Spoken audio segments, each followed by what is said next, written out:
The Pied Piper. Newtown, or Franchville, as it was called of old, is a sleepy little town, as you all may know, upon the Solent shore. Sleepy as it is now, it was once noisy enough, and what made the noise was rats. The place was so infested with them as to be scarce worth living in. There wasn't a barn or a cornrick, a storeroom or a cupboard, but they ate their way into it. Not a cheese, but they gnawed it hollow, not a sugar puncheon, but they cleared out. Why, the very mead and beer in the barrels was not safe from them. They'd gnaw a hole in the top of the tun, and down would go one master rat's tail, and when he brought it up round would crowd all the friends and cousins, and each would have a suck at the tail. Had they stopped here it might have been borne.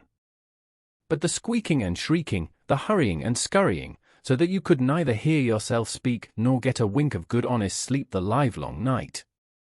Not to mention that mamma must needs sit up and keep watch and ward over baby's cradle, or there'd have been a big ugly rat running across the little fellow's face, and doing who knows what mischief. Why didn't the good people of the town have cats? Well, they did, and there was a fair stand-up fight, but in the end the rats were too many, and the pussies were regularly driven from the field. Poison, I hear you say? Why, they poisoned so many that it fairly bred a plague. Rat catchers? Why, there wasn't a rat catcher from John O'Groat's house to the Land's End that hadn't tried his luck. But do what they might, cats or poison, terrier or traps, there seemed to be more rats than ever, and every day a fresh rat was cocking his tail or pricking his whiskers. The mayor and the town council were at their wits' end. As they were sitting one day in the town hall racking their poor brains, and bewailing their hard fate, who should run in but the town beadle. Please your honour, says he, here is a very queer fellow come to town. I don't rightly know what to make of him. Show him in, said the mayor, and in he stepped. A queer fellow, truly. For there wasn't a colour of the rainbow, but you might find it in some corner of his dress, and he was tall and thin, and had keen piercing eyes. I'm called the Pied Piper, he began. And pray what might you be willing to pay me, if I rid you of every single rat in Franchville? Well, much as they feared the rats, they feared parting with their money more, and fain would they have higgled and haggled. But the piper was not a man to stand nonsense, and the upshot was that £50 were promised him, and it meant a lot of money in those old days, as soon as not a rat was left to squeak or scurry in Franchville. Out of the hall stepped the piper, and as he stepped he laid his pipe to his lips, and a shrill keen tune sounded through street and house. And as each note pierced the air you might have seen a strange sight. For out of every hole the rats came tumbling. There were none too old and none too young, none too big and none too little to crowd at the piper's heels and with eager feet and upturned noses to patter after him as he paced the streets. Nor was the piper unmindful of the little toddling ones. For every 50 yards he'd stop and give an extra flourish on his pipe just to give them time to keep up with the older and stronger of the band. Up Silver Street he went, and down Gold Street, and at the end of Gold Street is the harbour and the broad Solent beyond. And as he paced along, slowly and gravely, the townsfolk flocked to door and window, and many a blessing they called down upon his head. As for getting near him, there were too many rats. And now that he was at the water's edge, he stepped into a boat, and not a rat, as he shoved off into deep water, piping shrilly all the while, but followed him, plashing, paddling, and wagging their tails with delight. On and on he played and played until the tide went down, and each master rat sank deeper and deeper in the slimy ooze of the harbour, until every mother's son of them was dead and smothered. The tide rose again, and the piper stepped on shore, but never a rat followed. You may fancy the townsfolk had been throwing up their caps and hurrahing and stopping up rat holes and setting the church bells a-ringing. But when the piper stepped ashore and not so much a single squeak was to be heard, the mayor and the council, and the townsfolk generally, began to hum and to ha and to shake their heads. For the town money chest had been sadly emptied of late, and where was the £50 to come from? Such an easy job, too. Just getting into a boat and playing a pipe. Why, the mayor himself could have done that if only he had thought of it. So he hummed and hawed, and at last, "Come, my good man," said he, "you see what poor folk we are. How can we manage to pay you £50? Will you not take 20? When all is said and done, 'twill be good pay for the trouble you've taken." £50 was what I bargained for, said the piper shortly, and if I were you I'd pay it quickly. For I can pipe many kinds of tunes, as folk sometimes find to their cost. Would you threaten us, you strolling vagabond? Shrieked the mayor, and at the same time he winked to the council. "The rats are all dead and drowned," muttered he, "and so you may do your worst, my good man," and with that he turned short upon his heel. "Very well," said the piper, and he smiled a quiet smile. With that he laid his pipe to his lips afresh, but now there came forth no shrill notes, as it were, of scraping and gnawing, and squeaking and scurrying, but the tune was joyous and resonant, full of happy laughter and merry play. And as he paced down the streets the elders mocked, but from schoolroom and playroom, from nursery and workshop, not a child but ran out with eager glee and shout, following gaily at the piper's call. Dancing, laughing, joining hands and tripping feet, the bright throng moved along up Gold Street and down Silver Street, and beyond Silver Street lay the cool green forest full of oaks and wide-spreading beeches. In and out among the oak trees you might catch glimpses of the piper's many-coloured coat. You might hear the laughter of the children break and fade and die away as deeper and deeper into the lone greenwood the stranger went and the children followed. All the while, the elders watched and waited. They mocked no longer now. And watch and wait as they might, never did they set their eyes again upon the piper in his party-coloured coat. Never were their hearts gladdened by the song and dance of the children issuing forth from amongst the ancient oaks of the forest. Hereafterthis. Once upon a time there was a farmer called Jan, and he lived all alone by himself in a little farmhouse. By and by he thought that he would like to have a wife to keep it all vitty for him. So he went a-courting a fine maid, and he said to her, "Will you marry me?" "That I will, to be sure," said she. So they went to church, and were wed. After the wedding was over, she got up on his horse behind him, and he brought her home. And they lived as happy as the day was long. One day, Jan said to his wife, "Wife, can you milk why?" "Oh, yes, Jan, I can milk why. Mother used to milk why, when I lived home." So he went to market and bought her 10 red cows. All went well till one day when she had driven them to the pond to drink, she thought they did not drink fast enough. So she drove them right into the pond to make them drink faster, and they were all drowned. When Jan came home, she up and told him what she had done, and he said, "Oh, well, there, never mind, my dear, better luck next time." So they went on for a bit, and then one day, Jan said to his wife, "Wife, can you serve pigs?" "Oh, yes, Jan, I can serve pigs. Mother used to serve pigs when I lived home." So Jan went to market and bought her some pigs. All went well till one day, when she had put their food into the trough, she thought they did not eat fast enough, and she pushed their heads into the trough to make them eat faster, and they were all choked. When Jan came home, she up and told him what she had done, and he said, "Oh, well, there, never mind, my dear, better luck next time." So they went on for a bit, and then, one day, Jan said to his wife, "Wife, can you bake why?" "Oh, yes, Jan, I can bake why. Mother used to bake why when I lived home." So he bought everything for his wife so that she could bake bread. All went well for a bit, till one day, she thought she would bake white bread for a treat for January. So she carried her meal to the top of a high hill, and let the wind blow on it, for she thought to herself that the wind would blow out all the bran. But the wind blew away meal and bran and all, so there was an end of it. When Jan came home, she up and told him what she had done, and he said, "Oh, well, there, never mind, my dear, better luck next time." So they went on for a bit, and then, one day, Jan said to his wife, "Wife, can you brew wine?"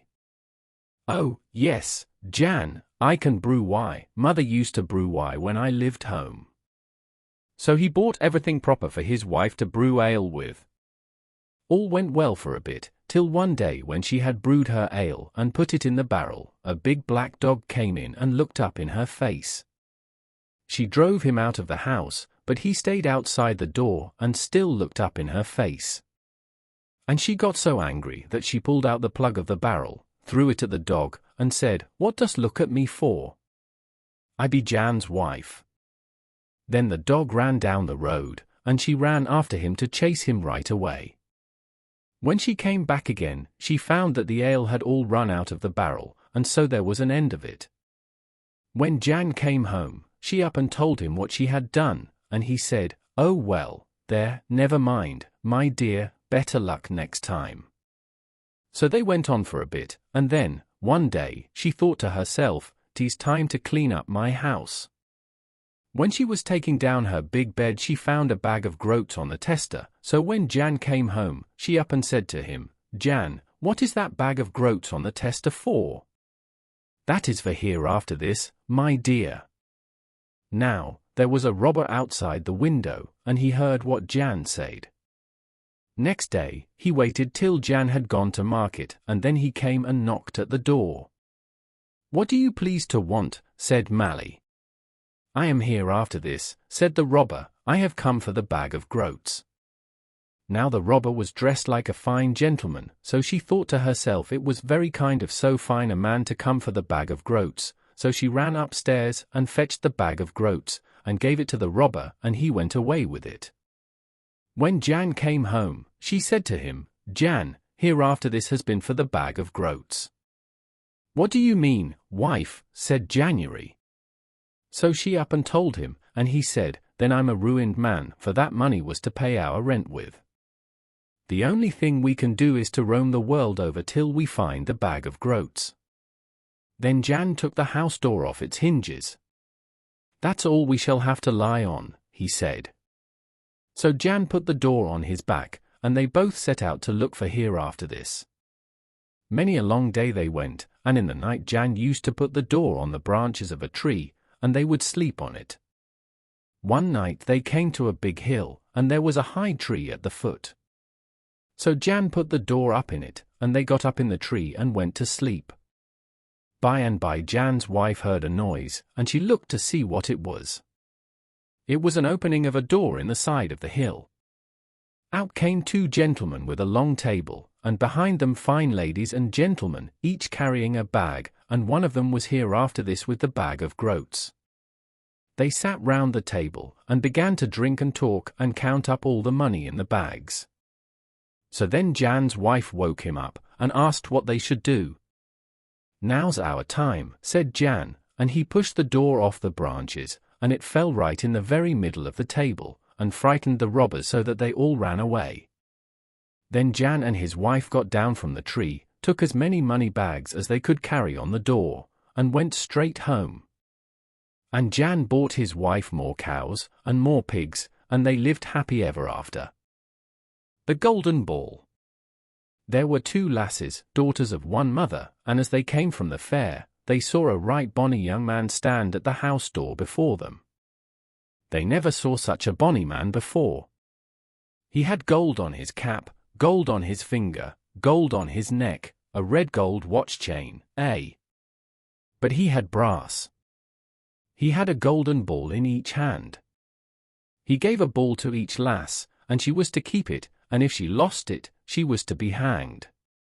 One of the lasses, 'twas the youngest, lost her ball. I'll tell thee how. She was by a park paling, and she was tossing her ball, and it went up, and up, and up, till it went fair over the paling, and when she climbed up to look, the ball ran along the green grass, and it went right forward to the door of the house, and the ball went in, and she saw it no more.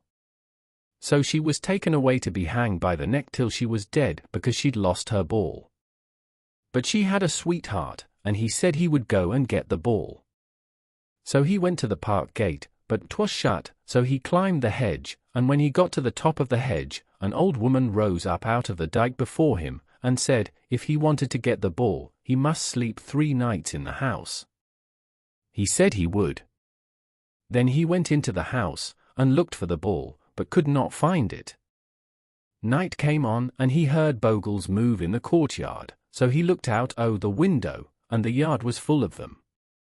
Presently he heard steps coming upstairs. He hid behind the door, and was as still as a mouse. Then in came a big giant 5 times as tall as he, and the giant looked round, but did not see the lad, so he went to the window and bowed to look out, and as he bowed on his elbows to see the bogles in the yard, the lad stepped behind him, and with one blow of his sword he cut him in twain, so that the top part of him fell in the yard, and the bottom part stood looking out of the window. There was a great cry from the bogles when they saw half the giant come tumbling down to them, and they called out, there comes half our master, give us the other half. So the lad said, it's no use of thee, thou pair of legs, standing alone at the window, as thou hast no eye to see with, so go join thy brother, and he cast the lower part of the giant after the top part. Now when the bogles had gotten all the giant they were quiet. Next night the lad was at the house again, and now a second giant came in at the door, and as he came in the lad cut him in twain, but the legs walked onto the chimney and went up it. Go, get thee after thy legs, said the lad to the head, and he cast the head up the chimney, too. The third night the lad got into bed, and he heard the bogles striving under the bed, and they had the ball there, and they were casting it to and fro. Now one of them has his leg thrust out from under the bed, so the lad brings his sword down and cuts it off. Then another thrusts his arm out at other side of the bed, and the lad cuts that off. So at last he had maimed them all, and they all went crying and wailing off, and forgot the ball, but he took it from under the bed, and went to seek his true love. Now the lass was taken to York to be hanged, she was brought out on the scaffold, and the hangman said, now, lass, thou must hang by the neck till thou beest dead. But she cried out, stop, stop, I think I see my mother coming.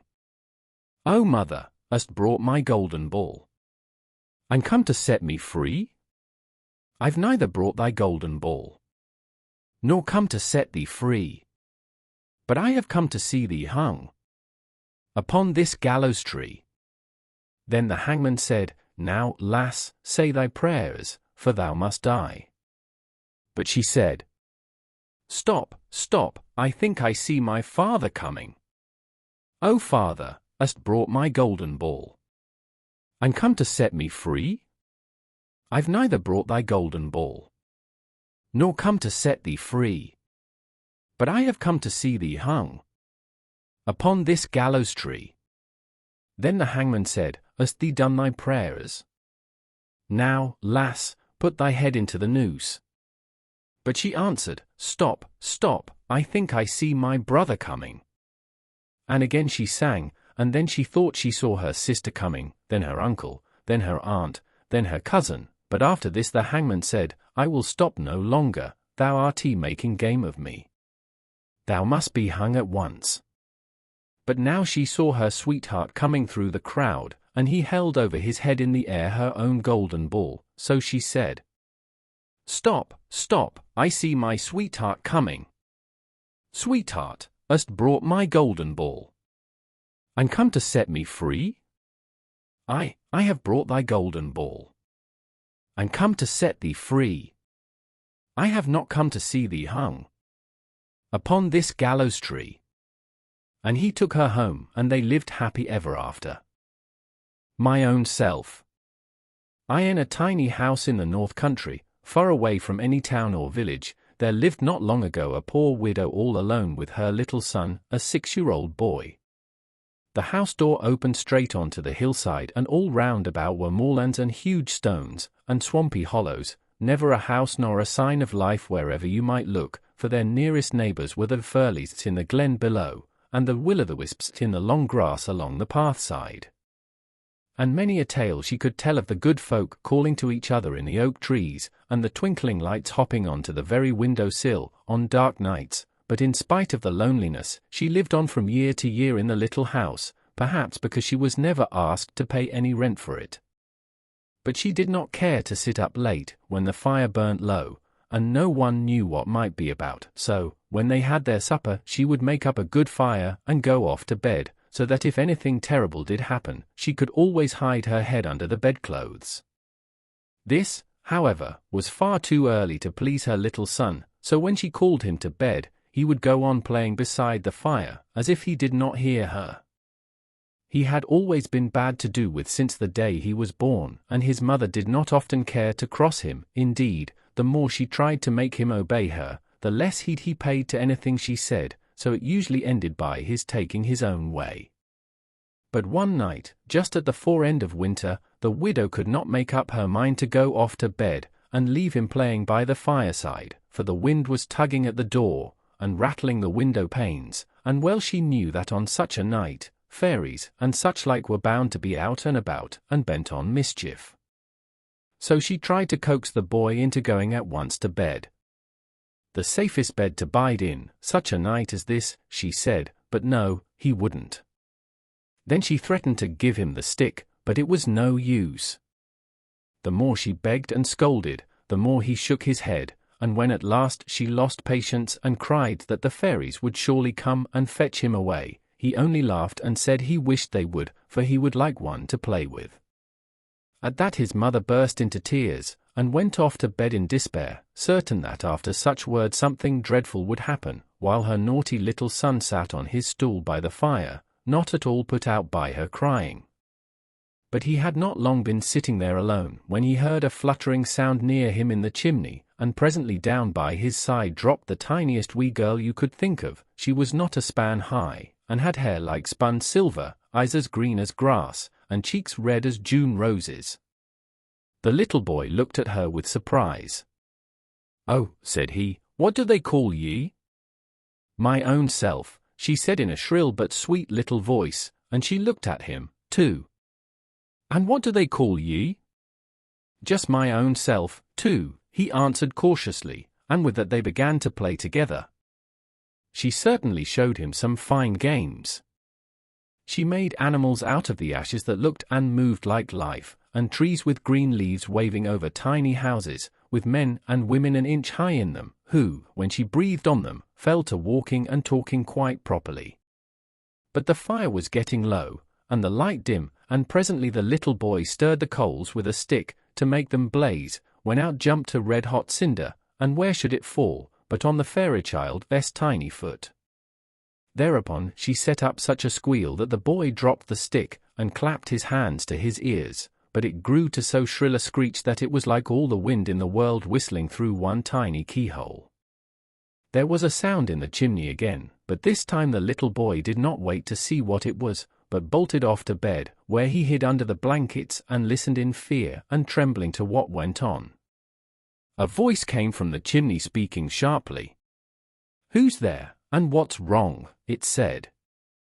"It's my own self," sobbed the fairy child, "and my foot's burnt sore." "Oh-h!" "Who did it?" said the voice angrily. This time it sounded nearer, and the boy, peeping from under the clothes, could see a white face looking out from the chimney opening. "Just my own self, too," said the fairy child again. "Then if ye did it your own self," cried the elf mother shrilly, "what's the use making all this fash about it?" And with that she stretched out a long thin arm, and caught the creature by its ear, and, shaking it roughly, pulled it after her, out of sight up the chimney. The little boy lay awake a long time, listening, in case the fairy mother should come back after all, and next evening after supper, his mother was surprised to find that he was willing to go to bed whenever she liked. "He's taking a turn for the better at last," she said to herself, but he was thinking just then that, when next a fairy came to play with him, he might not get off quite so easily as he had done this time. Black Bull of Norroway. In Norroway, long time ago, there lived a certain lady, and she had 3 daughters. The oldest of them said to her mother, "Mother, bake me a bannock, and roast me a collop, for I'm going away to seek my fortune." Her mother did so, and the daughter went away to an old witch washerwife and told her purpose. The old wife bade her stay that day, and look out of her back door, and see what she could see. She saw naught the first day. The second day she did the same, and saw naught. On the third day she looked again, and saw a coach and six coming along the road. She ran in and told the old wife what she saw. "Well," quoth the old woman, "yon's for you." So they took her into the coach and galloped off. The second daughter next says to her mother, "Mother, bake me a bannock, and roast me a collop, for I'm going away to seek my fortune." Her mother did so, and away she went to the old wife, as her sister had done. On the third day she looked out of the back door, and saw a coach and four coming along the road. "Well," quoth the old woman, "yon's for you." So they took her in, and off they set. The third daughter says to her mother, "Mother, bake me a bannock, and roast me a collop, for I'm going away to seek my fortune." Her mother did so, and away she went to the old witch. She bade her look out of her back door, and see what she could see. She did so, and when she came back, said she saw naught. The second day she did the same, and saw naught. The third day she looked again, and on coming back said to the old wife as she saw naught but a great black bull coming crooning along the road. "Well," quoth the old witch, "yon's for you." On hearing this she was next to distracted with grief and terror, but she was lifted up and set on his back, and away they went. Aye, they travelled, and on they travelled, till the lady grew faint with hunger. "Eat out of my right ear," says the black bull, "and drink out of my left ear, and set by your leaving." So she did as he said, and was wonderfully refreshed. And long they rode, and hard they rode, till they came in sight of a very big and bonny castle. "Yonder we must be this night," quoth the bull, "for my elder brother lives yonder," and presently they were at the place. They lifted her off his back, and took her in, and sent him away to a park for the night. In the morning, when they brought the bull home, they took the lady into a fine shining parlour, and gave her a beautiful apple, telling her not to break it till she was in the greatest strait ever mortal was in the world, and that would bring her out of it. Again she was lifted on the bull's back, and after she had ridden far, and farther than I can tell, they came in sight of a far bonnier castle, and far farther away than the last. Says the bull to her, "Yonder we must be this night, for my second brother lives yonder," and they were at the place directly. They lifted her down and took her in, and sent the bull to the field for the night. In the morning they took the lady into a fine and rich room, and gave her the finest pair she had ever seen, bidding her not to break it till she was in the greatest strait ever mortal could be in, and that would get her out of it. Again she was lifted and set on his back, and away they went. And long they rode, and hard they rode, till they came in sight of the far biggest castle, and far farthest off, they had yet seen. "We must be yonder tonight," says the bull, "for my young brother lives yonder," and they were there directly. They lifted her down, took her in, and sent the bull to the field for the night. In the morning they took her into a room, the finest of all, and gave her a plum, telling her not to break it till she was in the greatest strait mortal could be in, and that would get her out of it. Presently they brought home the bull, set the lady on his back, and away they went. And aye they rode, and on they rode, till they came to a dark and ugsome glen, where they stopped, and the lady lighted down. Says the bull to her, "Here you must stay till I go and fight the old one. You must seat yourself on that stone, and move neither hand nor foot till I come back, else I'll never find you again. And if everything round about you turns blue, I have beaten the old one, but should all things turn red, he'll have conquered me." She set herself down on the stone, and by all round her turned blue. Overcome with joy, she lifted one of her feet, and crossed it over the other, so glad was she that her companion was victorious. The bull returned and sought for her, but never could find her. Long she sat, and she wept, till she wearied. At last she rose and went away, she didn't know where. On she wandered, till she came to a great hill of glass, that she tried all she could to climb, but wasn't able. Round the bottom of the hill she went, sobbing and seeking a passage over, till at last she came to a smith's house, and the smith promised, if she would serve him 7 years, he would make her iron shoon, wherewith she could climb over the glassy hill. At 7 years' end she got her iron shoon, clomb the glassy hill, and chanced to come to the old washerwife's habitation. There she was told of a gallant young knight that had given in some clothes all over blood to wash, and whoever washed them was to be his wife. The old wife had washed till she was tired, and then she set her daughter at it, and both washed, and they washed, and they washed, in hopes of getting the young knight, but for all they could do they couldn't bring out a stain. At length they set the stranger damsel to work, and whenever she began, the stains came out pure and clean, and the old wife made the knight believe it was her daughter had washed the clothes. So the knight and the eldest daughter were to be married, and the stranger damsel was distracted at the thought of it, for she was deeply in love with him.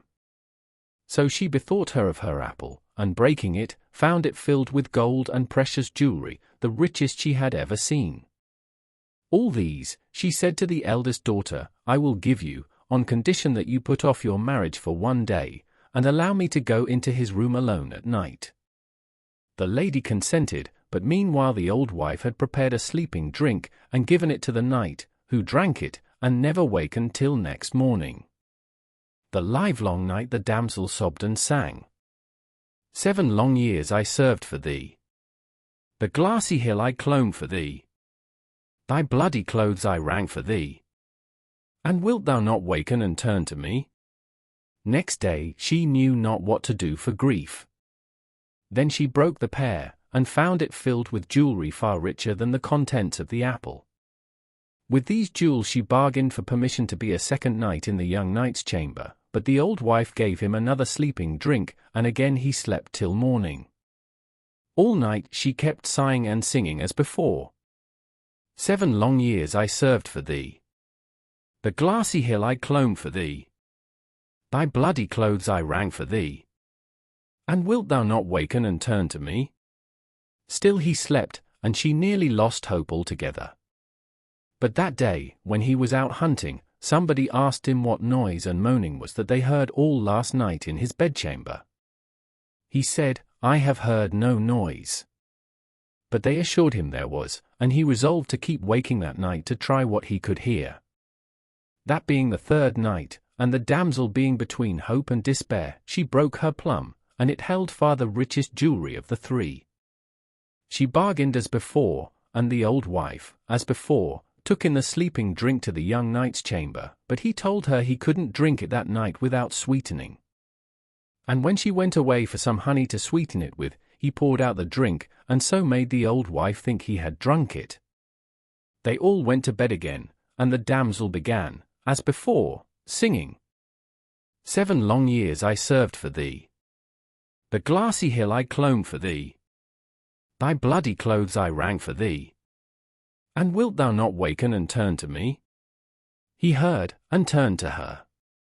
And she told him all that had befallen her, and he told her all that had happened to him. And he caused the old washerwife and her daughter to be burnt. And they were married, and he and she are living happy to this day, for aught I know. Yallery Brown. Once upon a time, and a very good time it was, though it wasn't in my time, nor in your time, nor anyone else's time, there was a young lad of 18 or so named Tom Tiver working on the Hall farm. One Sunday he was walking across the west field. 'Twas a beautiful July night, warm and still, and the air was full of little sounds as though the trees and grass were chattering to themselves. And all at once there came a bit ahead of him the pitifullest greetings ever he heard, sobbing, like a bairn spent with fear, and nigh heartbroken, breaking off into a moan, and then rising again in a long whimpering wailing that made him feel sick to hark to it.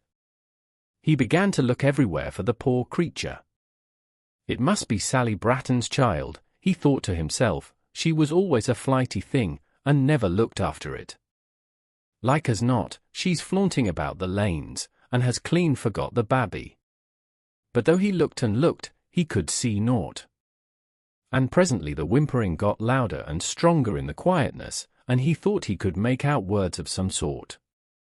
He hearkened with all his ears, and the sorry thing was saying words all mixed up with sobbing. Ooh! The stone, the great big stone! Ooh! The stone's on top! Naturally he wondered where the stone might be, and he looked again, and there by the hedge bottom was a great flat stone, nigh buried in the mools, and hid in the cot grass and weeds. One of the stones was called that stranger's table. However, down he fell on his knee bones by that stone, and hearkened again. Clearer than ever, but tired and spent with greeting, came the little sobbing voice, "Ooh! Ooh! The stone on top." He was jay, and misliking to meddle with the thing, but he couldn't stand the whimpering babby, and he tore like mad at the stone, till he felt it lifting from the mools, and all at once it came with a sough out o'er the damp earth and the tangled grass and growing things. And there in the hole lay a tid thing on its back, blinking up at the moon and at him. 'Twas no bigger than a year-old baby, but it had long cot hair and beard, twisted round and round its body so that you couldn't see its clothes, and the hair was all yaller and shining and silky like a bairn's, but the face of it was old and as if 'twere hundreds of years since 'twas young and smooth. Just a heap of wrinkles, and 2 bright black eyne in the midst, set in a lot of shining yaller hair, and the skin was the colour of the fresh-turned earth in the spring, brown as brown could be, and its bare hands and feet were brown like the face of it. The greeting had stopped, but the tears were standing on its cheek, and the tid thing looked mazed like in the moonshine and the night air. The creature's eyne got used like to the moonlight, and presently he looked up in Tom's face as bold as ever was. "Tom," says he, "thou art a good lad, as cool as thou can think," says he, "Tom, thou art a good lad," and his voice was soft and high and piping like a little bird twittering. Tom touched his hat, and began to think what he ought to say. "Houts," says the thing again, "thou needn't be feared o't me, thou hast done me a better turn than thou knowest, my lad, and I'll do as much for thee." Tom couldn't speak yet, but he thought, "Lord, for sure it is a bogle." "No," says he as quick, "I am no bogle, but ye'd best not ask me what I be, anyways I be a good friend o' thine." Tom's very knee bones struck, for certainly an ordinary body couldn't have known what he'd been thinking to himself, but he looked so kind-like, and spoke so fair, that he made bold to get out, a bit quavery like, "Might I be axing to know your honour's name?" "H.M.," says he, pulling his beard, "as for that," and he thought a bit, so, he went on at last, "Yallery Brown thou mayst call me, Yallery Brown, 'tis my nature sayest thou, and as for a name, 'twill do as any other." "Yallery Brown, Tom, Yallery Brown's thy friend, my lad." "Then key, master," says Tom, quite meek-like. "And now," he says, "I'm in a hurry tonight, but tell me quick, what'll I do for thee? Wilt have a wife? I can give thee the finest lass in the town. Wilt be rich? I'll give thee gold as much as thou can carry. Or wilt have help thy work? Only say the word." Tom scratched his head. "Well, as for a wife, I have no hankering after such, they're but bothersome bodies, and I have women folk at home as'll mend my clouts, and for gold that's as may be, but for work, there, I can't abide work, and if thou'lt give me a helping hand in it I'll thank." "Stop," says he, quick as lightning. "I'll help thee and welcome, but if ever thou sayest that to me, if ever thou thankest me, thou'lt never see me more. Mind that now, I want no thanks, I'll have no thanks," and he stamped his foot on the earth and looked as wicked as a raging bull. "Mind that now, great lump that thou be," he went on, calming down a bit, "and if ever thou need help, or get into trouble, call on me and just say, 'Yallery Brown, come from the mools, I want thee,' and I'll be thee at once. And now," says he, picking a dandelion puff, "good night to thee," and he blowed it up, and it all came into Tom's eyne and ears. Soon as Tom could see again, the tid creature was gone, and but for the stone on end and the hole at his feet, he'd have thought he'd been dreaming. Well, Tom went home and to bed, and by the morning he'd nigh forgot all about it. But when he went to the work, there was none to do. All was done already, the horses seen to, the stables cleaned out, everything in its proper place, and he'd nothing to do but sit with his hands in his pockets. And so it went on day after day, all the work done by Yallery Brown, and better done, too, than he could have done it himself. And if the master gave him more work, he sat down, and the work did itself, the singeing irons, or the broom, or what not, set to, and with ne'er a hand put to it would get through in no time. For he never saw Yallery Brown in daylight, only in the darklins he saw him hopping about, like a willow thyke without his lantern. At first 'twas mighty fine for Tom, he'd naught to do and good pay for it, but by and by things began to grow vice versa. If the work was done for Tom, 'twas undone for the other lads. If his buckets were filled, theirs were upset. If his tools were sharpened, theirs were blunted and spoiled. If his horses were clean as daisies, theirs were splashed with muck, and so on, day in and day out, 'twas the same. And the lads saw Yallery Brown flitting about o' nights, and they saw the things working without hands o' days, and they saw that Tom's work was done for him, and theirs undone for them, and naturally they began to look shy on him, and they wouldn't speak or come nigh him, and they carried tales to the master, and so things went from bad to worse. For Tom could do nothing himself, the brooms wouldn't stay in his hand, the plough ran away from him, the hoe kept out of his grip. He thought that he'd do his own work after all, so that Yallery Brown would leave him and his neighbours alone. But he couldn't, true as death he couldn't. He could only sit by and look on, and have the cold shoulder turned on him, while the unnatural thing was meddling with the others, and working for him. At last, things got so bad that the master gave Tom the sack, and if he hadn't, all the rest of the lads would have sacked him, for they swore they'd not stay on the same garth with Tom. Well, naturally Tom felt bad. 'Twas a very good place, and good pay too, and he was fair mad with Yallery Brown, as'd got him into such a trouble. So Tom shook his fist in the air and called out as loud as he could, "Yallery Brown, come from the mools, thou scamp, I want thee." You'll scarce believe it, but he'd hardly brought out the words, but he felt something tweaking his leg behind, while he jumped with the smart of it, and soon as he looked down, there was the tid thing, with his shining hair, and wrinkled face, and wicked glinting black eye. Tom was in a fine rage, and he would have liked to have kicked him, but it was no good, there wasn't enough of it to get his boot against. But he said, "Look here, master, I'll thank thee to leave me alone after this, dost hear? I want none of thy help, and I'll have naught more to do with thee, see now." The horrid thing broke into a screeching laugh, and pointed its brown finger at Tom. "Ho, ho, Tom," says he. "Thou hast thanked me, my lad, and I told thee not, I told thee not. I don't want thy help, I tell thee." Tom yelled at him, "I only want never to see thee again, and to have naught more to do with thee, thou can go." The thing only laughed and screeched and mocked, as long as Tom went on swearing, but so soon as his breath gave out, "Tom, my lad," he said with a grin, "I'll tell 'ee summat, Tom. True's true, I'll never help thee again, and call as thou wilt, thou'lt never see me after today, but I never said that I'd leave thee alone, Tom, and I never will, my lad. I was nice and safe under the stone, Tom, and could do no harm, but thou let me out thyself, and thou can't put me back again. I would have been thy friend and worked for thee if thou had been wise, but since thou be'st no more than a born fool, I'll give no more than a born fool's luck, and when all goes vice versa, and everything agey, thou'lt mind that it's Yallery Brown's doing though and thou doesn't see him. Mark my words, will see?" And he began to sing, dancing round Tom, like a bairn with his yellow hair, but looking older than ever with his grinning wrinkled bit of a face. "Work as thou will. Thou'lt never do well. Work as thou mayst. Thou'lt never gain grist.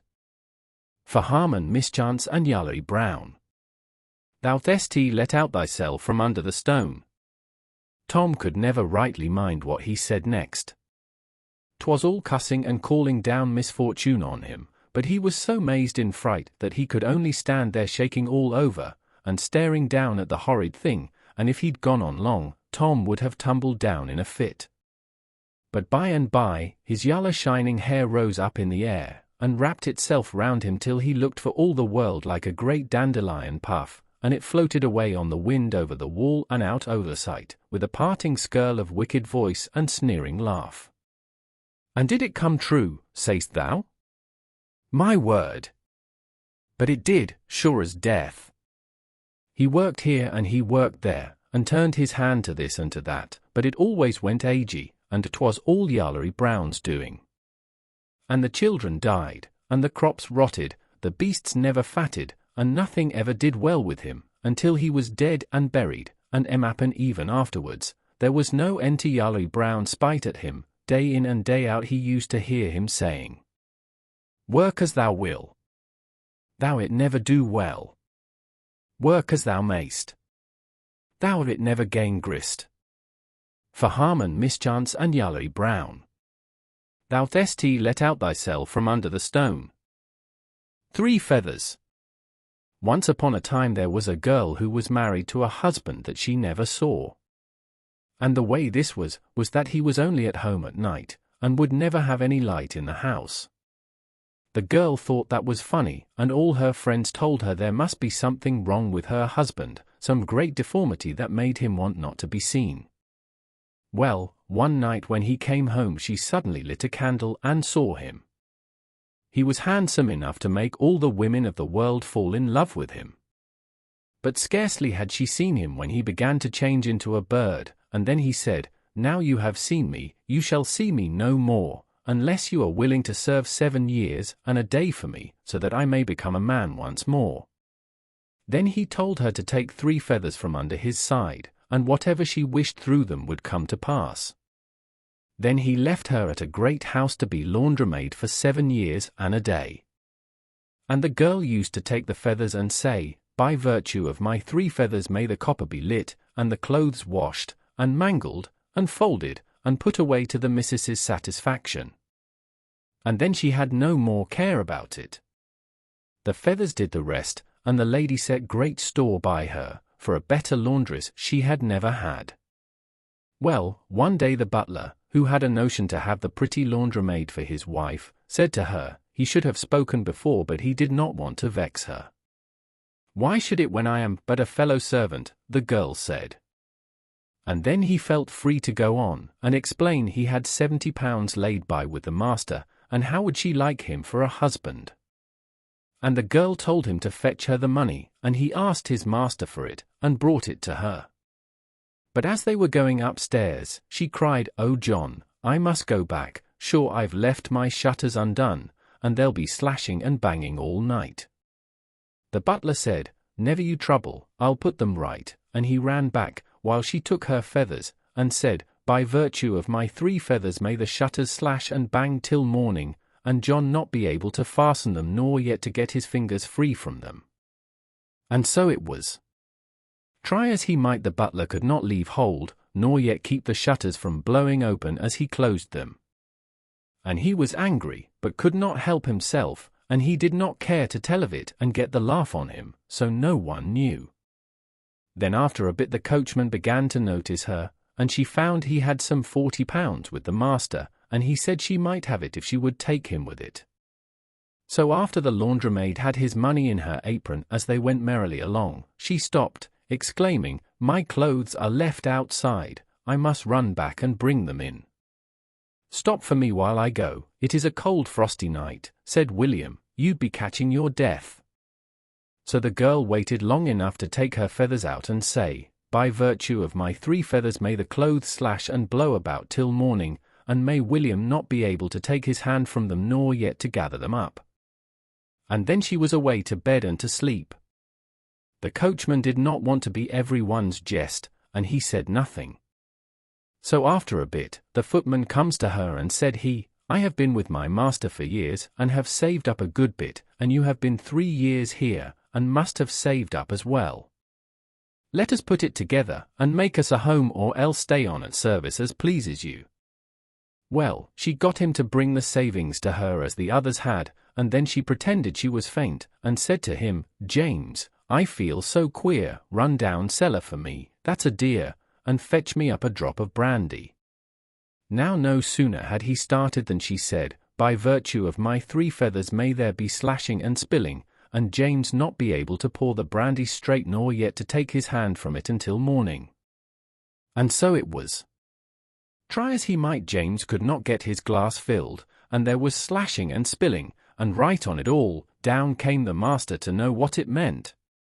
So James told him he could not make it out, but he could not get the drop of brandy the laundrymaid had asked for, and his hand would shake and spill everything, and yet come away he could not. This got him in for a regular scrape, and the master when he got back to his wife said, "What has come over the men? They were all right until that laundrymaid of yours came. Something is up now, though. They have all drawn out their pay, and yet they don't leave, and what can it be anyway?" But his wife said she could not hear of the laundrymaid being blamed, for she was the best servant she had and worth all the rest put together. So it went on until one day as the girl stood in the Hale door, the coachman happened to say to the footman, "Do you know how that girl served me, James?" And then William told about the clothes. The butler put in, "That was nothing to what she served me," and he told of the shutters clapping all night. Just then the master came through the hall, and the girl said, "By virtue of my 3 feathers may there be slashing and striving between master and men, and may all get splashed in the pond." And so it was, the men fell to disputing which had suffered the most by her, and when the master came up all would be heard at once and none listened to him, and it came to blows all round, and the first they knew they had shoved one another into the pond. When the girl thought they had had enough she took the spell off, and the master asked her what had begun the row, for he had not heard in the confusion. And the girl said, "They were ready to fall on anyone, they'd have beat me if you had not come by." So it blew over for that time, and through her feathers she made the best laundress ever known.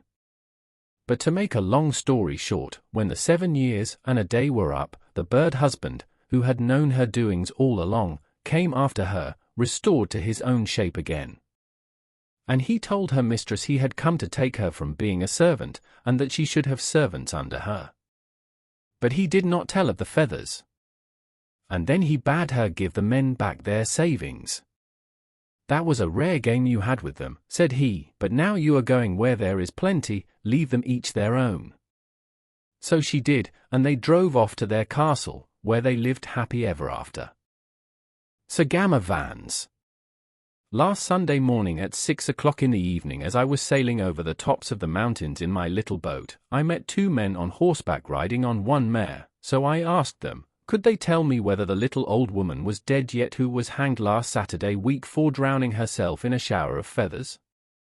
They said they could not positively inform me, but if I went to Sir Gammer Vans he could tell me all about it.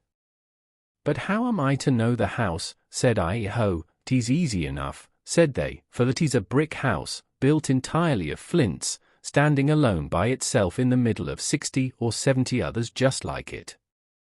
"Oh, nothing in the world is easier," said I, "and nothing can be easier," said they, so I went on my way. Now this Sir G. Vans was a giant, and a bottle maker. And as all giants who are bottle makers usually pop out of a little thumb bottle from behind the door, so did Sir G. Vans. "How do ye do?" says he. "Very well, I thank you," says I. "Have some breakfast with me?" "With all my heart," says I. So he gave me a slice of beer, and a cup of cold veal, and there was a little dog under the table that picked up all the crumbs. "Hang him," says I. "No, don't hang him," says he, "for he killed a hare yesterday. And if you don't believe me, I'll show you the hare alive in a basket." So he took me into his garden to show me the curiosities. In one corner there was a fox hatching eagle's eggs, in another there was an iron apple tree, entirely covered with pears and lead, in the third there was the hare which the dog killed yesterday alive in the basket, and in the fourth there were 24 hipper switches threshing tobacco, and at the sight of me they threshed so hard that they drove the plug through the wall, and through a little dog that was passing by on the other side. I, hearing the dog howl, jumped over the wall, and turned it as neatly inside out as possible, when it ran away as if it had not an hour to live. Then he took me into the park to show me his deer, and I remembered that I had a warrant in my pocket to shoot venison for His Majesty's dinner. So I set fire to my bow, poised my arrow, and shot amongst them. I broke 17 ribs on one side, and 21.5 on the other, but my arrow passed clean through without ever touching it, and the worst was I lost my arrow. However, I found it again in the hollow of a tree. I felt it, it felt clammy. I smelt it, it smelt honey. Oh, ho, said I, here's a bee's nest, when out sprang a covey of partridges. I shot at them. Some say I killed 18, but I am sure I killed 36, besides a dead salmon which was flying over the bridge, of which I made the best apple pie I ever tasted. Tom Hickathrift. Before the days of William the Conqueror, there dwelt a man in the marsh of the Isle of Ely whose name was Thomas Hickathrift, a poor day labourer, but so stout that he could do 2 days' work in one. His one son he called by his own name, Thomas Hickathrift, and he put him to good learning, but the lad was none of the wisest, and indeed seemed to be somewhat soft, so he got no good at all from his teaching. Tom's father died, and his mother being tender of him, kept him as well as she could. The slothful fellow would do nothing but sit in the chimney corner, and eat as much at a time as would serve 4 or 5 ordinary men. And so much did he grow that when but 10 years old he was already 8 feet high, and his hand like a shoulder of mutton. One day his mother went to a rich farmer's house to beg a bottle of straw for herself and Tom. "Take what you will," said the farmer, an honest charitable man. So when she got home she told Tom to fetch the straw, but he wouldn't, and, beg as she might, he wouldn't till she borrowed him a cart rope. So off he went, and when he came to the farmer's, master and men were all thrashing in the barn. "I'm come for the straw," said Tom. "Take as much as thou canst carry," said the farmer. So Tom laid down his rope and began to make his bottle. "Your rope is too short," said the farmer by way of a joke, but the joke was on Tom's side, for when he had made up his load there was some 20 hundredweight of straw, and though they called him a fool for thinking he could carry the tithe of it, he flung it over his shoulder as if it had been 100 weight, to the great admiration of master and men. Tom's strength being thus made known, there was no longer any basking by the fire for him. Everyone would be hiring him to work, and telling him it was a shame to live such a lazy life. So Tom, seeing them wait on him as they did, went to work first with one, then with another. And one day a woodman desired his help to bring home a tree. Off went Tom and 4 men besides, and when they came to the tree they began to draw it into the cart with pulleys. At last Tom, seeing them unable to lift it, "Stand away, you fools," said he, and taking the tree, set it on one end and laid it in the cart. "Now," said he, "see what a man can do." "Marry, 'tis true," said they, and the woodman asked what reward he'd take. "Oh, a stick for my mother's fire," said Tom, and espying a tree bigger than was in the cart, he laid it on his shoulders and went home with it as fast as the cart and 6 horses could draw it. Tom now saw that he had more strength than 20 men, and began to be very merry, taking delight in company, in going to fairs and meetings, in seeing sports and pastimes. And at cudgels, wrestling, or throwing the hammer, not a man could stand against him, so that at last none durst go into the ring to wrestle with him, and his fame was spread more and more in the country.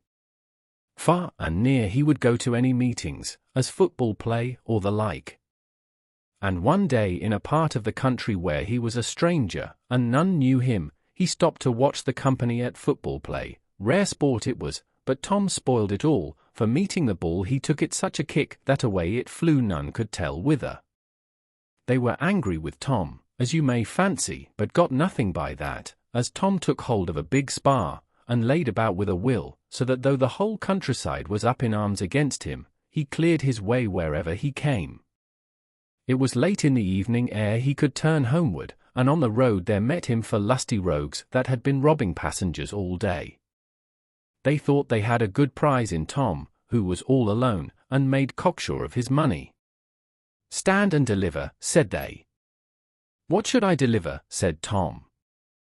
"Your money, sirrah," said they. "You shall give me better words for it first," said Tom. "Come, come, no more prating, money we want, and money we'll have before you stir." "Is it so?" said Tom. "Nay, then come and take it. The long and the short of it was that Tom killed 2 of the rogues and grievously wounded the other 2, and took all their money, which was as much as £200.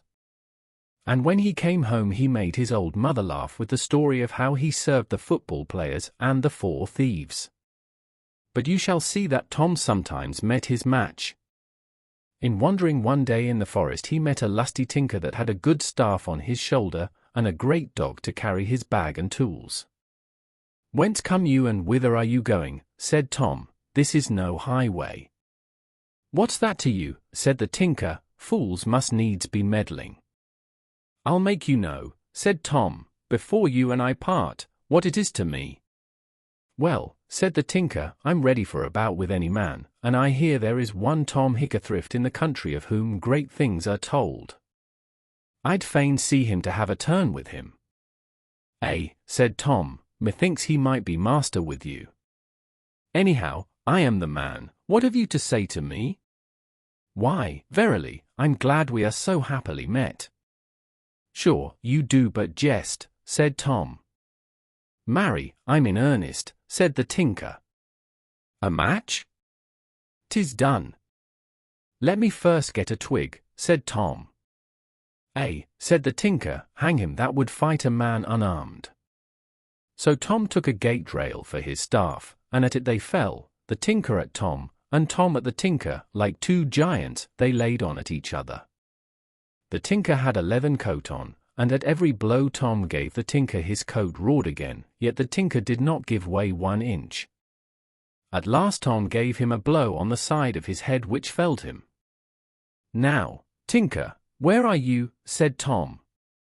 But the tinker, being a nimble fellow, leapt up again, gave Tom a blow that made him reel again, and followed his blow with one on the other side that made Tom's neck crack again. So Tom flung down his weapon and yielded the tinker the better on it, took him home to his house, where they nursed their bruises, and from that day forth there was no stancher pair of friends than they 2.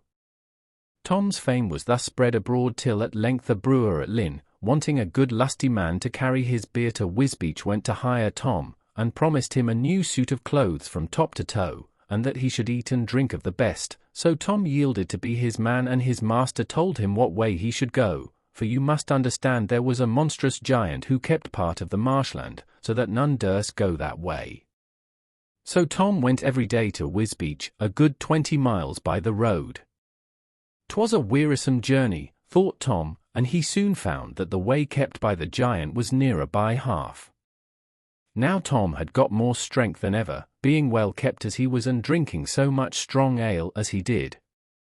One day, then, as he was going to Wisbeach, without saying anything to his master or any of his fellow servants, he resolved to take the nearest road or to lose his life, as they say, to win horse or lose saddle. Thus resolved, he took the near road, flinging open the gates for his cart and horses to go through. At last the giant spied him, and came up speedily, intending to take his beer for a prize. He met Tom like a lion, as though he would have swallowed him. "Who gave you authority to come this way?" roared he. "I'll make you an example for all rogues under the sun. See how many heads hang on yonder tree. Yours shall hang higher than all the rest for a warning." But Tom made him answer, "A fig in your teeth, you shall not find me like one of them, traitorly rogue that you are." The giant took these words in high disdain, and ran into his cave to fetch his great club, intending to dash out Tom's brains at the first blow. Tom knew not what to do for a weapon. His whip would be but little good against a monstrous beast 12 foot in length and 6 foot about the waist.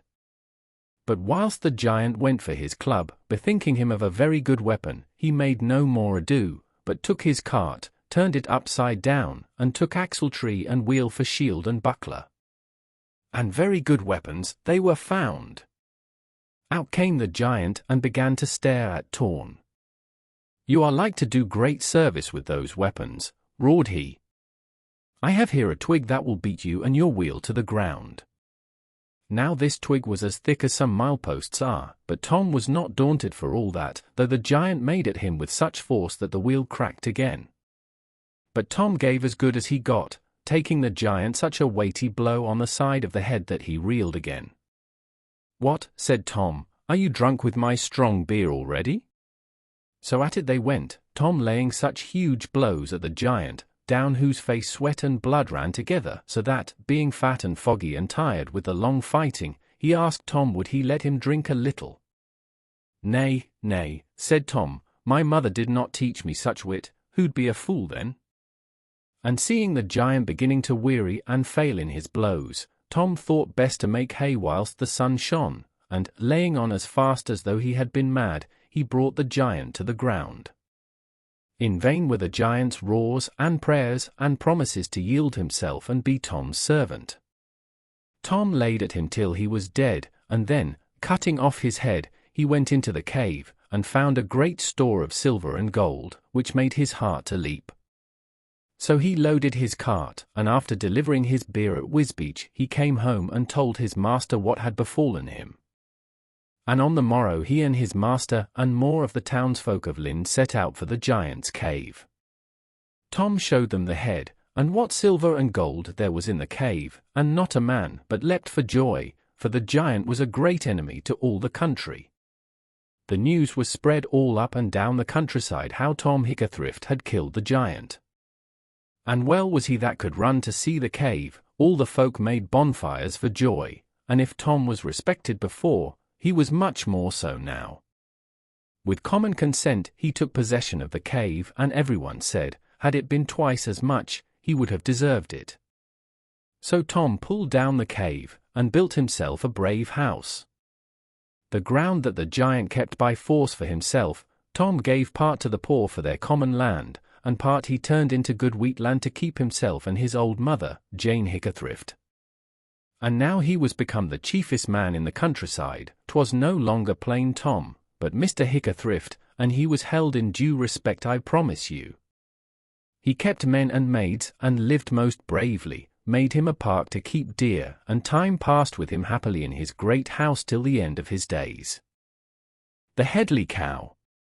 There was once an old woman, who earned a poor living by going errands and such like, for the farmers' wives round about the village where she lived. It wasn't much she earned by it, but with a plate of meat at one house, and a cup of tea at another, she made shift to get on somehow, and always looked as cheerful as if she hadn't a want in the world. Well, one summer evening as she was trotting away homewards, she came upon a big black pot lying at the side of the road. "Now that," said she, stopping to look at it, "would be just the very thing for me if I had anything to put into it. But who can have left it here?" And she looked round about, as if the person it belonged to must be not far off. But she could see no one. "Maybe it'll have a hole in it," she said thoughtfully. That'll be how they've left it lying, hinny. But then it'd do fine to put a flower in for the window. I'm thinking I'll just take it home, anyways." And she bent her stiff old back, and lifted the lid to look inside. "Mercy me," she cried, and jumped back to the other side of the road, "if it isn't brimful o' gold pieces." For a while she could do nothing but walk round and round her treasure, admiring the yellow gold and wondering at her good luck, and saying to herself about every 2 minutes, "Well, I do be feeling rich and grand." But presently she began to think how she could best take it home with her, and she couldn't see any other way than by fastening one end of her shawl to it, and so dragging it after her along the road. "It'll certainly be soon dark," she said to herself, "and folk'll not see what I'm bringing home with me, and so I'll have all the night to myself to think what I'll do with it. I could buy a grand house and all, and live like the Queen herself, and not do a stroke of work all day, but just sit by the fire with a cup of tea, or maybe I'll give it to the priest to keep for me, and get a piece as I'm wanting, or maybe I'll just bury it in a hole at the garden foot, and put a bit on the chimney, between the chiny teapot and the spoons, for ornament like. I feel so grand, I don't know myself rightly." And by this time, being already rather tired with dragging such a heavy weight after her, she stopped to rest for a minute, turning to make sure that the treasure was safe. But when she looked at it, it wasn't a pot of gold at all, but a great lump of shining silver. she stared at it, and rubbed her eyes, and stared at it again, but she couldn't make it look like anything but a great lump of silver. "I'd have sworn it was a pot of gold," she said at last, "but I reckon I must have been dreaming." Now, that's a change for the better. It'll be far less trouble to look after, and none so easy stolen. Yon gold pieces would have been a sight of bother to keep safe. I'm well quit of them, and with my bonny lump I'm as rich as rich." And she set off homewards again, cheerfully planning all the grand things she was going to do with her money.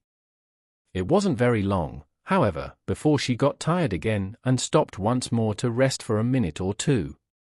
Again she turned to look at her treasure, and as soon as she set eyes on it she cried out in astonishment. "Oh, my," said she, "now it's a lump o' iron. Well, that beats all, and it's just real convenient. I can sell it as easy, and get a lot o' penny pieces for it.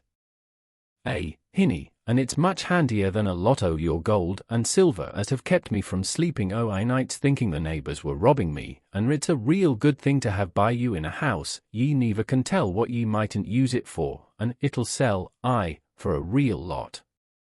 Rich? I'll be just rolling." And on she trotted again, chuckling to herself on her good luck, till presently she glanced over her shoulder, just to make sure it was there still, as she said to herself, My," she cried as soon as she saw it, "if it hasn't gone and turned itself into a great stone this time. Now, how could it have known that I was just terrible wanting something to hold my door open with?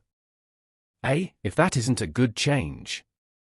Hinny, it's a fine thing to have such good luck." And, all in a hurry to see how the stone would look in its corner by her door, she trotted off down the hill, and stopped at the foot, beside her own little gate. When she had unlatched it, she turned to unfasten her shawl from the stone, which this time seemed to lie unchanged and peaceably on the path beside her. There was still plenty of light, and she could see the stone quite plainly as she bent her stiff back over it, to untie the shawl end, when, all of a sudden, it seemed to give a jump and a squeal, and grew in a moment as big as a great horse. Then it threw down 4 lanky legs, and shook out 2 long ears, flourished a tail, and went off kicking its feet into the air and laughing like a naughty mocking boy. The old woman stared after it, till it was fairly out of sight. "Well," she said at last, "I do be the luckiest body hereabouts. Fancy me seeing the Hedley Kow all to myself, and making so free with it, too. I can tell you, I do feel that grand." And she went into her cottage, and sat down by the fire to think over her good luck. Gobborn Seer. Once there was a man, Gobborn Seer, and he had a son called Jack. One day he sent him out to sell a sheepskin, and Gobborn said, "You must bring me back the skin and the value of it as well." So Jack started, but he could not find any who would leave him the skin and give him its price too. So he came home discouraged. But Gobborn Seer said, "Never mind, you must take another turn at it tomorrow." So he tried again, and nobody wished to buy the skin on those terms. When he came home his father said, "You must go and try your luck tomorrow," and the third day it seemed as if it would be the same thing over again. And he had half a mind not to go back at all, his father would be so vexed. As he came to a bridge, like the creek road one yonder, he leaned on the parapet thinking of his trouble, and that perhaps it would be foolish to run away from home, but he could not tell which to do, when he saw a girl washing her clothes on the bank below. She looked up and said, if it may be no offense asking, "What is it you feel so badly about?" "My father has given me this skin, and I am to fetch it back and the price of it beside." "Is that all?" "Give it here, and it's easy done." So the girl washed the skin in the stream, took the wool from it, and paid him the value of it, and gave him the skin to carry back. His father was well pleased, and said to Jack, "That was a witty woman, she would make you a good wife. Do you think you could tell her again?" Jack thought he could, so his father told him to go by and by to the bridge, and see if she was there, and if so bid her come home to take tea with them. And sure enough Jack spied her, and told her how his old father had a wish to meet her, and would she be pleased to drink tea with them. The girl thanked him kindly, and said she could come the next day, she was too busy at the moment. "All the better," said Jack, "I'll have time to make ready." So when she came, Gobborn Seer could see she was a witty woman, and he asked her if she would marry his Jack. She said yes, and they were married. Not long after, Jack's father told him he must come with him and build the finest castle that ever was seen, for a king who wished to outdo all others by his wonderful castle. And as they went to lay the foundation stone, Gobborn Seer said to Jack, "Can't you shorten the way for me?" But Jack looked ahead and there was a long road before them, and he said, "I don't see, father, how I could break a bit off. You're no good to me, then, and had best be off home." So poor Jack turned back, and when he came in his wife said, "Why, how's this you've come alone?" And he told her what his father had said and his answer. "You stupid," said his witty wife, "if you had told a tale you would have shortened the road. Now listen till I tell you a story, and then catch up with Gobborn Seer, and begin it at once. He will like hearing it, and by the time you are done you will have reached the foundation stone." So Jack sweated and overtook his father. Gobborn Seer said never a word, but Jack began his story, and the road was shortened as his wife had said. When they came to the end of their journey, they started building of this castle, which was to outshine all others. Now the wife had advised them to be intimate with the servants, and so they did as she said, and it was good morning, and good day to you as they passed in and out. Now at the end of a 12-month, Gobborn, the wise man, had built such a castle thousands were gathered to admire it. And the king said, "The castle is done. I shall return tomorrow and pay you all." "I have just a ceiling to finish in an upper lobby," said Gobborn, "and then it wants nothing." But after the king was gone off, the housekeeper sent for Gobborn and Jack, and told them that she had watched for a chance to warn them, for the king was so afraid they should carry their art away and build some other king as fine a castle, he meant to take their lives on the morrow. Gobborn told Jack to keep a good heart, and they would come off all right. When the king had come back, Gobborn told him he had been unable to complete the job for lack of a tool left at home, and he should like to send Jack after it. "No, no," said the king, "cannot one of the men do the errand?" No, they could not make themselves understood, said the seer, but Jack could do the errand. "You and your son are to stop here." "But how will it do if I send my own son?" "That will do." So Gobborn sent by him a message to Jack's wife. "Give him crooked and straight." Now there was a little hole in the wall rather high up, and Jack's wife tried to reach up into a chest thereafter to crooked and straight, but at last she asked the king's son to help her, because his arms were longest. But when he was leaning over the chest, she caught him by the two heels, and threw him into the chest, and fastened it down. So there he was, both crooked and straight. Then he begged for pen and ink, which she brought him, but he was not allowed out, and holes were bored that he might breathe. When his letter came, telling the king, his father, he was to be let free when Gobborn and Jack were safe home, the king saw he must settle for the building, and let them come away. As they left, Gobborn told him, now that Jack was done with this work, he should soon build a castle for his witty wife far superior to the king's, which he did, and they lived there happily ever after. Lawkamercyme. There was an old woman, as I've heard tell. She went to the market her eggs for to sell. She went to the market, all on a market day. And she fell asleep on the king's highway. There came by a pedlar, whose name was Stout. He cut her petticoats round about. He cut her petticoats up to the knees, which made the old woman to shiver and freeze. When this old woman first did wake, she began to shiver, and she began to shake. She began to wonder, and she began to cry. Lawkamercyme, this is none of I. But if it bet, as I do hope it be, I've a little dog at home, and he'll know me. If it be I, he'll wag his little tail. And if it be not I, he'll loudly bark and wail. Home went the little woman, all in the dark. Up got the little dog, and he began to bark. He began to bark, so she began to cry. Lawkamercyme, this is none of I. Tattercoats. In a great palace by the sea there once dwelt a very rich old lord, who had neither wife nor children living, only one little granddaughter, whose face he had never seen in all her life. He hated her bitterly, because at her birth his favorite daughter died, and when the old nurse brought him the baby, he swore that it might live or die as it liked, but he would never look on its face as long as it lived.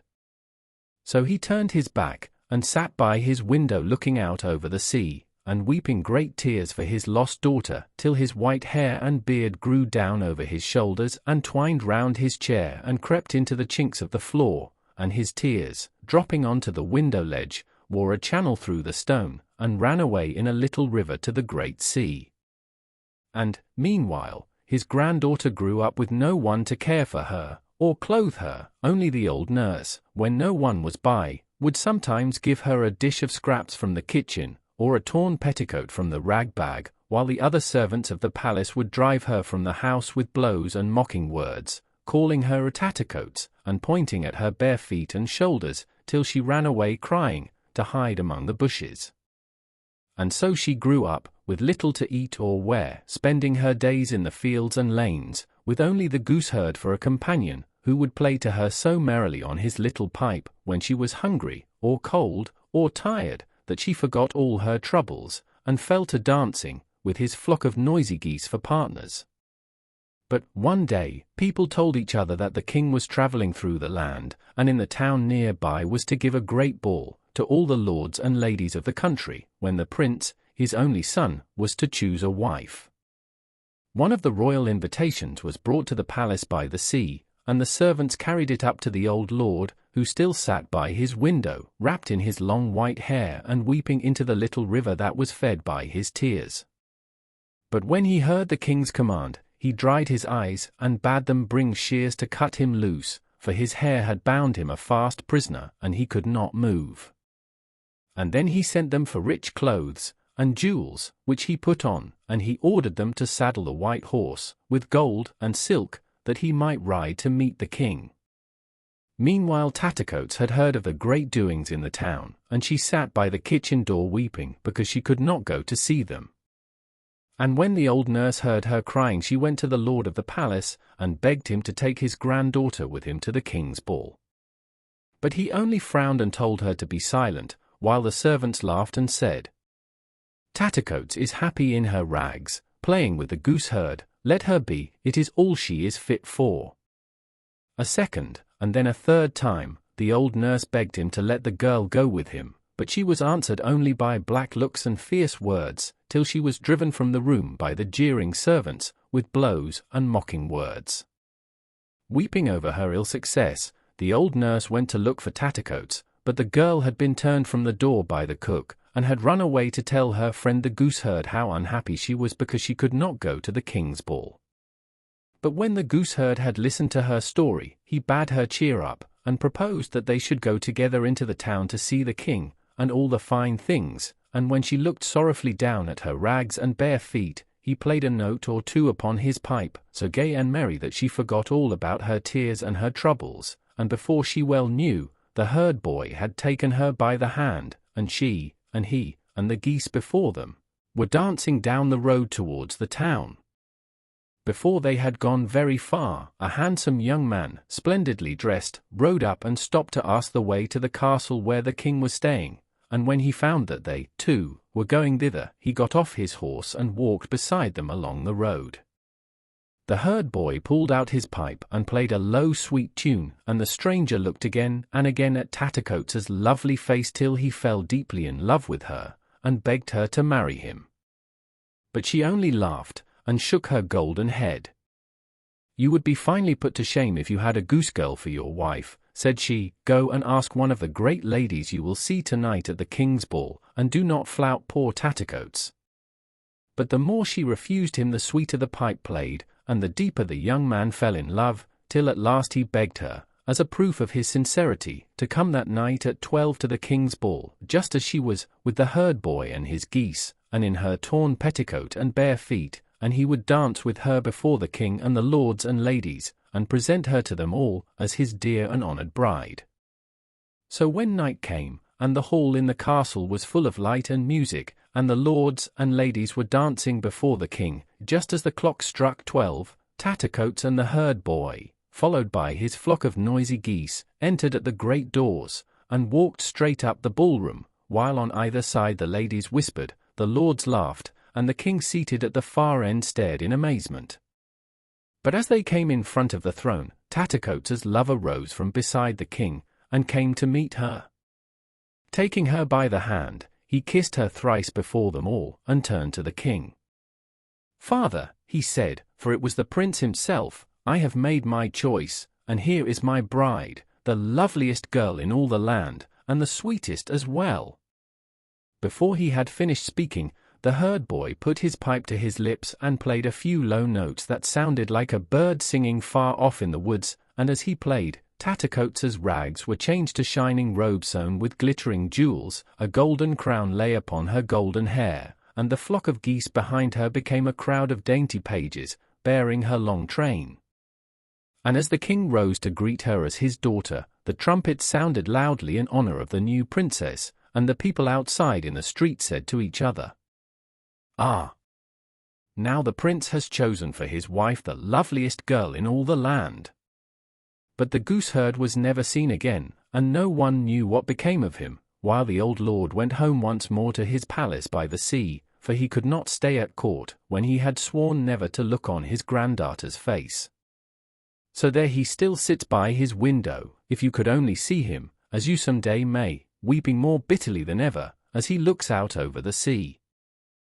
The Wee Bannock. Granny, Granny, come tell us the story of the Wee Bannock. Hout, childer, ye've heard it 100 times afore. I needn't tell it over again.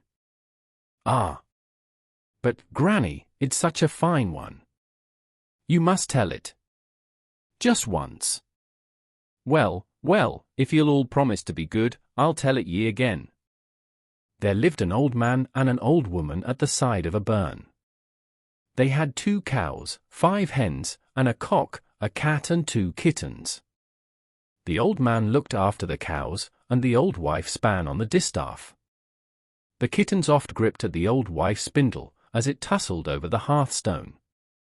"Show, show," she would say, "go away," and so it tussled about. One day, after breakfast, she thought she would have a bannock. So she baked 2 oatmeal bannocks, and set them onto the fire to harden. After a while, the old man came in, and sat down beside the fire, and takes one of the bannocks, and snaps it through the middle. When the other one sees this, it runs off as fast as it could, and the old wife after it, with the spindle in the one hand, and the distaff in the other. But the wee bannock ran away and out of sight, and ran till it came to a pretty large thatched house, and it ran boldly up inside to the fireside, and there were 3 tailors sitting on a big bench. When they saw the wee bannock come in, they jumped up, and got behind the goodwife, that was carding tow by the fire. "Hout," quoth she, "be no afeard, it's but a wee bannock. Grip it, and I'll give ye a sup of milk with it." Up she gets with the tow cards, and the tailor with the goose, and the 2 prentices, the one with the big shears, and the other with the lawbrod, but it dodged them, and ran round about the fire, and one of the prentices, thinking to snap it with the shears, fell into the ashes. The tailor cast the goose, and the goodwife the tow cards, but it wouldn't do. The bannock ran away, and ran till it came to a wee house at the roadside, and in it runs, and there was a weaver sitting at the loom, and the wife winding a clue of yarn. "Tibby," quoth he, "what's that?" "Oh," quoth she, "it's a wee bannock." "It's well come," quoth he, "for our porridge were but thin today. Grip it, my woman, grip it." "Eh," quoth she, "what recks? That's a clever bannock. Catch it, Willie, catch it, man." "Hout," quoth Willie, "cast the clue at it." But the bannock dodged round about, and off it went, and over the hill, like a new-tarred sheep or a mad cow. And forward it runs to the neat house, to the fireside, and there was the goodwife churning. "Come away, Wee Bannock," quoth she, "I'll have cream and bread today." But the Wee Bannock dodged round about the churn, and the wife after it, and in the hurry she had near hand overturned the churn. And before she got it set right again, the Wee Bannock was off and down the brae to the mill, and in it ran. The miller was sifting meal in the trough, but, looking up, "Aye," quoth he, "it's a sign of plenty when ye running about, and nobody to look after ye. But I like a bannock and cheese. Come your way hither, and I'll give ye a night's quarters." But the bannock wouldn't trust itself with the miller and his cheese. So it turned and ran its way out, but the miller didn't fash his head with it. So it toddled away and ran till it came to the smithy, and in it runs, and up to the anvil. The smith was making horse nails. Quoth he, "I like a glass of good ale and a well-toasted bannock. Come your way in by here." But the bannock was frightened when it heard about the ale, and turned, and was off as hard as it could, and the smith after it, and cast the hammer.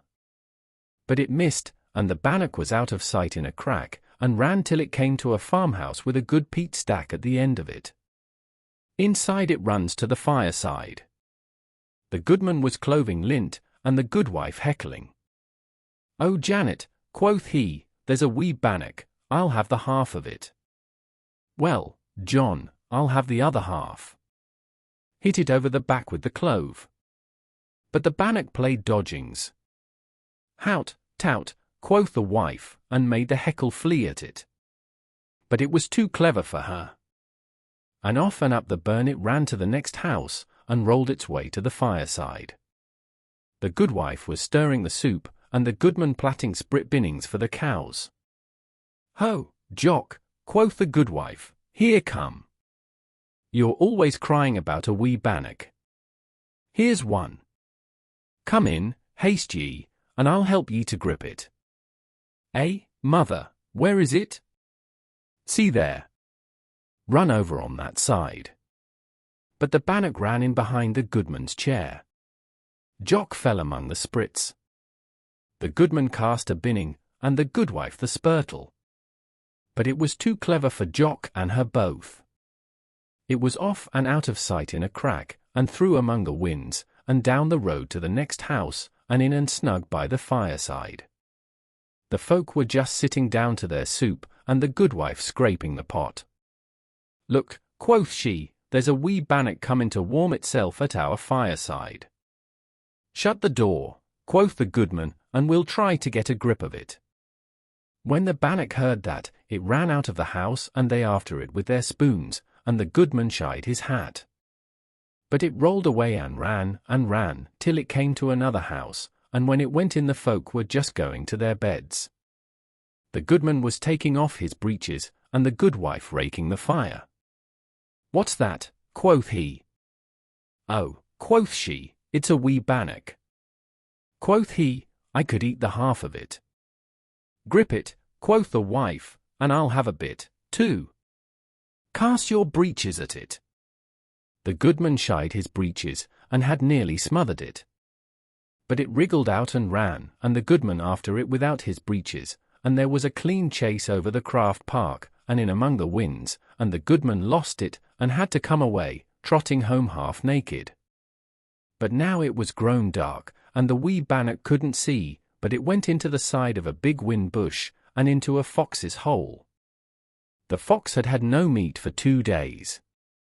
"Oh, welcome, welcome," quoth the fox, and snapped it in two in the middle. And that was the end of the wee bannock. Johnny Gloke. Johnny Gloke was a tailor by trade, but like a man of spirit, he grew tired of his tailoring, and wished to follow some other path that would lead to honor and fame. But he did not know what to do at first to gain fame and fortune, so for a time he was fonder of basking idly in the sun than in plying the needle and scissors. One warm day, as he was enjoying his ease, he was annoyed by the flies alighting on his bare ankles. He brought his hand down on them with force and killed a goodly number of them. On counting the victims of his valor, he was overjoyed at his success, his heart rose to the doing of great deeds, and he gave vent to his feelings in the saying, "Well done! Johnny Gloke killed 50 flies at one stroke. His resolution was now taken to cut out his path to fortune and honour. So he took down from its resting place a rusty old sword that had belonged to some of his forebears, and set out in search of adventures. After travelling a long way, he came to a country that was much troubled by two giants, whom no one was bold enough to meet, and strong enough to overcome. He was soon told of the giants, and learned that the king of the country had offered a great reward and the hand of his daughter in marriage to the man who should rid his land of this scourge. John's heart rose to the deed, and he offered himself for the service. The great haunt of the giants was a wood, and John set out with his old sword to perform his task. When he reached the wood, he laid himself down to think what course he would follow, for he knew how weak he was compared to those he had undertaken to kill. He had not waited long when he saw them coming with a wagon to fetch wood for fuel. My! They were big ones, with huge heads and long tusks for teeth. Johnny hid himself in the hollow of a tree, thinking only of his own safety. Feeling himself safe, he peeped out of his hiding place, and watched the two at work. Thus watching, he formed his plan for action. He picked up a pebble, threw it with force at one of them, and struck him a sharp blow on the head. The giant in his pain turned at once on his companion and blamed him in strong words for hitting him. The other denied in anger that he had thrown the pebble. John now saw himself on the highway to gain his reward and the hand of the king's daughter. He kept still, and carefully watched for an opportunity of striking another blow. He soon found it, and right against the giant's head went another pebble. The injured giant fell on his companion in fury, and the two belaboured each other till they were utterly tired out. They sat down on a log to breathe, rest, and recover themselves. While sitting, one of them said, "Well, all the king's army was not able to take us, but I fear an old woman with a rope's end would be too much for us now." "If that be so," said Johnny Gloke, as he sprang, bold as a lion, from his hiding place, "what do you say to Johnny Gloke with his old roosty sword?" So saying, he fell upon them, cut off their heads, and returned in triumph. He received the king's daughter in marriage and for a time lived in peace and happiness. He never told the mode he followed in his dealing with the giants. Some time after, a rebellion broke out among the subjects of his father-in-law. John, on the strength of his former valiant deed, was chosen to quell the rebellion. His heart sank within him, but he could not refuse and so lose his great name. He was mounted on the fiercest horse that ever saw sun or wind, and set out on his desperate task.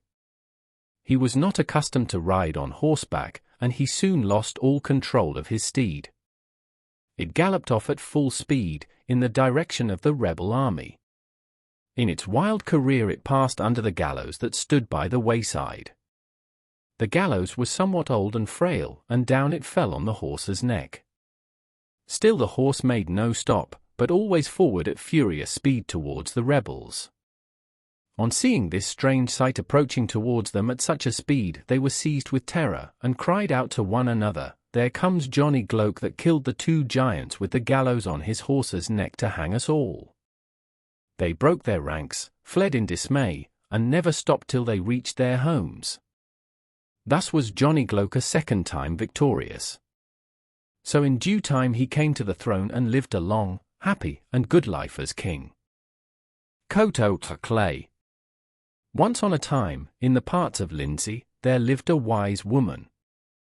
Some said she was a witch, but they said it in a whisper, lest she should overhear and do them a mischief, and truly it was not a thing one could be sure of, for she was never known to hurt anyone, which, if she were a witch, she would have been sure to do. But she could tell you what your sickness was, and how to cure it with herbs, and she could mix rare possets that would drive the pain out of you in a twinkling, and she could advise you what to do if your cows were ill, or if you'd got into trouble, and tell the maids whether their sweethearts were likely to be faithful. But she was ill-pleased if folks questioned her too much or too long, and she saw misliked fools. And many came to her asking foolish things, as was their nature, and to them she never gave counsel, at least of a kind that could aid them much. Well, one day, as she sat at her door paring potatoes, over the stile and up the path came a tall lad with a long nose and goggle eyes and his hands in his pockets. "That's a fool, if ever was one, and a fool's luck in his face," said the wise woman to herself with a nod of her head, and threw a potato skin over her left shoulder to keep off ill chance. "Good day, missus," said the fool. "I be come to see thee." "So thou art," said the wise woman, "I see that. How's all in thy folk this year?" "Oh, fairly," answered he. "But they say I be a fool." "Aye, so thou art," nodded she, and threw away a bad potato. "I see that, too. But what wouldst owe me? I keep no brains for sale." "Well, see now. Mother says I'll ne'er be wiser all my born days, but folks tell us thou canst do everything. Can't thee teach me a bit, so they'll think me a clever fellow at home?" "How tout," said the wise woman, "thou art a bigger fool than I thought. Nay, I can teach thee naught, lad, but I tell thee summat. Thou'lt be a fool all thy days till thou gets a coat o' clay, and then thou'rt no more than me." "Hi, missus, what sort of a coat's that?" said he. "That's none o's my business," answered she. "Thou hast got to find out that." And she took up her potatoes and went into her house. The fool took off his cap and scratched his head. "It's a queer kind of coat to look for, surely," said he. "I never heard of a coat o' clay. But then I be a fool, that's true." So he walked until he came to the drain near by, with just a pickle of water and a foot of mud in it. "Here's muck," said the fool, much pleased, and he got in and rolled in it splattering. "Hi, ye," said he, for he had his mouth full, "I've got a coat o' clay now to be sure. I'll go home and tell my mother I'm a wise man and not a fool any longer." And he went on home. Presently he came to a cottage with a lass at the door. "Morning, fool," said she, "hast thou been ducked in the horse pond?" "Fool yourself," said he, "the wise woman says I'll no more end she when I get a coat o' clay, and here it is. Shall I marry thee, lass?" "Aye," said she, for she thought she'd like a fool for a husband. "When shall it be?" "I'll come and fetch thee when I've told my mother," said the fool, and he gave her his lucky penny and went on. When he got home his mother was on the doorstep. "Mother, I've got a coat o' clay," said he. "Coat o's muck," said she, "and what of that?" "Wise woman said I'd no more than she when I got a coat o' clay," said he, "so I down in the drain and got one, and I'm not a fool any longer." "Very good," said his mother, "now thou canst get a wife." "Eh," said he, "I'm going to marry so-and-so." "What," said his mother, "that lass?" "No, and that thou did not.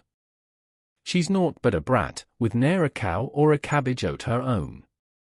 "But I gave her my luck penny," said the fool. "Then thou'rt a bigger fool than ever, for all thy coat o' clay," said his mother, and banged the door in his face. "Dang it," said the fool, and scratched his head, "that's not the right sort o' clay sure why." So he went back to the high road and sat down on the bank of the river close by, looking at the water, which was cool and clear. By and by he fell asleep, and before he knew what he was about, plump, he rolled off into the river with a splash, and scrambled out, dripping like a drowned rat. "Dear, dear," said he, "I'd better go and get dry in the sun." So up he went to the high road, and lay down in the dust, rolling about so that the sun should get at him all over. Presently, when he sat up and looked down at himself, he found that the dust had caked into a sort of skin over his wet clothes, till you could not see an inch of them, they were so well covered. "Hi, ye," said he, "here's a coat o' clay ready made, and a fine one. See now, I'm a clever fellow this time sure why, for I found what I wanted without looking for it. Wow, but it's a fine feeling to be so smart." And he sat and scratched his head, and thought about his own cleverness. But all of a sudden, round the corner came the squire on horseback, full gallop, as if the bogies were after him, but the fool had to jump, even though the squire pulled his horse back on his haunches. "What the dickens," said the squire, "do you mean by lying in the middle of the road like that?" "Well, master," said the fool, "I fell into the water and got wet, so I lay down in the road to get dry, and I lay down a fool and got up a wise man." "How's that?" said the squire. So the fool told him about the wise woman and the coat o' clay. Laughed the squire. "Who ever heard of a wise man lying in the middle of the high road to be ridden over? Lad, take my word for it, you are a bigger fool than ever," and he rode on, laughing. "Dang it," said the fool, as he scratched his head. "I've not got the right sort of coat yet, then." And he choked and spluttered in the dust that the squire's horse had raised. So on he went in a melancholy mood till he came to an inn, and the landlord at his door smoking. "Well, fool," said he, "thou art fine and dirty." "Aye," said the fool, "I be dirty outside in a dusty inn, but it's not the right thing yet." And he told the landlord all about the wise woman and the coat o' clay. "How tout," said the landlord, with a wink. "I know what's wrong. Thou est got a skin o' a dirt outside and all dry dust inside. Thou must moisten it, lad, with a good drink, and then thou'lt have a real all-over coat o' clay." "Hi," said the fool, "that's a good word." So down he sat and began to drink. But it was wonderful how much liquor it took to moisten so much dust, and each time he got to the bottom of the pot he found he was still dry. At last he began to feel very merry and pleased with himself. "Hi, ye," said he. "I've got a real coat o' clay now outside and in, what a difference it do make, to be sure. I feel another man now, so smart." And he told the landlord he was certainly a wise man now, though he couldn't speak over distinctly after drinking so much. So up he got, and thought he would go home and tell his mother she hadn't a fool for a son any more. But just as he was trying to get through the inn door, which would scarcely keep still long enough for him to find it, up came the landlord and caught him by the sleeve. "See here, master," said he, "thou hasn't paid for thy score, where's thy money?" "Haven't any," said the fool, and pulled out his pockets to show they were empty. "What?" said the landlord, and swore, "thou est drunk all my liquor, and haven't got naught to pay for it with." "Hi," said the fool. "You told me to drink so as to get a coat o' clay, but as I'm a wise man now I don't mind helping thee along in the world a bit, for though I'm a smart fellow I'm not too proud to my friends." "Wise man!" "Smart fellow," said the landlord, "and help me along, wilt thee?" "Dang it! Thou art the biggest fool I ever saw, and it's I'll help thee first, out o' this." And he kicked him out of the door into the road and swore at him. Said the fool, as he lay in the dust, "I'm not so wise as I thought. I guess I'll go back to the wise woman and tell her there's a screw loose somewhere." So up he got and went along to her house, and found her sitting at the door. "So thou art come back," said she, with a nod. "What dost thou want with me now?" So he sat down and told her how he'd tried to get a coat o' clay, and he wasn't any wiser for all of it. "No," said the wise woman, "thou art a bigger fool than ever, my lad." "So they all say," sighed the fool, "but where can I get the right sort of coat o' clay, then, missus?" "When thou art done with this world, and thy folk put thee in the ground," said the wise woman. "That's the only coat o' clay as make such as thee wise, lad. Born a fool, die a fool, and be a fool thy life long, and that's the truth." And she went into the house and shut the door. "Dang it," said the fool. "I must tell my mother she was right after all, and that she'll never have a wise man for a son." And he went off home. The 3 cows. There was a farmer, and he had 3 cows, fine fat beauties they were. One was called Facey, the other Diamond, and the third Beauty. One morning he went into his cowshed, and there he found Facey so thin that the wind would have blown her away. Her skin hung loose about her, All her flesh was gone, and she stared out of her great eyes as though she'd seen a ghost, and what was more, the fireplace in the kitchen was one great pile of wood ash. Well, he was bothered with it. He could not see how all this had come about. Next morning his wife went out to the shed, and see! Diamond was for all the world as wished-a-looking creature as Facey, nothing but a bag of bones, all the flesh gone, and half a rick of wood was gone, too, but the fireplace was piled up 3 feet high with white wood ashes. The farmer determined to watch the third night, so he hid in a closet which opened out of the parlour, and he left the door just ajar, that he might see what passed. Tick, tick, went the clock, and the farmer was nearly tired of waiting. He had to bite his little finger to keep himself awake, when suddenly the door of his house flew open, and in rushed maybe 1,000 pixies, laughing and dancing and dragging at Beauty's halter till they had brought the cow into the middle of the room. The farmer really thought he should have died with fright, and so perhaps he would had not curiosity kept him alive. Tick, tick, went the clock, but he did not hear it now. He was too intent staring at the pixies and his last beautiful cow. He saw them throw her down, fall on her, and kill her, and then with their knives they ripped her open, and flayed her as clean as a whistle.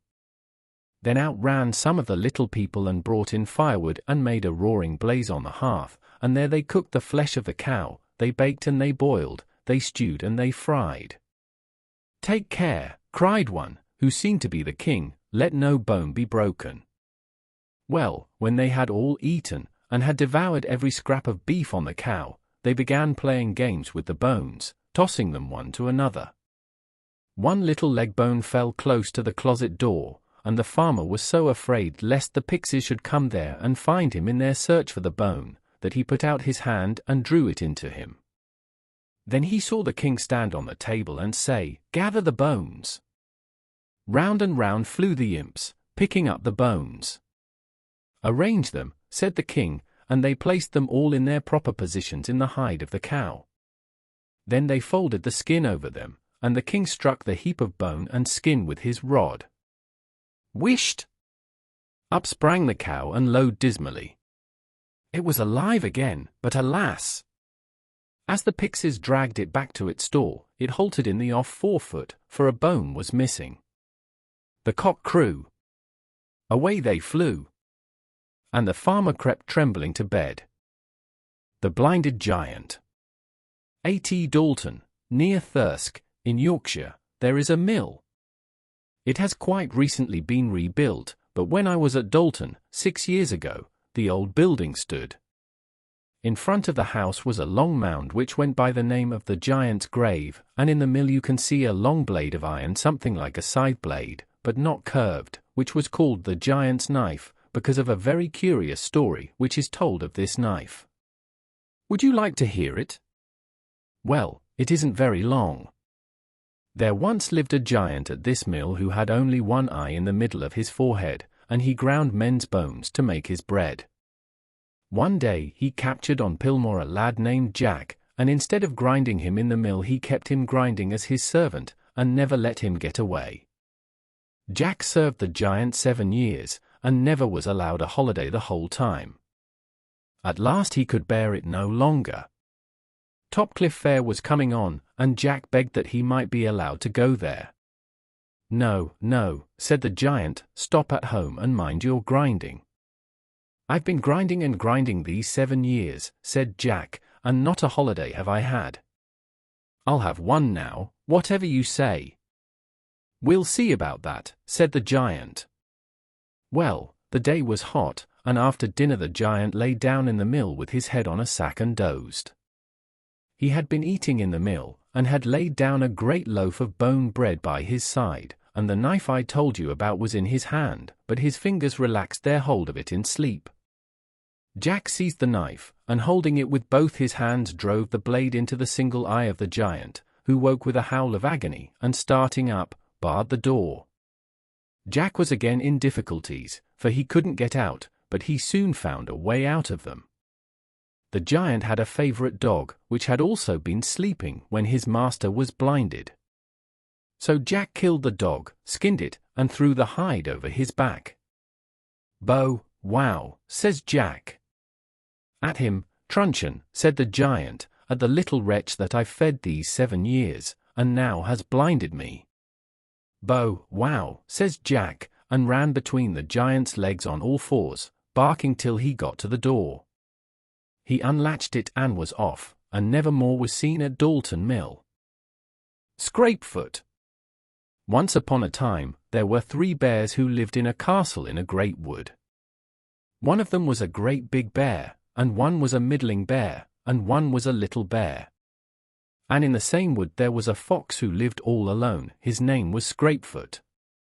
Scrapefoot was very much afraid of the bears, but for all that he wanted very much to know all about them.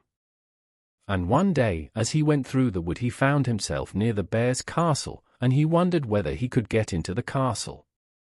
He looked all about him everywhere, and he could not see anyone.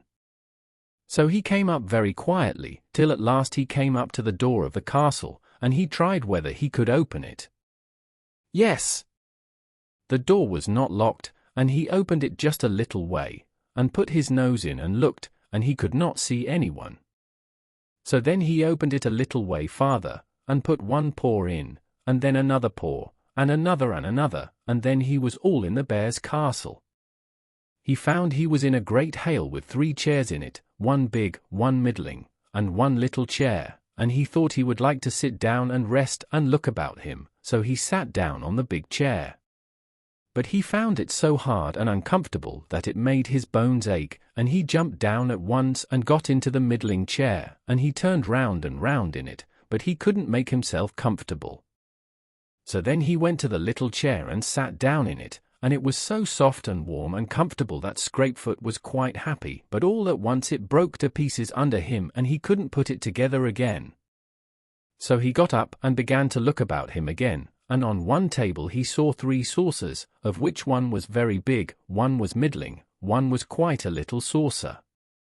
Scrapefoot was very thirsty, and he began to drink out of the big saucer. But he only just tasted the milk in the big saucer, which was so sour and so nasty that he would not taste another drop of it. Then he tried the middling saucer, and he drank a little of that. He tried 2 or 3 mouthfuls, but it was not nice, and then he left it and went to the little saucer, and the milk in the little saucer was so sweet and so nice that he went on drinking it till it was all gone. Then Scrapefoot thought he would like to go upstairs, and he listened and he could not hear anyone. So upstairs he went, and he found a great room with 3 beds in it. One was a big bed, and one was a middling bed, and one was a little white bed, and he climbed up into the big bed, but it was so hard and lumpy and uncomfortable that he jumped down again at once, and tried the middling bed. That was rather better, but he could not get comfortable in it, so after turning about a little while he got up and went to the little bed, and that was so soft and so warm and so nice that he fell fast asleep at once. And after a time the bears came home, and when they got into the hall the big bear went to his chair and said, "Who's been sitting in my chair?" And the middling bear said, "Who's been sitting in my chair?" And the little bear said, "Who's been sitting in my chair and has broken it all to pieces?" And then they went to have their milk, and the big bear said, "Who's been drinking my milk?" And the middling bear said, "Who's been drinking my milk?" And the little bear said, "Who's been drinking my milk and has drunk it all up?" Then they went upstairs and into the bedroom, and the big bear said, "Who's been sleeping in my bed?" And the middling bear said, "Who's been sleeping in my bed?" And the little bear said, "Who's been sleeping in my bed? And see, here he is." So then the bears came and wondered what they should do with him, and the big bear said, "Let's hang him," and then the middling bear said, "Let's drown him," and then the little bear said, "Let's throw him out of the window." And then the bears took him to the window, and the big bear took 2 legs on one side, and the middling bear took 2 legs on the other side, and they swung him backwards and forwards, and out of the window. Poor Scrapefoot was so frightened, and he thought every bone in his body must be broken. But he got up and first shook one leg, no, that was not broken, and then another, and that was not broken, and another, and then he wagged his tail and found there were no bones broken. So then he galloped off home as fast as he could go, and never went near the bear's castle again. The Pedlar of Swaffham. In the old days when London Bridge was lined with shops from one end to the other, and salmon swam under the arches, there lived at Swaffham, in Norfolk, a poor pedlar. He'd much ado to make his living, trudging about with his pack at his back and his dog at his heels, and at the close of the day's labour was but too glad to sit down and sleep. Now it fell out that one night he dreamed a dream, and therein he saw the great bridge of London town, and it sounded in his ears that if he went there he should hear joyful news. He made little count of the dream, but on the following night it came back to him, and again on the third night. Then he said within himself, I must needs try the issue of it, and so he trudged up to London town. Long was the way, and right glad was he when he stood on the great bridge and saw the tall houses on right hand and left, and had glimpses of the water running and the ships sailing by. All day long he paced to and fro, but he heard nothing that might yield him comfort. And again on the morrow he stood and he gazed, he paced afresh the length of London Bridge, but naught did he see and naught did he hear. Now the third day being come, as he still stood and gazed, a shopkeeper hard by spoke to him. Friend, said he, I wonder much at your fruitless standing. Have you no wares to sell? No, indeed, quoth the pedlar. And you do not beg for alms? Not so long as I can keep myself. Then what, I pray thee, dost thou want here, and what may thy business be? Well, kind sir, to tell the truth, I dreamed that if I came hither, I should hear good news. Right heartily did the shopkeeper laugh. Nay, thou must be a fool to take a journey on such a silly errand. I'll tell thee, poor silly country fellow, that I myself dreamed 2 nights, and that last night I dreamt myself to be in Swaffham, a place clean unknown to me, but in Norfolk if I mistake not, and methought I was in an orchard behind a pedlar's house, and in that orchard was a great oak tree. Then meseemed that if I digged I should find beneath that tree a great treasure. But think you I am such a fool as to take on me a long and wearisome journey, and all for a silly dream? No, my good fellow, learn wit from a wiser man than thyself. Get thee home, and mind thy business. When the pedlar heard this he spoke no word, but was exceeding glad in himself, and returning home speedily, digged underneath the great oak tree, and found a prodigious great treasure. He grew exceeding rich, but he did not forget his duty in the pride of his riches. For he built up again the church at Swaffham, and when he died they put a statue of him therein all in stone, with his pack at his back and his dog at his heels. And there it stands to this day to witness if I lie. The Old Witch. Once upon a time there were 2 girls who lived with their mother and father. Their father had no work, and the girls wanted to go away and seek their fortunes. Now one girl wanted to go to service, and her mother said she might if she could find a place. So she started for the town. Well, she went all about the town, but no one wanted a girl like her. So she went on farther into the country, and she came to the place where there was an oven where there was lots of bread baking. And the bread said, little girl, take us out, take us out. We have been baking 7 years, and no one has come to take us out. So the girl took out the bread, laid it on the ground, and went on her way. Then she met a cow, and the cow said, little girl, milk me, milk me. 7 years have I been waiting, and no one has come to milk me. The girl milked the cow into the pails that stood by. As she was thirsty she drank some, and left the rest in the pails by the cow. Then she went on a little farther, and came to an apple tree, so loaded with fruit that its branches were breaking down, and the tree said, little girl, help me shake my fruit. My branches are breaking, it is so heavy. And the girl said, of course I will, you poor tree. So she shook the fruit all off, propped up the branches, and left the fruit on the ground under the tree. Then she went on again till she came to a house. Now in this house there lived a witch, and this witch took girls into her house as servants. And when she heard that this girl had left her home to seek service, she said that she would try her, and give her good wages. The witch told the girl what work she was to do. You must keep the house clean and tidy, sweep the floor and the fireplace, but there is one thing you must never do. You must never look up the chimney, or something bad will befall you. So the girl promised to do as she was told, but one morning as she was cleaning, and the witch was out, she forgot what the witch said, and looked up the chimney. When she did this, a great bag of money fell down in her lap. This happened again and again. So the girl started to go off home. When she had gone some way, she heard the witch coming after her. So she ran to the apple tree and cried, apple tree, hide me. So the old witch can't find me. If she does, she'll pick my bones and bury me under the marble stones. So the apple tree hid her. When the witch came up, she said, tree of mine, have you seen a girl with a willy wag and a long-tailed bag?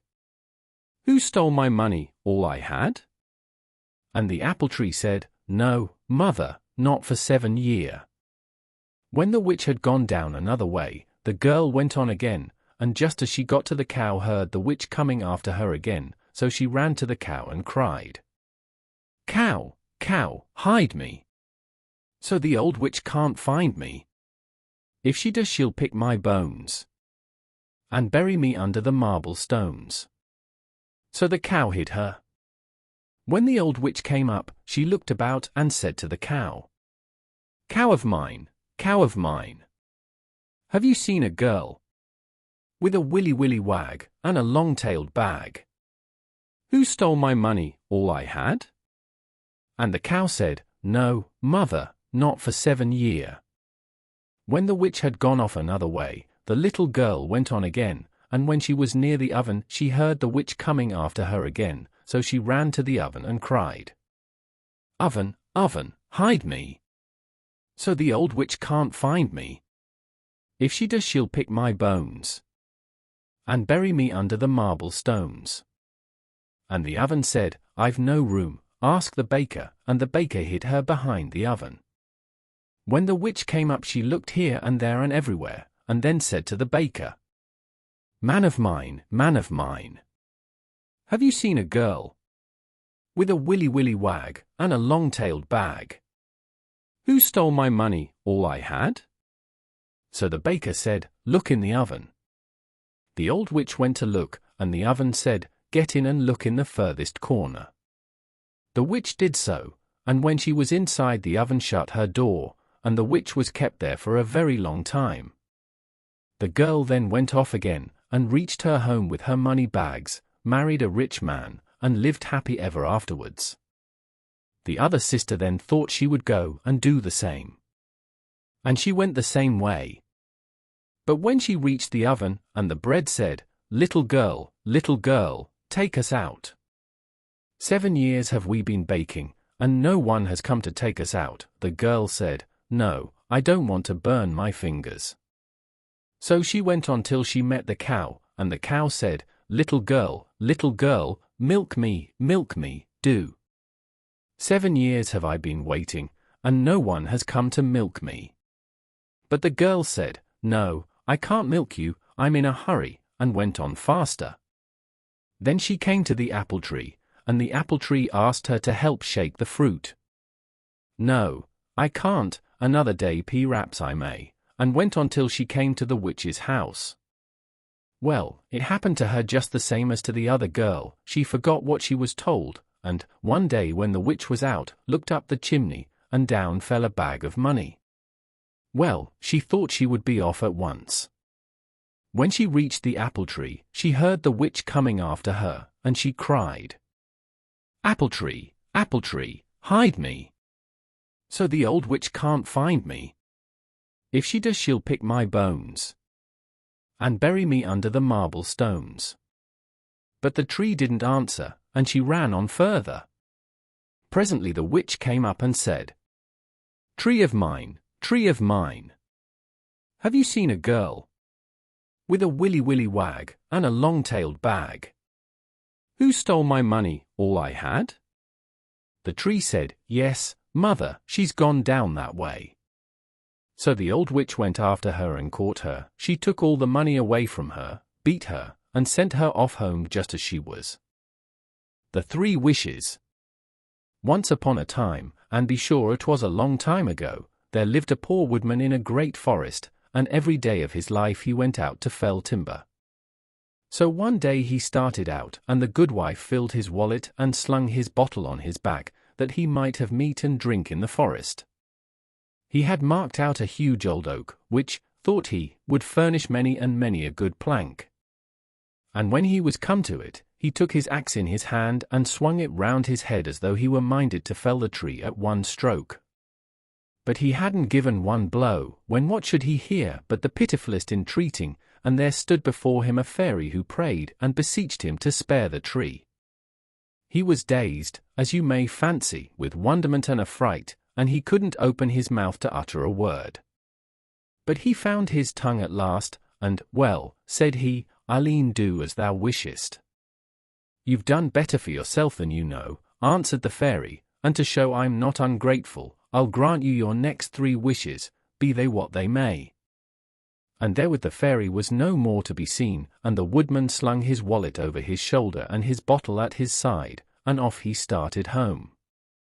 But the way was long, and the poor man was regularly dazed with the wonderful thing that had befallen him, and when he got home there was nothing in his noddle but the wish to sit down and rest. Maybe, too, 'twas a trick of the fairies. Who can tell? Anyhow, down he sat by the blazing fire, and as he sat he waxed hungry, though it was a long way off supper time yet. "Hasn't thou naught for supper, dame?" said he to his wife. "Nay, not for a couple of hours yet," said she. "Ah," groaned the woodman, "I wish I'd a good link of black pudding here before me." No sooner had he said the word, when clatter, clatter, rustle, rustle, what should come down the chimney but a link of the finest black pudding the heart of man could wish for. If the woodman stared, the goodwife stared 3 times as much. "What's all this?" says she.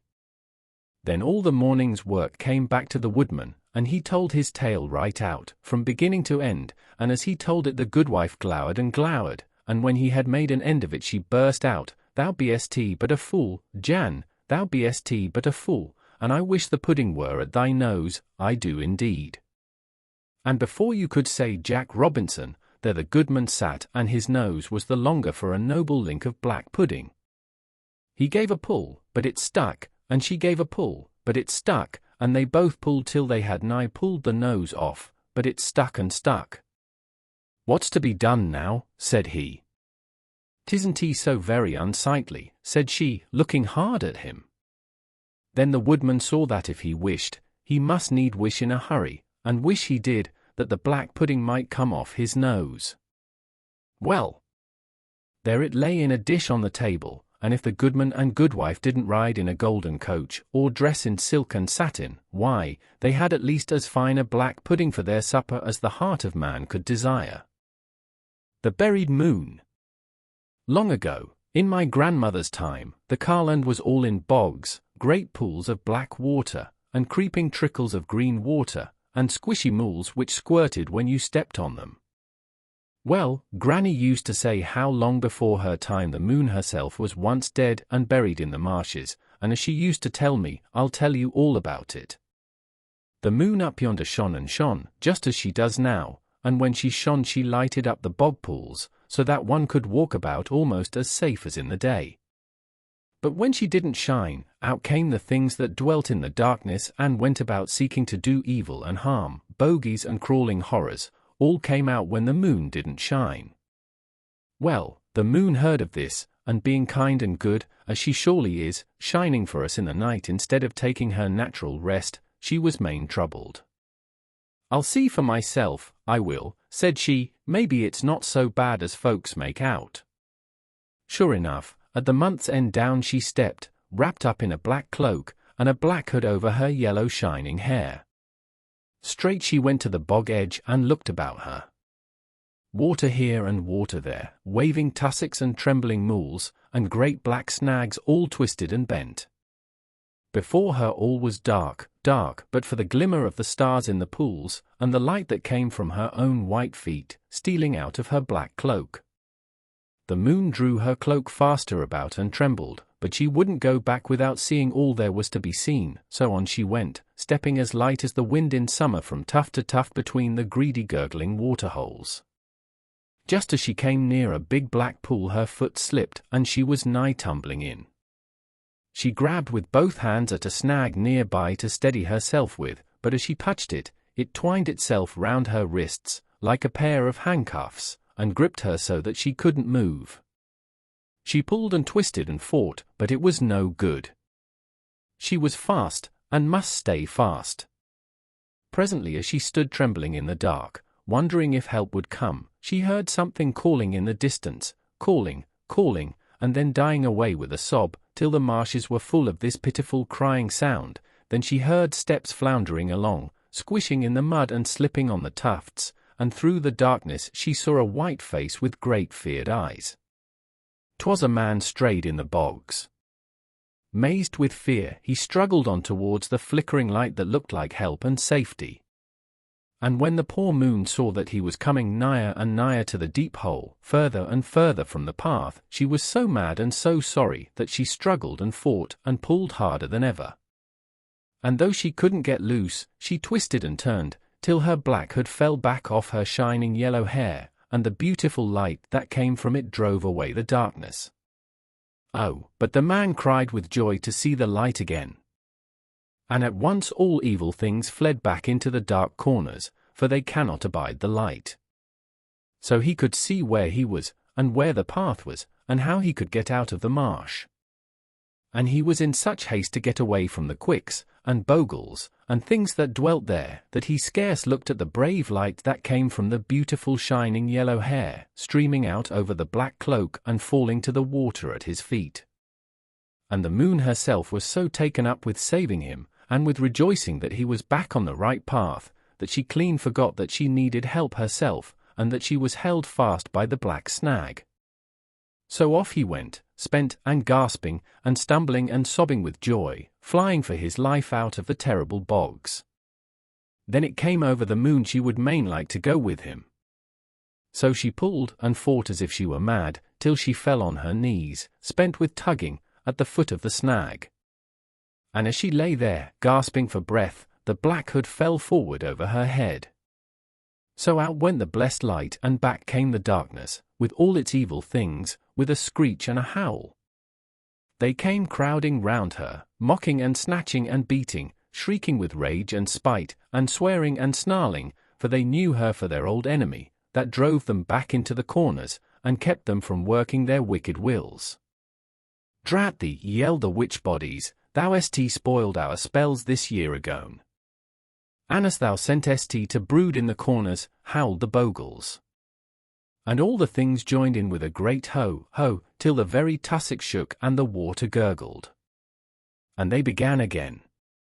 We'll poison her, shrieked the witches. And a ho ho, howled the things again. We'll smother her, whispered the crawling horrors, and twined themselves round her knees. And ho, ho, mocked the rest of them. And again they all shouted with spite and ill will. And the poor moon crouched down, and wished she was dead and done with. And they fought and squabbled what they should do with her, till a pale grey light began to come in the sky, and it drew nigh the dawning. And when they saw that, they were feared lest they shouldn't have time to work their will, and they caught hold of her, with horrid bony fingers, and laid her deep in the water at the foot of the snag. And the bogles fetched a strange big stone and rolled it on top of her, to keep her from rising. And they told 2 of the will-o'-the-wikes to take turns in watching on the black snag, to see that she lay safe and still, and couldn't get out to spoil their sport. And there lay the poor moon, dead and buried in the bog, till someone would set her loose, and who'd know where to look for her. Well, the days passed, and 'twas the time for the new moon's coming, and the folk put pennies in their pockets and straws in their caps so as to be ready for her, and looked about, for the moon was a good friend to the marsh folk, and they were main glad when the dark time was gone, and the paths were safe again, and the evil things were driven back by the blessed light into the darkness and the waterholes. But days and days passed, and the new moon never came, and the nights were dark, and the evil things were worse than ever. And still the days went on, and the new moon never came. Naturally, the poor folk were strangely feared and mazed, and a lot of them went to the wise woman who dwelt in the old mill, and asked if so be she could find out where the moon was gone. Well, said she, after looking in the brewpot, and in the mirror, and in the book, it be main queer, but I can't rightly tell ye what's happened to her. If ye hear of aught, come and tell me. So they went their ways, and as days went by, and never a moon came, naturally they talked, my word. I reckon they did talk. Their tongues wagged at home, and at the inn, and in the garth. But so came one day, as they sat on the great settle in the inn, a man from the far end of the boglands was smoking and listening, when all at once he sat up and slapped his knee. My fakes, says he, I'd clean forgot, but I reckon I kens where the moon be, and he told them of how he was lost in the bogs, and how, when he was nigh dead with fright, the light shone out, and he found the path and got home safe. So off they all went to the wise woman, and told her about it, and she looked long in the pot and the book again, and then she nodded her head. It's dark still, childer, dark, says she, and I can't rightly see, but do as I tell ye, and ye'll find out for yourselves. Go all of ye, just afore the night gathers, put a stone in your mouth, and take a hazel twig in your hands, and say never a word till you're safe home again. Then walk on and fear not, far into the midst of the marsh, till ye find a coffin, a candle, and a cross. Then ye'll not be far from your moon, look, and emappen ye'll find her. So came the next night in the darklings, out they went all together, every man with a stone in his mouth, and a hazel twig in his hand, and feeling, thou mayest reckon, main feared and creepy. And they stumbled and stottered along the paths into the midst of the bogs, they saw naught, though they heard sighings and flutterings in their ears, and felt cold wet fingers touching them, but all at once, looking around for the coffin, the candle, and the cross, while they came nigh to the pool beside the great snag, where the moon lay buried. And all at once they stopped, quaking and mazed and skeary, for there was the great stone, half in, half out of the water, for all the world like a strange big coffin, and at the head was the black snag, stretching out its two arms in a dark gruesome cross, and on it a TID light flickered, like a dying candle.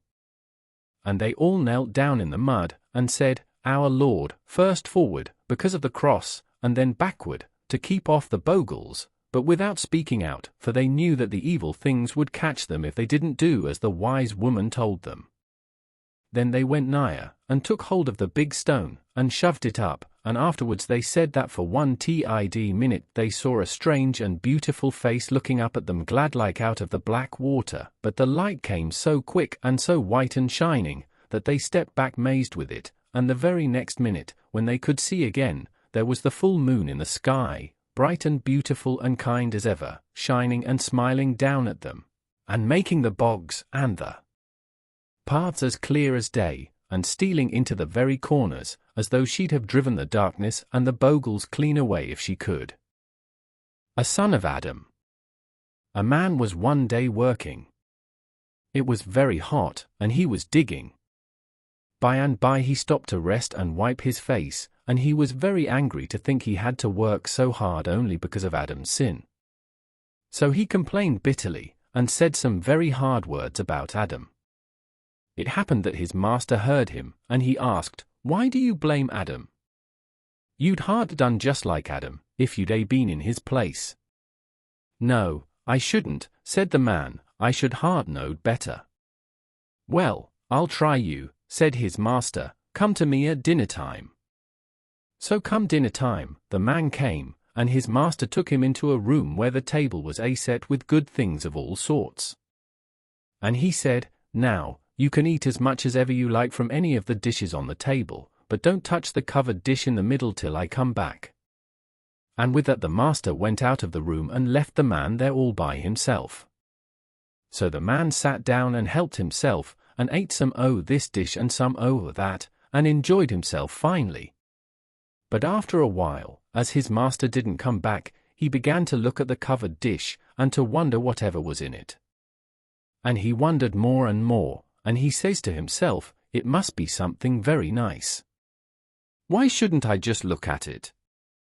I won't touch it. There can't be any harm in just peeping. So at last he could hold back no longer, and he lifted up the cover a tiny bit, but he couldn't see anything. Then he lifted it up a bit more, and out popped a mouse.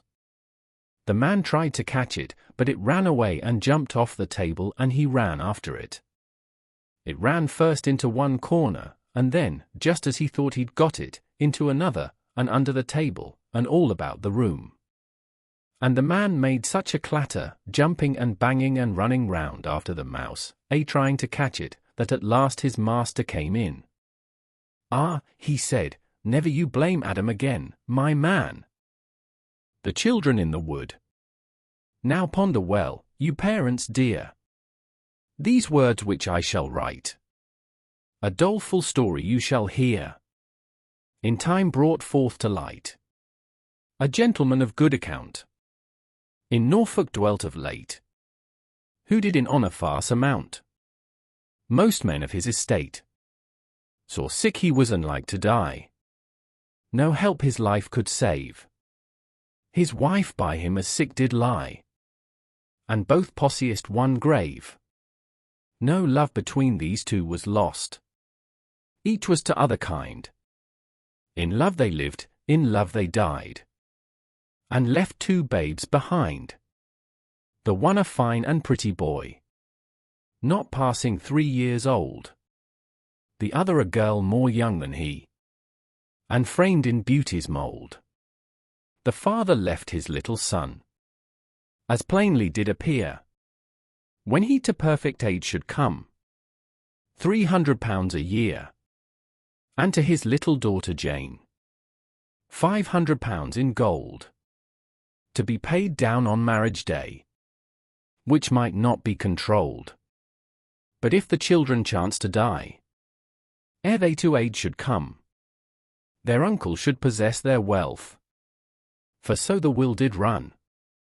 Now, brother, said the dying man, look to my children dear. Be good unto my boy and girl. No friends else have they here. To God and you I recommend. My children dear this day. But little while be sure we have, within this world to stay. You must be father and mother both, and uncle, all in one. God knows what will become of them when I am dead and gone. With that bespake their mother dear. O brother kind, quoth she, you are the man must bring our babes to wealth or misery. And if you keep them carefully, then God will you reward. But if you otherwise should deal, God will your deeds regard. With lips as cold as any stone, they kiss their children small. God bless you both, my children dear. With that the tears did fall. These speeches then their brother spake to this sick couple there. The keeping of your little ones. Sweet sister, do not fear. God never prosper me nor mine, nor aught else that I have. If I do wrong your children dear, when you are laid in grave, the parents being dead and gone, the children home he takes, and brings them straight unto his house, where much of them he makes. He had not kept these pretty babes a 12-month and a day, but, for their wealth, he did devise to make them both away. He bargained with 2 ruffians strong, which were of furious mood, that they should take these children young, and slay them in a wood. He told his wife an artful tale. He would the children send to be brought up in London town, with one that was his friend. Away then went those pretty babes, rejoicing at that tide, rejoicing with a merry mind. They should on cock-horse ride. They prate and prattle pleasantly, as they ride on the way, to those that should their butchers be, and work their lives decay, so that the pretty speech they had made murder's heart relent, and they that undertook the deed full sore now did repent. Yet one of them, more hard of heart, did vow to do his charge, because the wretch that hired him had paid him very large. The other won't agree thereto, so there they fall to strife. With one another they did fight about the children's life, and he that was of mildest mood did slay the other there, within an unfrequented wood. The babes did quake for fear. He took the children by the hand, tears standing in their eye, and bade them straightway follow him. And look, they did not cry, and 2 long miles he led them on, while they for food complain. Stay here, quoth he, I'll bring you bread when I come back again. These pretty babes, with hand in hand, went wandering up and down, but never more could see the man approaching from the town. Their pretty lips from blackberries were all besmeared and dyed, and when they saw the darksome night, they sat them down and cried. Thus wandered these poor innocents, till death did end their grief. In one another's arms they died, as wanting due relief. No burial this pretty pair from any man receives, till Robin Redbreast piously did cover them with leaves. And now the heavy wrath of God upon their uncle fell. Yea, fearful fiends did haunt his house. His conscience felt an hell. His barns were fired, his goods consumed. His hands were barren made. His cattle died within the field, and nothing with him stayed. And in a voyage to Portugal, 2 of his sons did die. And to conclude, himself was brought to wanton misery. He pawned and mortgaged all his land, ere 7 years came about. And now at last this wicked act did by this means come out. The fellow that did take in hand these children for to kill was for a robbery judged to die. Such was God's blessed will, who did confess the very truth, as here hath been displayed.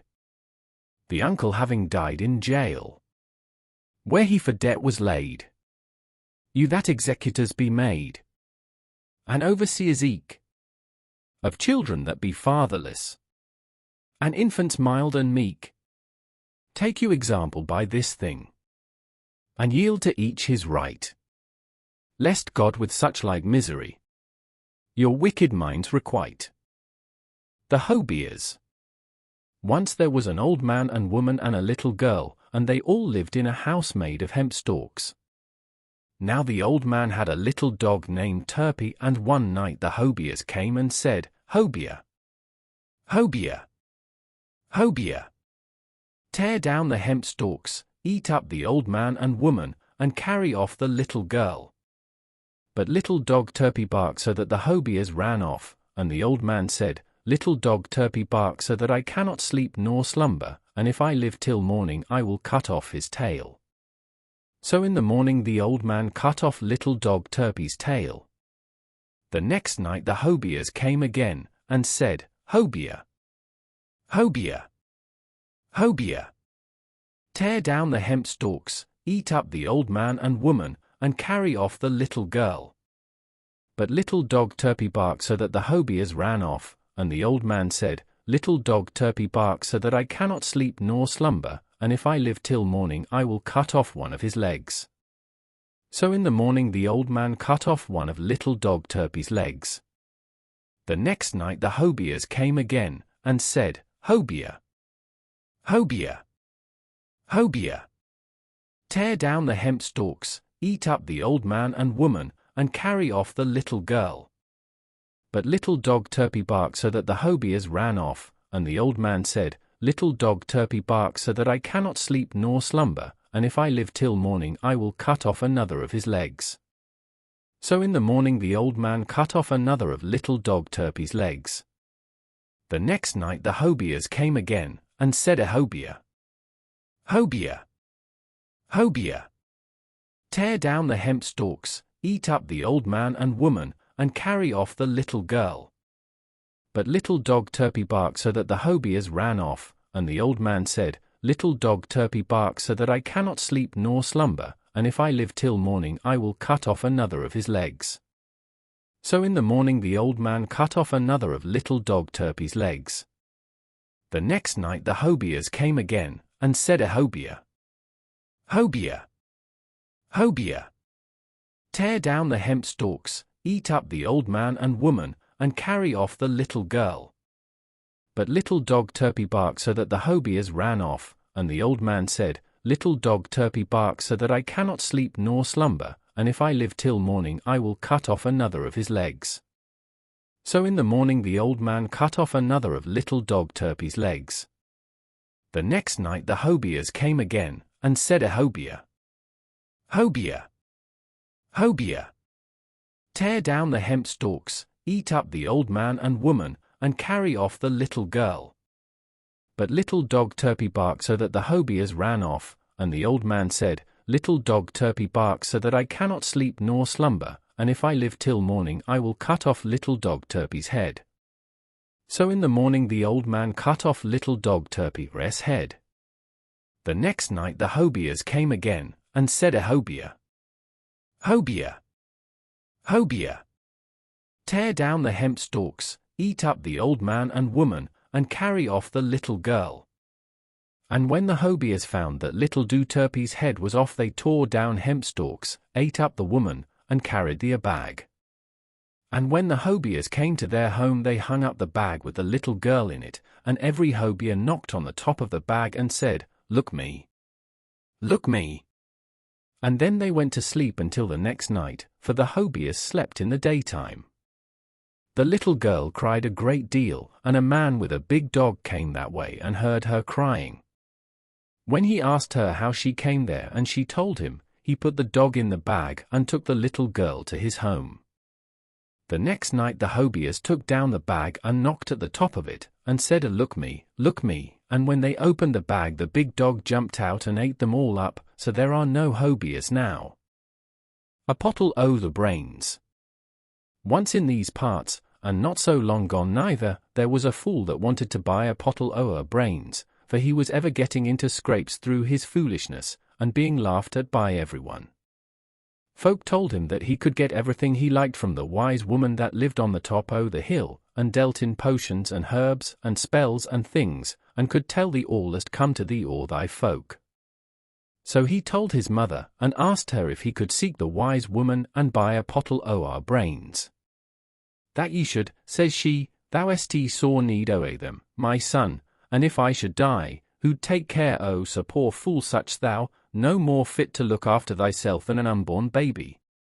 But mind thy manners, and speak her pretty, my lad, for they wise folk are jay and light mispleased.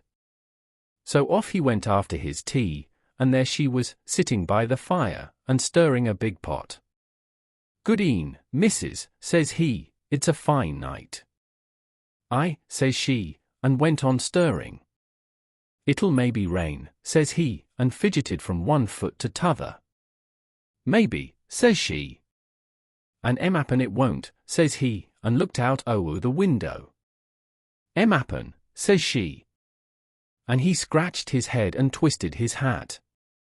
Well, says he, I can't mind nothing else about the weather, but let me see, the crops are getting on fine.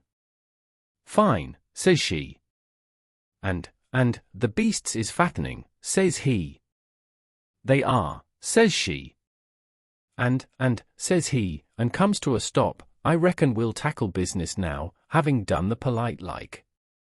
Have you any brains for to sell? That depends, says she, if thou wants king's brains, or soldier's brains, or schoolmaster's brains, I dinna keep 'em. How no, says he, just ordinary brains, fit for any fool, same as everyone has about here, something clean common like. I so, says the wise woman, I might manage that, if so be thou'lt help thyself. How's that for, missus, says he. Just so, says she, looking in the pot, bring me the heart of the thing thou likest best of all, and I'll tell thee where to get thy pottle o'er brains. But, says he, scratching his head, how can I do that?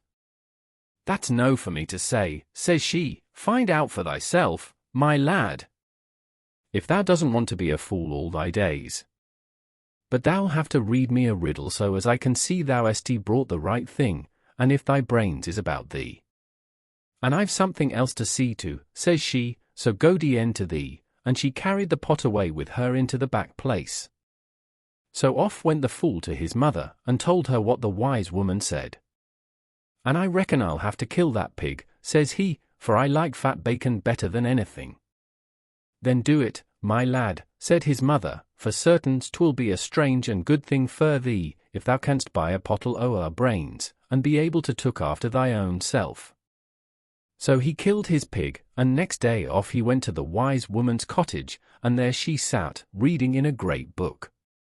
Go de missus, says he, I've brought thee the heart o' the thing I like the best of all, and I put it happed in paper on the table. I so, says she, and looked at him through her spectacles. Tell me this then, what runs without feet? He scratched his head, and thought, but he couldn't tell. Go thy ways, she said, thou hast not fetched me the right thing yet.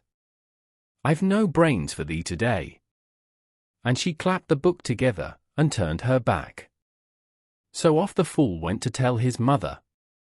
But as he got nigh the house, out came folk running to tell him that his mother was dying.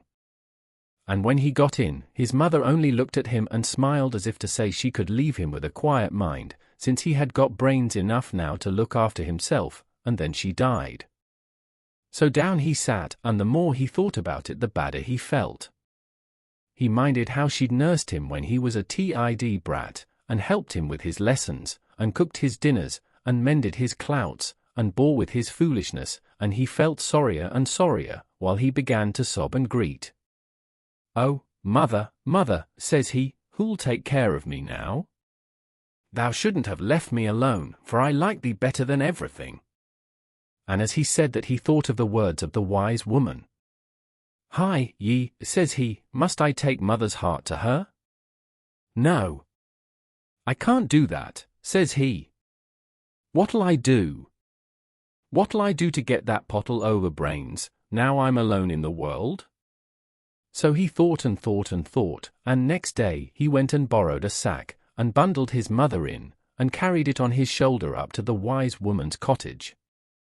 Go de missus, says he, I reckon I've fetched thee the right thing this time, surely, and he plumped the sack down kerflap. In the doorsill. Maybe, says the wise woman, but read me this, now, what's yellow and shining but isn't gold? And he scratched his head, and thought, but he couldn't tell. Thou hast not hit the right thing, my lad, says she. I doubt thou art a bigger fool than I thought, and shut the door in his face. See there, says he, and set down by the roadside and greets. I've lost the only two things as I cared for, and what else can I find to buy a pottle o'er brains with? And he fair howled, till the tears ran down into his mouth. And up came a lass that lived near at hand, and looked at him. What's up with thee, fool, says she. Oh, I've killed my pig, and lost my mother, and I'm nobbut a fool myself, says he, sobbing. That's bad, says she, and haven't thee anybody to look after thee? No, says he, and I canna buy my pottle o'er brains, for there's nothing I like best left. What art talking about, says she. And down she sets by him, and he told her all about the wise woman and the pig, and his mother and the riddles, and that he was alone in the world. Well, says she, I wouldn't mind looking after thee myself. Could thee do it, says he. Oh says she, folks say as fools make good husbands, and I reckon I'll have thee, if thou art willing. Canst cook, says he. I can, says she. And scrub, says he. Surely, says she. And mend my clouts, says he. I can that, says she. I reckon thou'lt do then as well as anybody, says he, but what'll I do about this wise woman? Oh, wait a bit, says she, something may turn up, and it'll not matter if thou art a fool, so long as thou hast got me to look after thee. That's true, says he, and off they went and got married. And she kept his house so clean and neat, and cooked his dinner so fine, that one night he says to her, Lass, I'm thinking I like thee best of everything after all. That's good hearing, says she, and what then? Have I got to kill thee, dost think, and take thy heart up to the wise woman for that pottle o'er brains? Law, no, says she, looking skeered, I winna have that. But see here, thou didn't cut out thy mother's heart, did thou? No, but if I had, maybe I'd have got my pottle o'er brains, says he. Not a bit of it, says she, just thou take me as I be, heart and all, and I'll wager I'll help thee read the riddles. Can thee so, says he, doubtful like, I reckon they're too hard for women folk. Well, says she, let's see now. Tell me the first. What runs without feet, says he. Why, water, says she. It do, says he, and scratched his head. And what's yellow and shining but isn't gold? Why, the sun, says she. Faith, it be, says he. Come, we'll go up to the wise woman at once, and off they went. And as they came up the pad, she was sitting at the door, twining straws. Go d'yen, missus, says he. Go d'yen, fool, says she. I reckon I've fetched thee the right thing at last, says he. The wise woman looked at them both and wiped her spectacles. Canst tell me what that is as has first no legs, and then 2 legs, and ends with 4 legs? And the fool scratched his head and thought, but he couldn't tell. And the lass whispered in his ear, It's a tadpole. Happen, says he, then, it may be a tadpole, missus. The wise woman nodded her head. That's right, says she, and thou hast got thy pottle o'er brains already. Where are they, says he, looking about and feeling in his pockets. In thy wife's head, says she. The only cure for a fool is a good wife to look after him, and that thou hast got, so go d'yen to thee. And with that she nodded to them, and up and into the house. So they went home together, and he never wanted to buy a pottle o'er brains again, for his wife had enough for both. The King of England and his 3 sons. Once upon a time there was an old king who had 3 sons, and the old king fell very sick one time, and there was nothing at all could make him well, but some golden apples from a far country. So the 3 brothers went on horseback to look for some of these apples. They set off together, and when they came to crossroads they halted and refreshed themselves a bit, and then they agreed to meet on a certain time, and not one was to go home before the other. So Valentine took the right, and Oliver went straight on, and poor Jack took the left. To make my long story short, I shall follow poor Jack, and let the other 2 take their chances, for I don't think there was much good in them. Off poor Jack rides over hills, dales, valleys, and mountains, through woolly woods and sheep walks, where the old chap never sounded his hollow bugle horn, farther than I can tell you tonight or ever intend to tell you. At last he came to an old house, near a great forest, and there was an old man sitting out by the door, and his look was enough to frighten you or anyone else, and the old man said to him, Good morning, my king's son. Good morning to you, old gentleman, was the young prince's answer, frightened out of his wits though he didn't like to give in. The old gentleman told him to dismount and to go in to have some refreshment, and to put his horse in the stable, such as it was. Jack soon felt much better after having something to eat, and began to ask the old gentleman how he knew he was a king's son. Oh dear, said the old man, I knew that you were a king's son, and I know what is your business better than what you do yourself. So you will have to stay here tonight, and when you are in bed you mustn't be frightened whatever you may hear. There will come all manner of frogs and snakes, and some will try to get into your eyes and your mouth, but mind, don't stir the least bit or you will turn into one of those things yourself." Poor Jack didn't know what to make of this, but, however, he ventured to go to bed. Just as he thought to have a bit of sleep, round and over and under him they came, but he never stirred an inch all night. "Well, my young son, how are you this morning?" "Oh, I am very well, thank you, but I didn't have much rest." "Well, never mind that, you have got on very well so far, but you have a great deal to go through before you can have the golden apples to go to your father. You'd better come and have some breakfast before you start on your way to my other brother's house. You will have to leave your own horse here with me until you come back again, and tell me everything about how you get on." After that out came a fresh horse for the young prince, and the old man gave him a ball of yarn, and he flung it between the horse's 2 ears. Off he went as fast as the wind, which the wind behind could not catch the wind before, until he came to the second oldest brother's house. When he rode up to the door he had the same salute as from the first old man, but this one was even uglier than the first one. He had long grey hair, and his teeth were curling out of his mouth, and his finger and toenails had not been cut for many 1,000 years.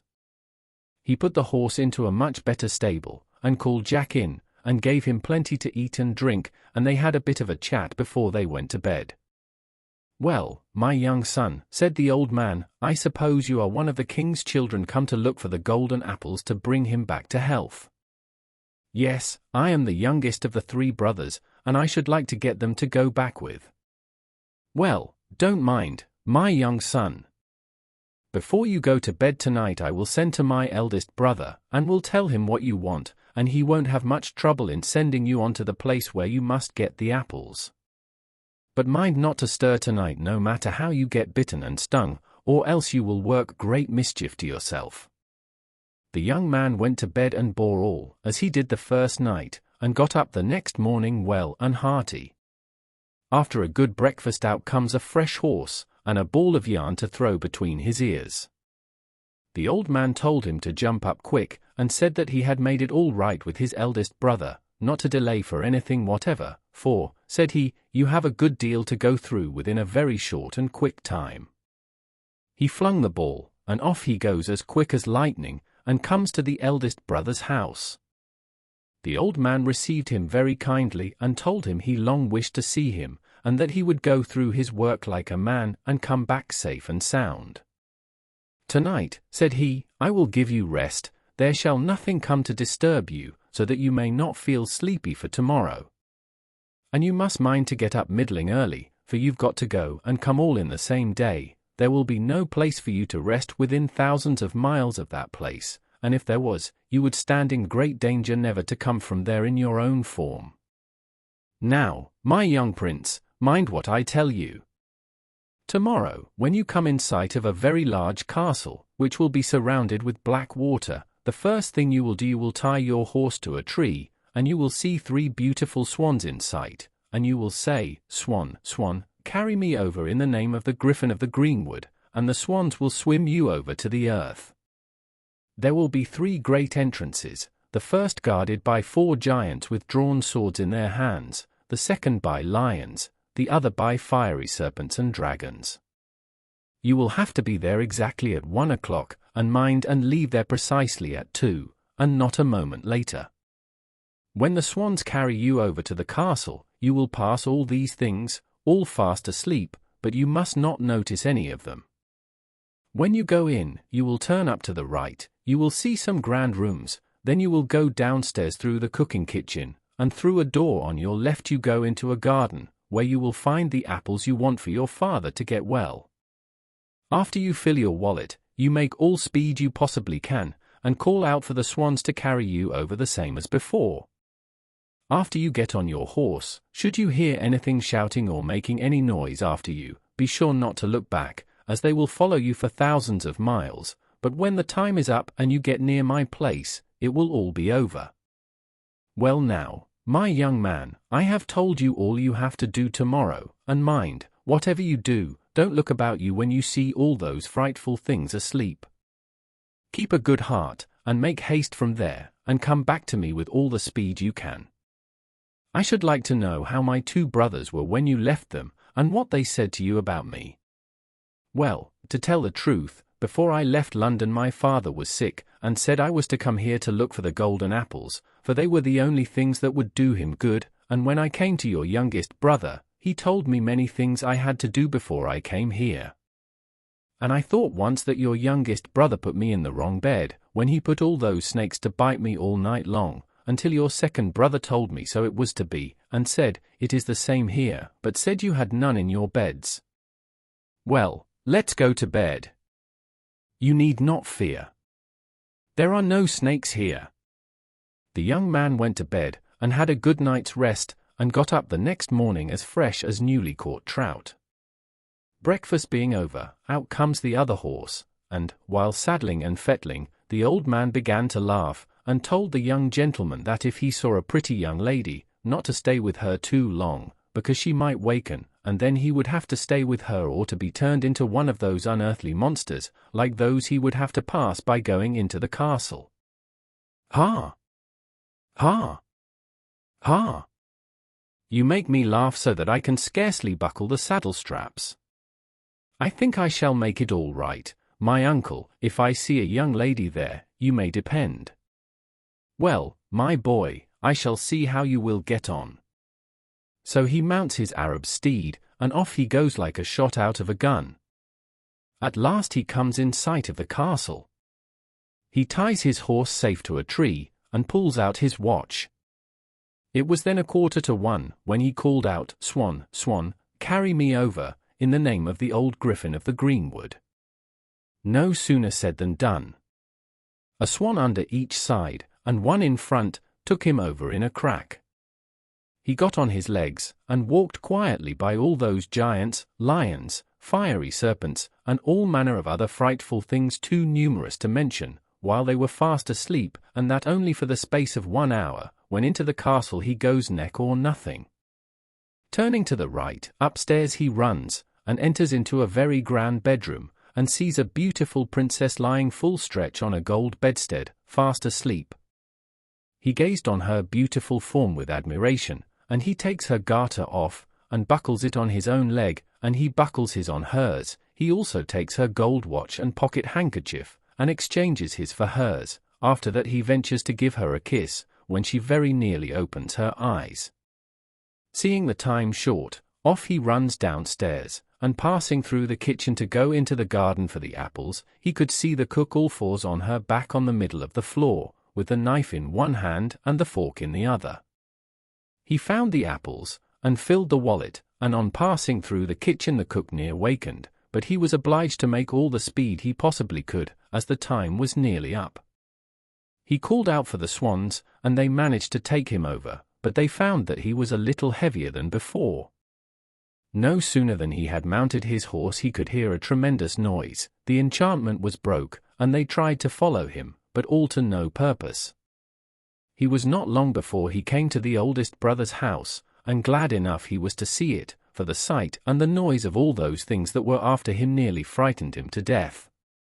"Welcome, my boy, I am proud to see you. Dismount and put the horse in the stable, and come in and have some refreshments. I know you are hungry after all you have gone through in that castle. And tell me all you did, and all you saw there. Other kings' sons went by here to go to that castle, but they never came back alive, and you are the only one that ever broke the spell. And now you must come with me, with a sword in your hand, and must cut my head off, and must throw it in that well."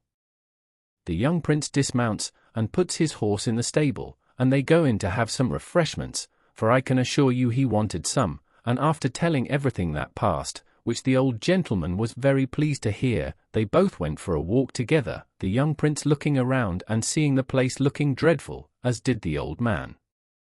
He could scarcely walk from his toenails curling up like ram's horns that had not been cut for many 100 years, and big long hair. They come to a well, and the old man gives the prince a sword, and tells him to cut his head off, and throw it in that well. The young man has to do it against his wish, but has to do it. No sooner has he flung the head in the well, than up springs one of the finest young gentlemen you would wish to see, and instead of the old house and the frightful-looking place, it was changed into a beautiful hall and grounds. And they went back and enjoyed themselves well, and had a good laugh about the castle. The young prince leaves this young gentleman in all his glory, and he tells the prince before leaving that he will see him again before long. They have a jolly shake hands, and off he goes to the next oldest brother, and, to make my long story short, he has to serve the other two brothers the same as the first. Now the youngest brother began to ask him how things went on. "Did you see my two brothers?" "Yes." "How did they look?" "Oh, they looked very well. I liked them much. They told me many things what to do." "Well, did you go to the castle?" "Yes, my uncle." "And will you tell me what you see in there? Did you see the young lady?" "Yes, I saw her, and plenty of other frightful things." "Did you hear any snake biting you in my oldest brother's bed?" "No, there were none there. I slept well." "You won't have to sleep in the same bed tonight. You will have to cut my head off in the morning." The young prince had a good night's rest, and changed all the appearance of the place by cutting his friend's head off before he started in the morning. A jolly shake hands, and the uncle tells him it's very probable he shall see him again soon when he is not aware of it. This one's mansion was very pretty, and the country around it beautiful, after his head was cut off. Off Jack goes, over hills, dales, valleys, and mountains, and very near losing his apples again. At last he arrives at the crossroads, where he had to meet his brothers, on the very day appointed. Coming up to the place, he sees no tracks of horses, and, being very tired, he lays himself down to sleep, by tying the horse to his leg, and putting the apples under his head. Presently up come the other brothers the same time to the minute, and found him fast asleep, and they would not waken him, but said one to another, "Let us see what sort of apples he has got under his head." So they took and tasted them, and found they were different to theirs. They took and changed his apples for theirs, and off to London as fast as they could, and left the poor fellow sleeping. After a while he awoke, and, seeing the tracks of other horses, he mounted and off with him, not thinking anything about the apples being changed. He had still a long way to go, and by the time he got near London he could hear all the bells in the town ringing, but did not know what was the matter till he rode up to the palace, when he came to know that his father was recovered by his brother's apples. When he got there his two brothers were off to some sports for a while, and the king was glad to see his youngest son, and very anxious to taste his apples. But when he found out that they were not good, and thought that they were more for poisoning him, he sent immediately for the headsman to behead his youngest son, who was taken away there and then in a carriage. But instead of the headsman taking his head off, he took him to a forest not far from the town, because he had pity on him, and there left him to take his chance, when presently up comes a big hairy bear, limping upon 3 legs. The prince, poor fellow, climbed up a tree, frightened of him, but the bear told him to come down, that it was no use of him to stop here. With hard persuasion poor Jack comes down, and the bear speaks to him and bids him, "Come here to me, I will not do you any harm. It's better for you to come with me and have some refreshments, I know that you are hungry all this time." The poor young prince says, "No, I am not hungry, but I was very frightened when I saw you coming to me first, as I had no place to run away from you."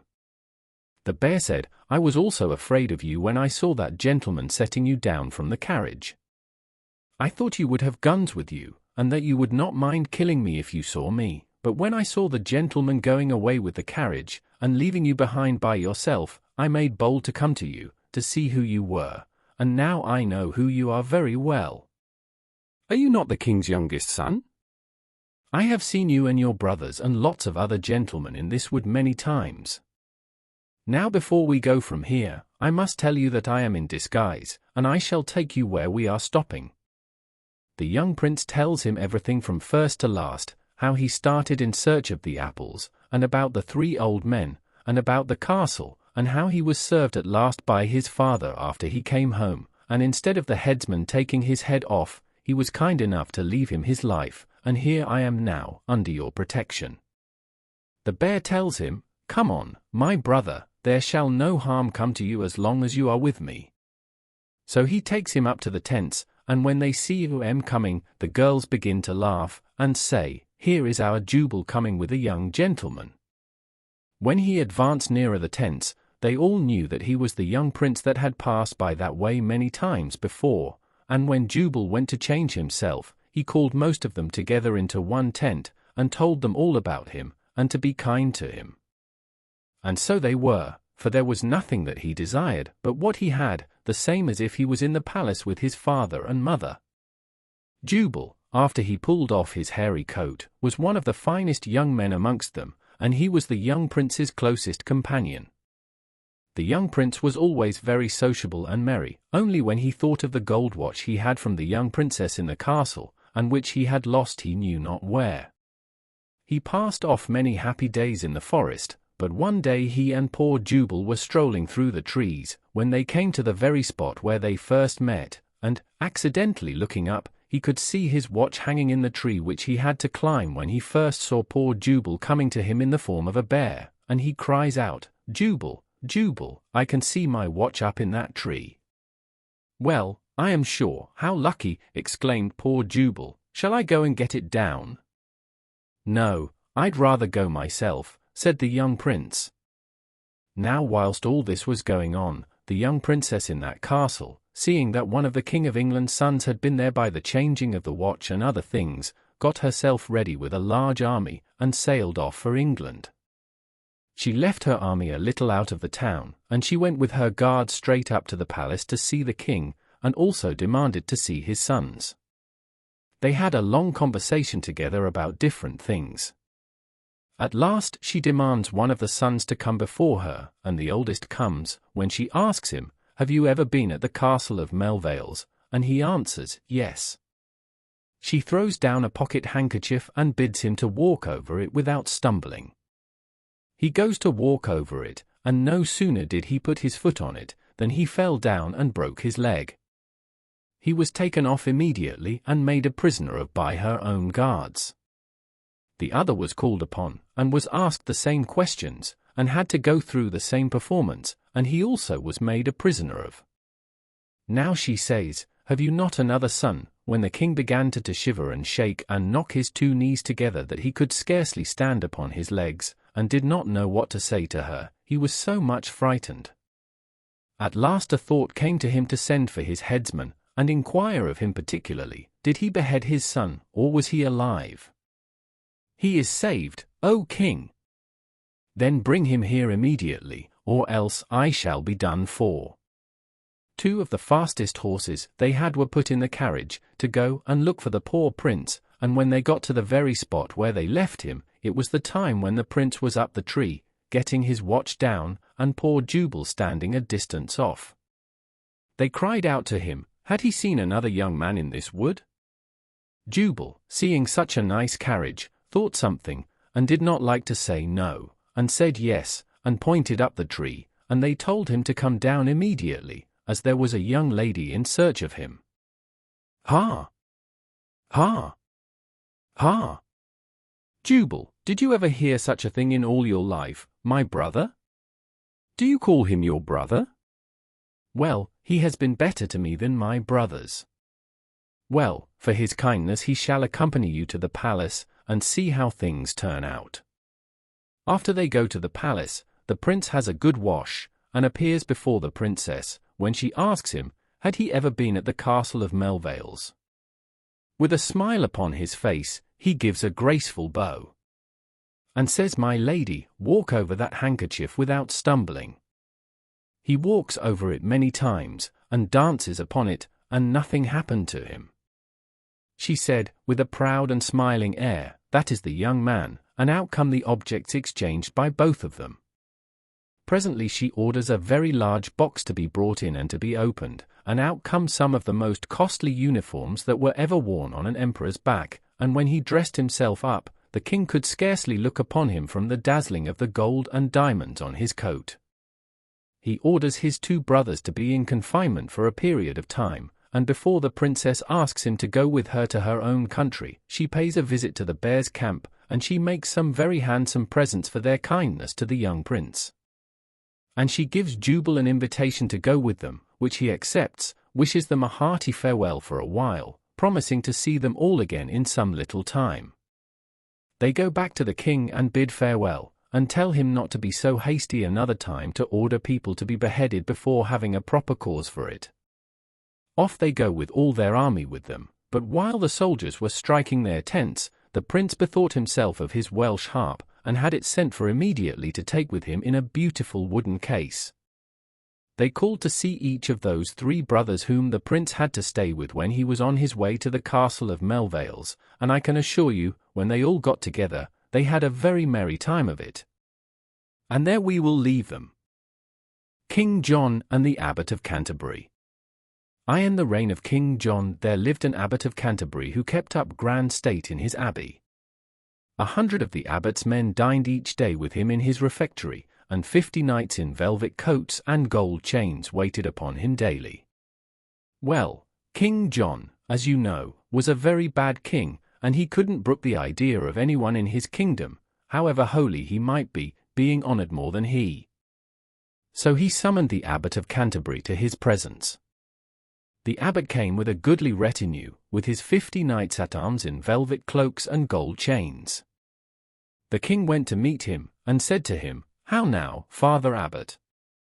I hear it of thee, thou keepest far greater state than I. This becomes not our royal dignity, and savours of treason in thee." "My liege," quoth the abbot, bending low, "I beg to say that all I spend has been freely given to the abbey out of the piety of the folk. I trust your grace will not take it ill that I spend for the abbey's sake what is the abbey's." "Nay, proud prelate," answered the king, "all that is in this fair realm of England is our own, and thou hast no right to put me to shame by holding such state. However, of my clemency I will spare thy life and thy property if you can answer me but 3 questions." "I will do so, my liege," said the abbot, "so far as my poor wit can extend." "Well, then," said the king, "tell me where is the centre of all the world round, then let me know how soon can I ride the whole world about, and, lastly, tell me what I think." "Your Majesty jesteth," stammered the abbot. "Thou wilt find it no jest," said the king. "Unless thou canst answer me these questions 3 before a week is out, thy head will leave thy body," and he turned away. Well, the abbot rode off in fear and trembling, and first he went to Oxford to see if any learned doctor could tell him the answer to those questions 3, but none could help him, and he took his way to Canterbury, sad and sorrowful, to take leave of his monks. But on his way he met his shepherd as he was going to the fold. "Welcome home, Lord Abbot," quoth the shepherd, "what news from good King John?" Sad news, my shepherd," said the abbot, and told him all that had happened. "Now, cheer up, Sir Abbot," said the shepherd. "A fool may perhaps answer what a wise man knows not. I will go to London in your stead, grant me only your apparel and your retinue of knights. At the least I can die in your place." "Nay, shepherd, not so," said the abbot, "I must meet the danger in my own person. And to that, thou canst not pass for me." "But I can and I will, Sir Abbot. In a cowl, who will know me for what I am?" So, at last the abbot consented, and sent him to London in his most splendid array, and he approached King John with all his retinue as before, but dressed in his simple monk's dress and his cowl over his face. "Now welcome, Sir Abbot," said King John, "thou art prepared for thy doom, I see." "I am ready to answer your Majesty," said he. "Well, then, question first, where is the centre of the round earth?" said the king.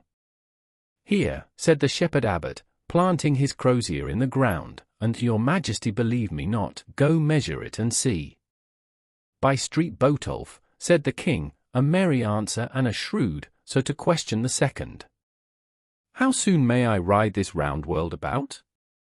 If your majesty will graciously rise with the sun, and ride along with him until the next morning he rise, your grace will surely have ridden it round. By St. John, laughed King John, I did not think it could be done so soon. But let that pass, and tell me question third and last, and that is, what do I think? That is easy, your grace, said he. Your majesty thinks I am my lord the abbot of Canterbury, but as you may see, and here he raised his cowl, I am but his poor shepherd, that am come to ask your pardon for him and for me. Loud laughed the king. Well caught.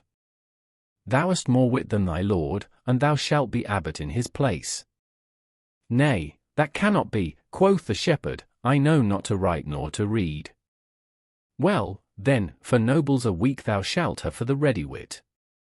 And tell the abbot from me that he has my pardon.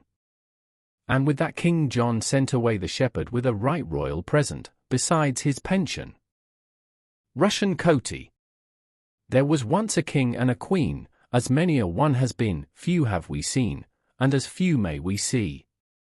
But the queen died, leaving only one bonny girl, and she told her on her deathbed, my dear, after I am gone, there will come to you a little red calf, and whenever you want anything, speak to it, and it will give it you. Now, after a while, the king married again an ill-natured wife, with 3 ugly daughters of her own. And they hated the king's daughter because she was so bonny. So they took all her fine clothes away from her, and gave her only a coat made of rushes. So they called her Russian Coatie, and made her sit in the kitchen nook, amid the ashes. And when dinner time came, the nasty stepmother sent her out a thimbleful of broth, a grain of barley, a thread of meat, and a crumb of bread. But when she had eaten all this, she was just as hungry as before, so she said to herself, Oh, how I wish I had something to eat. Just then, who should come in but a little red calf, and said to her, Put your finger into my left ear. She did so, and found some nice bread. Then the calf told her to put her finger into its right ear, and she found there some cheese, and made a right good meal of the bread and cheese. And so it went on from day to day. Now the king's wife thought Russian Coatie would soon die from the scanty food she got, and she was surprised to see her as lively and healthy as ever. So she set one of her ugly daughters on the watch at meal times to find out how Russian Coatie got enough to live on. The daughter soon found out that the red calf gave food to Russian Coatie, and told her mother. So her mother went to the king and told him she was longing to have a sweetbread from a red calf. Then the king sent for his butcher, and had the little calf killed. And when Russian Coatie heard of it, she sate down and wept by its side, but the dead calf said, Take me up, bone by bone, and put me beneath yon grey stone. When there is aught you want, tell it me, and that I'll grant. So she did so, but could not find the shank bone of the calf. Now the very next Sunday was Yuletide, and all the folk were going to church in their best clothes, so Russian Coatie said, Oh, I should like to go to church, too, but the 3 ugly sisters said, What would you do at the church, you nasty thing? You must bide at home and make the dinner. And the king's wife said, And this is what you must make the soup of, a thimbleful of water, a grain of barley, and a crumb of bread. When they all went to church, Russian Coatie sat down and wept, but looking up, who should she see coming in limping, lamping, with a shank wanting, but the dear red calf? And the red calf said to her, Do not sit there weeping, but go, put on these clothes, and above all, put on this pair of glass slippers, and go your way to church. But what will become of the dinner? Said Russian Coatie. Oh, do not fash about that, said the red calf, all you have to do is to say to the fire, Every peat make t'other burn. Every spit make t'other turn. Every pot make t'other play. Till I come from church this good Yule day. And be off to church with you. But mind you come home first. So Russian Coatie said this, and went off to church, and she was the grandest and finest lady there. There happened to be a young prince there, and he fell at once in love with her. But she came away before service was over, and was home before the rest, and had off with her fine clothes and on with her Russian coatie, and she found the calf had covered the table, and the dinner was ready, and everything was in good order when the rest came home. The three sisters said to Russian coatie, lassie, if you had seen the bonny fine lady in church today, that the young prince fell in love with. Then she said, oh, I wish you would let me go with you to the church tomorrow, for they used to go 3 days together to church at Yuletide. But they said, what should the like of you do at church, nasty thing? The kitchen nook is good enough for you. So the next day they all went to church, and Russian coatie was left behind, to make dinner out of a thimbleful of water, a grain of barley, a crumb of bread, and a thread of meat. But the red calf came to her help again, gave her finer clothes than before, and she went to church, where all the world was looking at her, and wondering where such a grand lady came from, and the prince fell more in love with her than ever, and tried to find out where she went to. But she was too quick for him, and got home long before the rest, and the red calf had the dinner all ready. The next day the calf dressed her in even grander clothes than before, and she went to the church. And the young prince was there again, and this time he put a guard at the door to keep her, but she took a hop and a run and jumped over their heads, and as she did so, down fell one of her glass slippers. She didn't wait to pick it up, you may be sure, but off she ran home, as fast as she could go, on with the Russian coatie, and the calf had all things ready. The young prince put out a proclamation that whoever could put on the glass slipper should be his bride. All the ladies of his court went and tried to put on the slipper. And they tried and tried and tried, but it was too small for them all. Then he ordered one of his ambassadors to mount a fleet horse and ride through the kingdom and find an owner for the glass shoe. He rode and he rode to town and castle, and made all the ladies try to put on the shoe. Many a one tried to get it on that she might be the prince's bride. But no, it wouldn't do, and many a one wept, I warrant, because she couldn't get on the bonny glass shoe. The ambassador rode on and on till he came at the very last to the house where there were the three ugly sisters. The first two tried it and it wouldn't do, and the queen, mad with spite, hacked off the toes and heels of the third sister, and she could then put the slipper on, and the prince was brought to marry her, for he had to keep his promise. The ugly sister was dressed all in her best and was put up behind the prince on horseback, and off they rode in great gallantry. But ye all know, pride must have a fall, for as they rode along a raven sang out of a bush. Hacked heels and pinched toes. Behind the young prince rides. But pretty feet and little feet. Behind the cauldron bides. What's that the birdie sings, said the young prince. Nasty, lying thing, said the stepsister, never mind what it says. But the prince looked down and saw the slipper dripping with blood, so he rode back and put her down. Then he said, there must be someone that the slipper has not been tried on. Oh, no, said they, there's none but a dirty thing that sits in the kitchen nook and wears a Russian coatie. But the prince was determined to try it on Russian coatie, but she ran away to the grey stone, where the red calf dressed her in her bravest dress, and she went to the prince and the slipper jumped out of his pocket onto her foot, fitting her without any chipping or paring. So the prince married her that very day, and they lived happy ever after. The king owed the cats. One winter's evening the sexton's wife was sitting by the fireside with her big black cat, old Tom, on the other side, both half asleep and waiting for the master to come home. They waited and they waited, but still he didn't come, till at last he came rushing in, calling out, "Who's Tommy Tildrum?" in such a wild way that both his wife and his cat stared at him to know what was the matter. "Why, what's the matter?" said his wife, "and why do you want to know who Tommy Tildrum is?" "Oh, I've had such an adventure. I was digging away at old Mr. Fordyce's grave when I suppose I must have dropped asleep, and only woke up by hearing a cat's meow." "Meow," said old Tom in answer. "Yes, just like that. So I looked over the edge of the grave, and what do you think I saw?" "Now, how can I tell?" said the sexton's wife.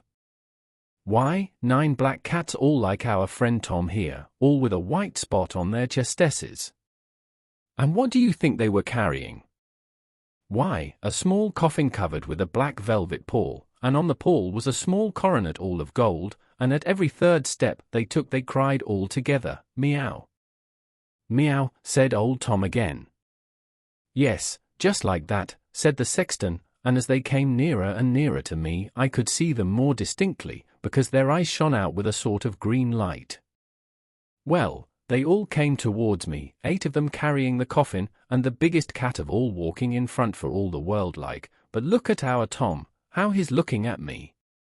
You'd think he knew all I was saying. Go on," said his wife, "never mind old Tom." Well, as I was saying, they came towards me slowly and solemnly, and at every third step crying all together, "Meow." "Meow," said old Tom again. Yes, just like that, till they came and stood right opposite Mr. Fordyce's grave, where I was, when they all stood still and looked straight at me. I did feel queer, that I did. But look at old Tom, he's looking at me just like they did. Go on," said his wife, "never mind old Tom." Where was I? Oh, they stood still looking at me, when the one that wasn't carrying the coffin came forward and, staring straight at me, said to me, "Yes, I tell Lee," said to me, with a squeaky voice, "Tell Tom Tildrum that Tim Toydrum's dead, and that's why I asked you if you knew who Tom Tildrum was, for how can I tell Tom Tildrum Tim Toldrum's dead if I don't know who Tom Tildrum is?" Look at old Tom, screamed his wife. And well he might look, for Tom was swelling and Tom was staring, and at last Tom shrieked out, "What, old Tom dead?" Then I'm the king o' the cats, and rushed up the chimney and was never more seen. Tam Lin. Young Tam Lin was son of Earl Murray, and Bird Janet was daughter of Dunbar, Earl of March. And when they were young they loved one another and plighted their troth. But when the time came near for their marrying, Tam Lin disappeared, and none knew what had become of him. Many, many days after he had disappeared, Bird Janet was wandering in Carterhaugh, though she had been warned not to go there. And as she wandered she plucked the flowers from the bushes. She came at last to a bush of broom and began plucking it. She had not taken more than 3 flowerets when by her side up started young Tam Lin. "Where come ye from, Tam Lin, Tam Lin?" Bird Janet said, "And why have you been away so long?" "From Elfiland I come," said young Tam Lin. "The Queen of Elfland has made me her knight." "But how did you get there, Tam Lin?" said Bird Janet. "I was hunting one day, and as I rode wideshins round yon hill, a deep drowsiness fell upon me, and when I awoke, behold, I was in Elfland. Fair is that land and gay, and fain would I stop but for thee and one other thing. Every 7 years the elves pay their tithe to the nether world, and for all the Queen makes much of me, I fear it is myself that will be the tithe. Oh, can you not be saved? Tell me if aught I can do will save you, Tam Lin. One only thing is there for my safety. Tomorrow night is Halloween, and the fairy court will then ride through England and Scotland, and if you would borrow me from Elfland you must take your stand by Miles Cross between 12 and 1 o' the night, and with holy water in your hand you must cast a compass all around you." "But how shall I know you, Tam Lin?" quoth Bird Janet, "amid so many knights I've ne'er seen before. The first court of elves that come by let pass. The next court you shall pay reverence to, but do naught nor say aught. But the third court that comes by is the chief court of them, and at the head rides the Queen of all Elfland. And I shall ride by her side upon a milk-white steed with a star in my crown. They give me this honour as being a christened knight. Watch my hands, Janet, the right one will be gloved, but the left one will be bare, and by that token you will know me." "But how to save you, Tam Lin?" quoth Bird Janet. "You must spring upon me suddenly, and I will fall to the ground. Then seize me quick, and whatever change befall me, for they will exercise all their magic on me, cling hold to me till they turn me into red-hot iron. Then cast me into this pool, and I will be turned back into a mother naked man. Cast then your green mantle over me, and I shall be yours, and be of the world again. So Bird Janet promised to do all for Tam Lin, and next night at midnight she took her stand by Miles Cross and cast a compass round her with holy water. Soon there came riding by the elfin court, first over the mound went a troop on black steeds, and then another troop on brown. But in the third court, all on milk-white steeds, she saw the Queen of Elfiland, and by her side a knight with a star in his crown, with right hand gloved and the left bare. Then she knew this was her own Tam Lin, and springing forward she seized the bridle of the milk-white steed and pulled its rider down. And as soon as he had touched the ground she let go the bridle and seized him in her arms. His one amongst us all, shrieked out the eldritch crew, and all came around her and tried their spells on young Tam Lin. First they turned him in Janet's arms like frozen ice, then into a huge flame of roaring fire. Then, again, the fire vanished and an adder was skipping through her arms, but still she held on, and then they turned him into a snake that reared up as if to bite her, and yet she held on. Then suddenly a dove was struggling in her arms, and almost flew away. Then they turned him into a swan, but all was in vain, till at last he was turned into a red-hot glaive, and this she cast into a well of water, and then he turned back into a mother-naked man. She quickly cast her green mantle over him, and young Tam Lin was Bird Janet's forever. Then sang the Queen of Elfiland as the court turned away and began to resume its march. She that has borrowed young Tam Lin has gotten a stately groom. She's taken away my bonniest knight, left nothing in his room. But had I known, Tam Lin, a lady would borrow thee, I'd ha ta'en out thy 2 grey eyne, put in 2 eyne of tree. Had I but known, Tam Lin, before we came from home, I'd ha ta'en out thy heart of flesh, put in a heart of stone. Had I but had the wit yestreen, that I have got today, I'd paid the fiend 7 times his tamed, ere you'd been won away. And then the elfin court rode away, and Bird Janet and young Tam Lin went their way homewards, and were soon after married after young Tam Lin had again been sained by the holy water and made Christian once more. The stars in the sky. Once on a time and twice on a time, and all times together as ever I heard tell of, there was a tiny lassie who would weep all day to have the stars in the sky to play with. She wouldn't have this, and she wouldn't have that, but it was always the stars she would have.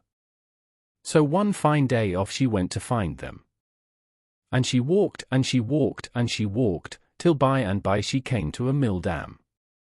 Good e'en to ye, says she, I'm seeking the stars in the sky to play with. Have you seen any? Oh, yes, my bonny lassie, said the mill dam. They shine in my own face o' nights till I can't sleep for them. Jump in and perhaps you'll find one. So she jumped in, and swam about, and swam about, and swam about, but ne'er a one could she see. So she went on till she came to a brooklet. Good e'en to ye, brooklet, brooklet, says she, I'm seeking the stars in the sky to play with. Have you seen any? Yes, indeed, my bonny lassie, said the brooklet. They glint on my banks at night. Paddle about, and maybe you'll find one. So she paddled, and she paddled, and she paddled, but ne'er a one did she find. So on she went till she came to the good folk. Good e'en to ye, good folk, says she, I'm looking for the stars in the sky to play with. Have ye seen e'er a one? Why, yes, my bonny lassie, said the good folk. They shine on the grass here o' tonight. Dance with us, and maybe you'll find one. And she danced, and she danced, and she danced, but ne'er a one did she see. So down she sate, I suppose she wept. Oh dearie me, says she, I've swam and I've paddled and I've danced, and if ye'll not help me, I shall never find the stars in the sky to play with. But the good folk whispered together, and one of them came up to her, and took her by the hand, and said, If you won't go home to your mother, go forward, mind you take the right road. Ask for feet to carry you to no feet at all, and tell no feet at all to carry you to the stairs without steps, and if you can climb that. Oh, shall I be among the stars in the sky then? Cried the lassie. If you'll not be, then you'll be elsewhere, said the good folk, and set to dancing again. So on she went again with a light heart, and by she came to a saddled horse, tied to a tree. Goody enter ye, beast, said she, I'm seeking the stars in the sky to play with. Will you give me a lift, for all my bones are an-aching? Nay, said the horse, I know naught of the stars in the sky, and I'm here to do the bidding of the good folk, and not my own will. Well, said she, it's from the good folk I come, and they bade me tell for feet to carry me to no feet at all. That's another story, said he, jump up and ride with me. So they rode, and they rode, and they rode, till they got out of the forest and found themselves at the edge of the sea. And on the water in front of them was a wide glistening path running straight out towards a beautiful thing that rose out of the water and went up into the sky, and was all the colours in the world, blue and red and green, and wonderful to look at. Now get you down, said the horse, I've brought ye to the end of the land, and that's as much as for feet can do. I must away home to my own folk. But, said the lassie, where's no feet at all, and where's the stair without steps? I know not, said the horse, it's none of my business neither. So goody end to ye, my bonny lassie, and off he went. So the lassie stood still and looked at the water, till a strange kind of fish came swimming up to her feet. Goody end to ye, big fish, says she, I'm looking for the stars in the sky, and for the stairs that climb up to them. Will ye show me the way? Nay, said the fish, I can't unless you bring me word from the good folk. Yes, indeed, said she. They said for feet would bring me to no feet at all, and no feet at all would carry me to the stairs without steps. Ah, well, said the fish, that's all right then. Get on my back and hold fast. And off he went, kerplash! Into the water, along the silver path, towards the bright arch. And the nearer they came the brighter the sheen of it, till she had to shade her eyes from the light of it. And as they came to the foot of it, she saw it was a broad bright road, sloping up and away into the sky, and at the far end of it she could see wee shining things dancing about. Now, said the fish, here you are, and yon's the stair, climb up, if you can, but hold on fast. I'll warrant you find the stair easier at home than by such a way, 'twas ne'er meant for lasses' feet to travel, and off he splashed through the water. So she clomb and she clomb and she clomb, but ne'er a step higher did she get, the light was before her and around her, and the water behind her, and the more she struggled the more she was forced down into the dark and the cold, and the more she clomb the deeper she fell. But she clomb and she clomb, till she got dizzy in the light and shivered with the cold, and dazed with the fear, but still she clomb, till at last, quite amazed and silly-like, she let clean go, and sank down, down, down. And bang she came on to the hard boards, and found herself sitting, weeping and wailing, by the bedside at home all alone. News. Mr. G. Ha. Steward, how are you, my old boy? How do things go on at home? Steward. Bad enough, your honour, the magpie's dead. Mr. G. Poor mag. So he's gone. How came he to die? Steward. Overate himself, sir. Mr. G. Did he indeed? A greedy dog. Why, what did he get that he liked so well? Steward. Horseflesh, he died of eating horseflesh. Mr. G. How came he to get so much horseflesh? Steward. All your father's horses, sir. Mr. G. What? Are they dead, too? Steward. Aye, sir, they died of overwork. Mr. G. And why were they overworked? Steward. To carry water, sir. Mr. G. To carry water, and what were they carrying water for? Steward. Sure, sir, to put out the fire. Mr. G. Fire. What fire? Steward. Your father's house is burned down to the ground. Mr. G. My father's house burnt down. And how came it to be on fire? Steward. I think, sir, it must have been the torches. Mr. G. Torches? What torches? Steward. At your mother's funeral. Mr. G. My mother dead? Steward. Aye, poor lady, she never looked up after it. Mr. G. After what? Steward. The loss of your father. Mr. G. My father gone, too. Steward. Yes, poor gentleman, he took to his bed as soon as he heard of it. Mr. G. heard of what? Steward. The bad news, and it please your honour. Mr. G. What? More miseries, more bad news. Steward. Yes, sir, your bank has failed, your credit is lost, and you're not worth a shilling in the world. I make bold, sir, to come and wait on you about it, for I thought you would like to hear the news. Paddock, Mousey, and Rat Tun. There lived a Puddock in a well, and a merry Mousey in a mill. Puddock he would a wooing ride, sword and pistol by his side. Puddock came to the Mouse's inn. Mistress Mousey, are you within? Mousey. Yes, kind sir, I am within. Softly do I sit and spin. Puddock. Madam, I am come to woo. Marriage I must have of you. Mousey. Marriage I will grant you none, till Uncle Rat Tun he comes home. Puddock. See, Uncle Ratton's now come in.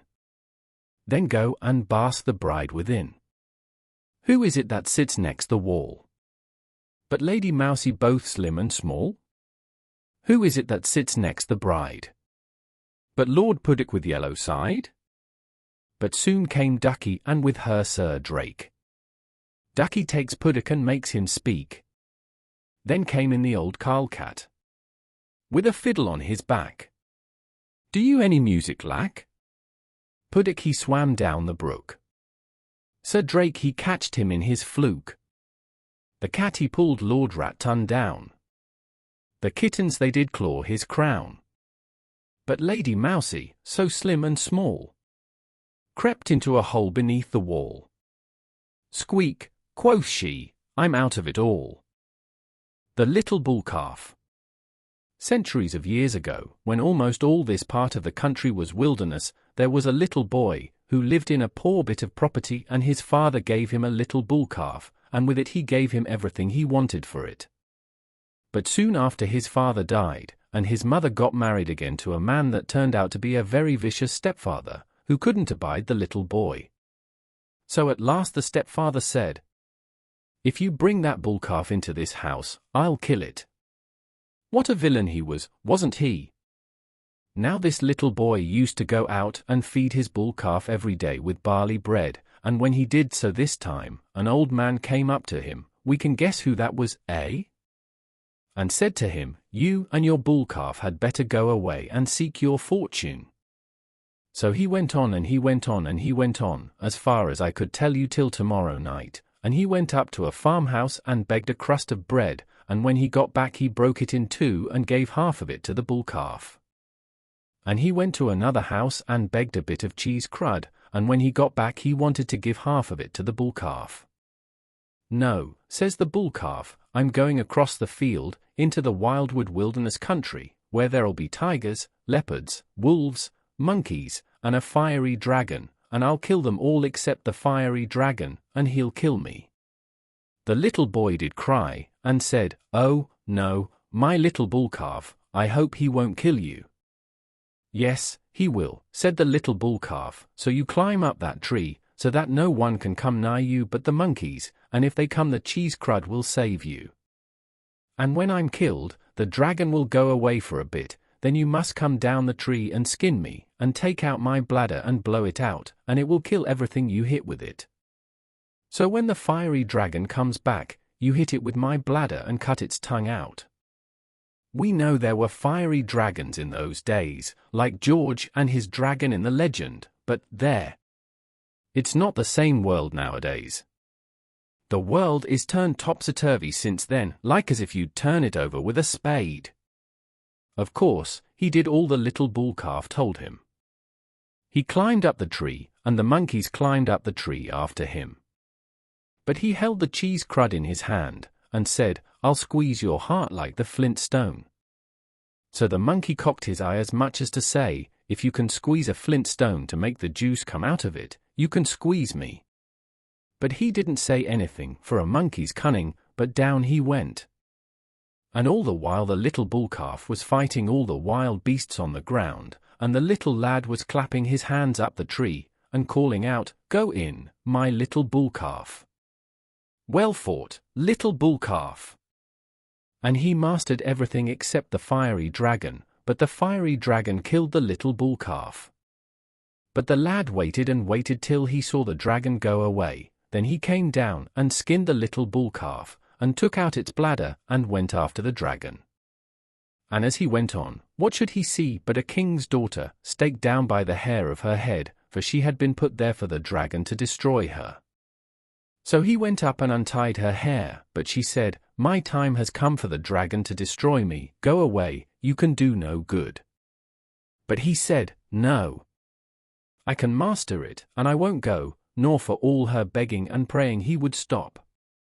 And soon he heard it coming, roaring and raging from afar off, and at last it came near, spitting fire, and with a tongue like a great spear, and you could hear it roaring for miles, and it was making for the place where the king's daughter was staked down. But when it came up to them, the lad just hit it on the head with the bladder, and the dragon fell down dead, but before it died, it bit off the little boy's forefinger. Then the lad cut out the dragon's tongue, and said to the king's daughter, "I've done all I can, I must leave you." And sorry she was he had to go, and before he went she tied a diamond ring in his hair, and said good-bye to him. By and by, who should come along but the old king, lamenting and weeping, expecting to see nothing of his daughter but the prince of the place where she had been. But he was surprised to find her there alive and safe, and he said, "How came you to be saved?" So she told him how she had been saved, and he took her home to his castle again. Well, he put it into all the papers to find out who saved his daughter, and who had the dragon's tongue and the princess's diamond ring, and was without his forefinger. Whoever could show these signs should marry his daughter and have his kingdom after his death. Well, any number of gentlemen came from all parts of England, with forefingers cut off, and with diamond rings and all kinds of tongues, wild beasts' tongues and foreign tongues. But they couldn't show any dragon's tongues, so they were turned away. At last the little boy turned up, looking very ragged and desolated like, and the king's daughter cast her eye on him, till her father grew very angry and ordered them to turn the little beggar boy away. "Father," says she, "I know something of that boy." Well, still the fine gentlemen came, bringing up their dragon's tongues that weren't dragon's tongues, and at last the little boy came up, dressed a little better. So the old king says, "I see you've got an eye on that boy. If it has to be him, it must be him." But all the others were fit to kill him, and cried out, "Pooh, pooh, turn that boy out, it can't be him." But the king said, "Now, my boy, let's see what you have to show." Well, he showed the diamond ring with her name on it, and the fiery dragon's tongue. How the others were thunderstruck when he showed his proofs. But the king told him, "You shall have my daughter and my estate." So he married the princess, and afterwards got the king's estate. Then his stepfather came and wanted to own him, but the young king didn't know such a man. The wee manny. Once upon a time, when all big folks were wee ones and all lies were true, there was a wee manny that had a big coo. And out he went to milk her of a morning, and said, "Hold still, my coo, my hinny. Hold still, my hinny, my coo. And ye shall have for your dinner what but a milk white do." But the big coo wouldn't hold still. "Hout," said the wee manny. "Hold still, my coo, my dearie. And fill my bucket wi' milk. And if ye'll be no contrary, I'll gie ye a gown o' silk." But the big coo wouldn't hold still. "Look at that, now," said the wee manny. "What's a wee manny to do? Wi such a big contrary coo?" So off he went to his mother at the house. "Mother," said he, "coo won't stand still, and wee manny can't milk big coo." "Hout," says his mother, "take stick and beat coo." So off he went to get a stick from the tree, and said, "Break, stick, break, and I'll gie ye a cake." But the stick wouldn't break, so back he went to the house. "Mother," says he, "coo won't hold still, stick won't break, wee manny can't beat big coo." "Hout," says his mother, "go to the butcher and bid him kill coo." So off he went to the butcher, and said, "Butcher, kill the big coo.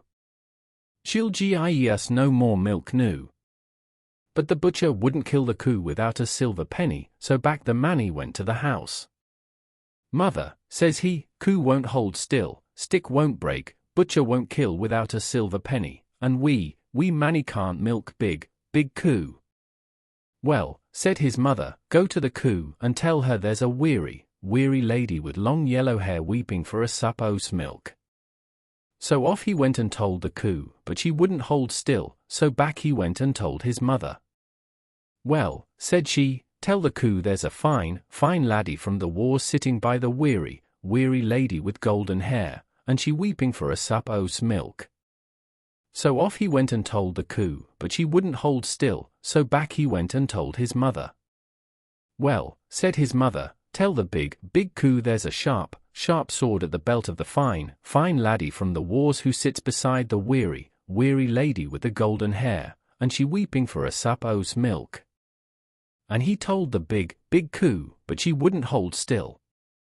Then said his mother, "Run quick and tell her that her head's going to be cut off by the sharp sword in the hands of the fine laddie, if she doesn't give the sup o' to milk the weary lady weeps for." And wee manny went off and told the big coo.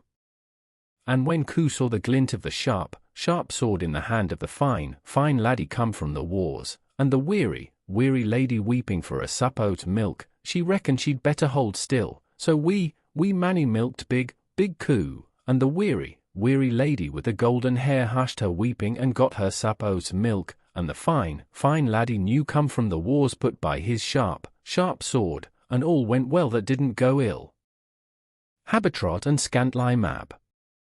A woman had one fair daughter, who loved play better than work, wandering in the meadows and lanes better than the spinning wheel and distaff. The mother was heartily vexed at this, for in those days no lassie had any chance of a good husband unless she was an industrious spinster. So she coaxed, threatened, even beat her daughter, but all to no purpose. The girl remained what her mother called her, an idle cut-tie. At last, one spring morning, the good wife gave her 7 heads of lint, saying she would take no excuse, they must be returned in 3 days spun into yarn. The girl saw her mother was in earnest, so she plied her distaff as well as she could, but her hands were all untaught, and by the evening of the 2nd day only a very small part of her task was done. She cried herself to sleep that night, and in the morning, throwing aside her work in despair, she strolled out into the fields, all sparkling with dew. At last she reached a knoll, at whose feet ran a little burn, shaded with woodbine and wild roses, and there she sat down, burying her face in her hands. When she looked up, she was surprised to see by the margin of the stream an old woman, quite unknown to her, drawing out the thread as she basked in the sun. There was nothing very remarkable in her appearance, except the length and thickness of her lips, only she was seated on a self-bored stone. The girl rose, went to the good dame, and gave her a friendly greeting, but could not help inquiring, "What makes you so long-lipped?" "Spinning thread, my hinny," said the old woman, pleased with her.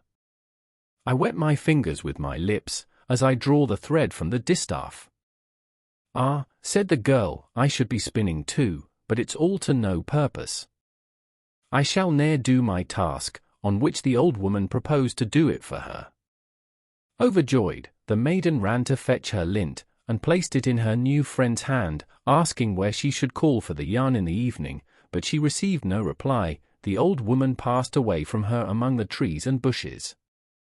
The girl, much bewildered, wandered about a little, sat down to rest, and finally fell asleep by the little knoll. When she awoke she was surprised to find that it was evening. Corslein, the evening star, was beaming with silvery light, soon to be lost in the moon's splendor. While watching these changes, the maiden was startled by the sound of an uncouth voice, which seemed to issue from below the self-bored stone, close beside her. She laid her ear to the stone and heard the words, "Hurry up, Scantlie Mab, for I've promised the yarn and Habitrot always keeps her promise." Then looking down the hole saw her friend, the old dame, walking backwards and forwards in a deep cavern among a group of spinsters all seated on colludie stones, and busy with distaff and spindle. An ugly company they were, with lips more or less disfigured, like old Habitrot's. Another of the sisterhood, who sat in a distant corner reeling the yarn, was marked, in addition, by grey eyes, which seemed starting from her head, and a long hooked nose. While the girl was still watching, she heard Habitrot address this dame by the name of Scantlie Mab, and say, "Bundle up the yarn, it is time the young lassie should give it to her mother." Delighted to hear this, the girl got up and returned homewards. Habitrot soon overtook her, and placed the yarn in her hands. "Oh, what can I do for ye in return?" exclaimed she, in delight. "Nothing, nothing," replied the dame, "but dinna tell your mother who spun the yarn." Scarcely believing her eyes, the girl went home, where she found her mother had been busy making saucers, and hanging them up in the chimney to dry, and then, tired out, had retired to rest. Finding herself very hungry after her long day on the knoll, the girl took down pudding after pudding, fried and ate them, and at last went to bed, too. The mother was up first the next morning, and when she came into the kitchen and found her saucers all gone, and the 7 hanks of yarn lying beautifully smooth and bright upon the table, she ran out of the house wildly, crying out, "My daughter's spun 7, 7, 7. My daughter's eaten 7, 7, 7. And all before daylight." A laird who chanced to be riding by heard the exclamation, but could not understand it, so he rode up and asked the good wife what was the matter, on which she broke out again, "My daughter's spun 7, 7, 7. My daughter's eaten 7, 7, 7. Before daylight, and if ye dinna believe me, why come in and see it." The laird, he alighted and went into the cottage, where he saw the yarn, and admired it so much he begged to see the spinner. The mother dragged in her girl. He vowed he was lonely without a wife, and had been in search of one who was a good spinner. So their troth was plighted, and the wedding took place soon afterwards, though the bride was in great fear that she should not prove so clever at her spinning wheel as he expected. But old Dame Habitrot came to her aid. "Bring your bonny bridegroom to my cell," said she to the young bride soon after her marriage, "he shall see what comes o' her spinning, and never will he tie you to the spinning wheel." Accordingly, the bride led her husband the next day to the flowery knoll, and bade him look through the self-bored stone. Great was his surprise to behold Habitrot dancing and jumping over her rock, singing all the time this ditty to her sisterhood, while they kept time with their spindles. "We who live in dreary den are both rank and foul to see, hidden from the glorious sun that teems the fair earth's conopie. Ever must our evenings lone be spent on the colludie stone. Cheerless is the evening grey, when Corslein hath died away. But ever bright and ever fair are they who breathe this evening air. and lean upon the self-bored stone, unseen by all but me alone. The song ended. Scantlimab asked Habetrot what she meant by the last line, unseen by all but me alone. There is one, replied Habetrot, whom I bid to come here at this hour, and he has heard my song through the self-bored stone. So saying she rose, opened another door, which was concealed by the roots of an old tree, and invited the pair to come in and see her family. The laird was astonished at the weird-looking company, as he well might be, and inquired of one after another the cause of their strange lips. In a different tone of voice, and with a different twist of the mouth, each answered that it was occasioned by spinning. At least they tried to say so, but one grunted out a nakasind, and another okasand, while a third murmured the 0-day a-send.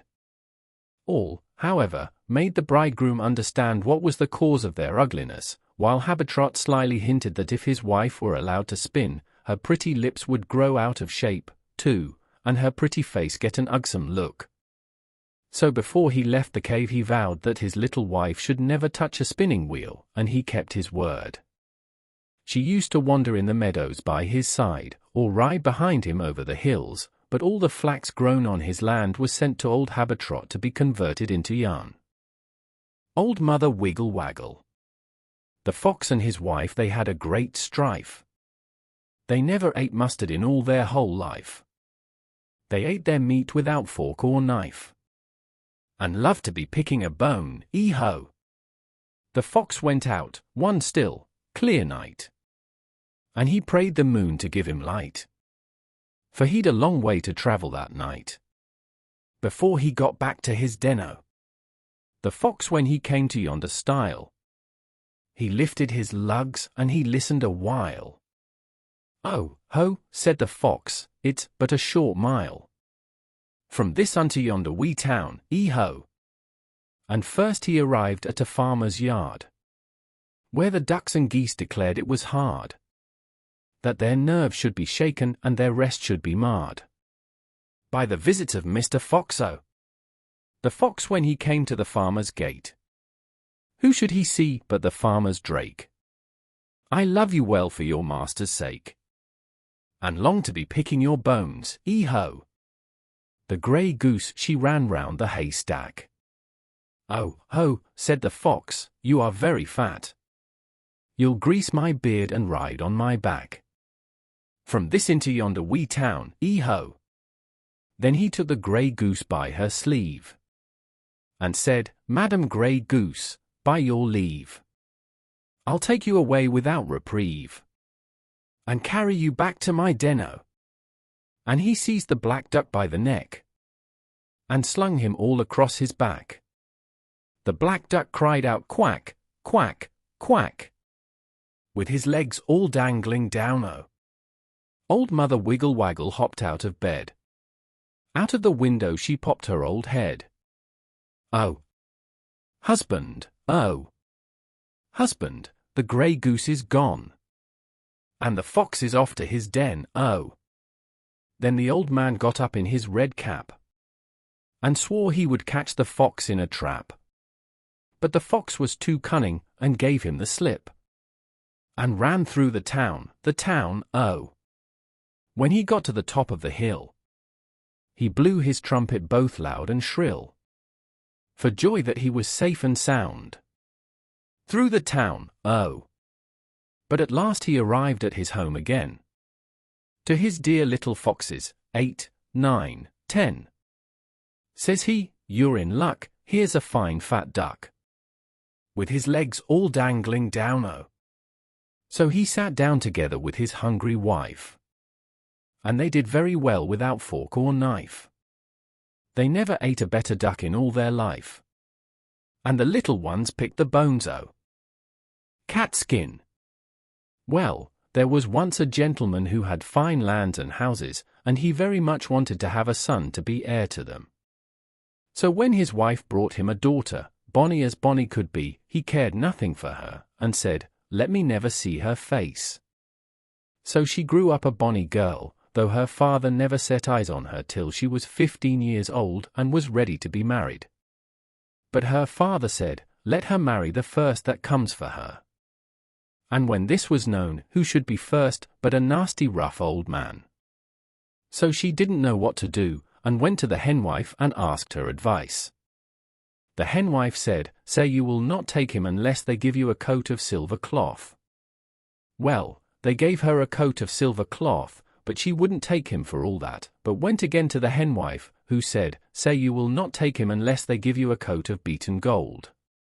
Well, they gave her a coat of beaten gold, but still she would not take him, but went to the henwife, who said, "Say you will not take him unless they give you a coat made of the feathers of all the birds of the air."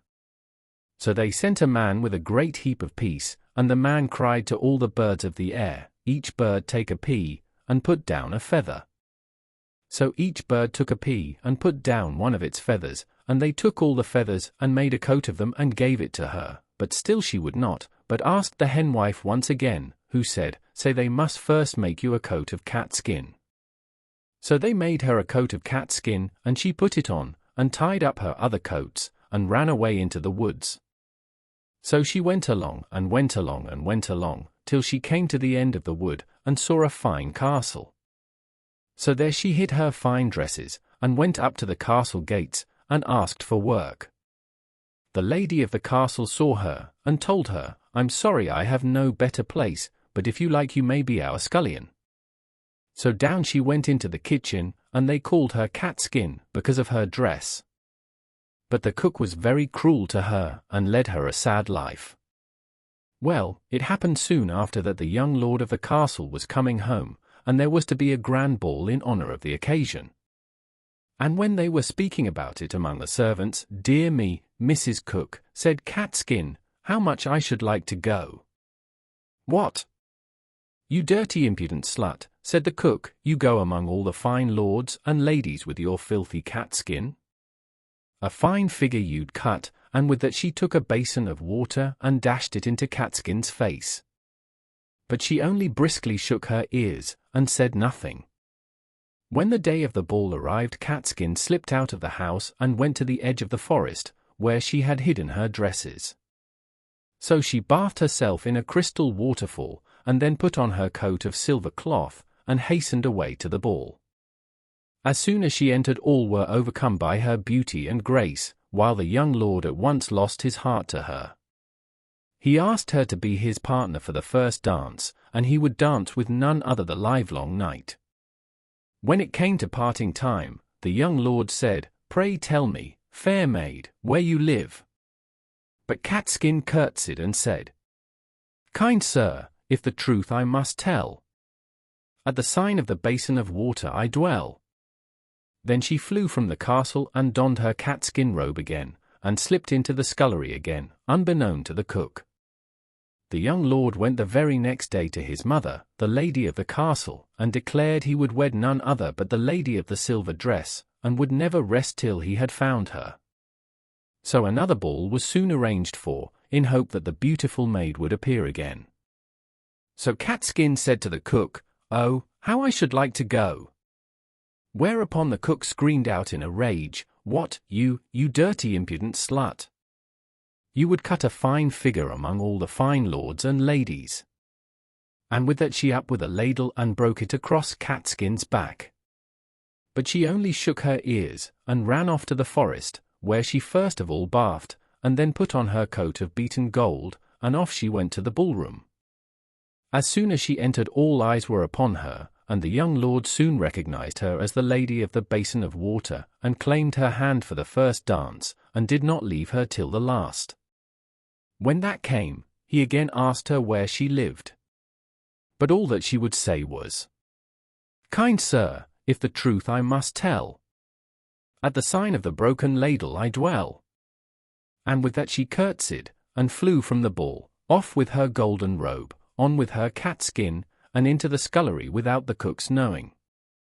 Next day, when the young lord could not find where was the sign of the basin of water, or of the broken ladle, he begged his mother to have another grand ball, so that he might meet the beautiful maid once more. All happened as before. Catskin told the cook how much she would like to go to the ball. The cook called her a dirty slut, and broke the skimmer across her head. But she only shook her ears, and went off to the forest, where she first bathed in the crystal spring, and then donned her coat of feathers, and so off to the ballroom. When she entered, everyone was surprised at so beautiful a face and form dressed in so rich and rare a dress, but the young lord soon recognized his beautiful sweetheart, and would dance with none but her the whole evening. When the ball came to an end, he pressed her to tell him where she lived, but all she would answer was, "Kind sir, if the truth I must tell, at the sign of the broken skimmer I dwell." And with that she curtsied, and was off to the forest. But this time the young lord followed her, and watched her change her fine dress of feathers for her catskin dress, and then he knew her for his own scullery maid. Next day he went to his mother, the lady of the castle, and told her that he wished to marry the scullery maid, Catskin. "Never," said the lady, and rushed from the room. Well, the young lord was so grieved at that he took to his bed and was very ill. The doctor tried to cure him, but he would not take any medicine unless from the hands of Catskin. So the doctor went to the lady of the castle, and told her her son would die if she did not consent to his marriage with Catskin. So she had to give way, and summoned Catskin to her. But she put on her coat of beaten gold, and went to the lady, who soon was glad to wed her son to so beautiful a maid.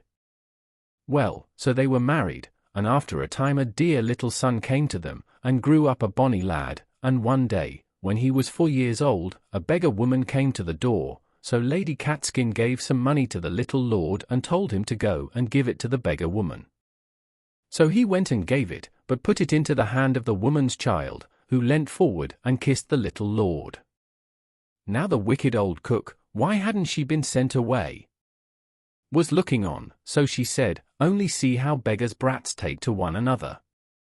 This insult went to Catskin's heart, so she went to her husband, the young lord, and told him all about her father, and begged he would go and find out what had become of her parents.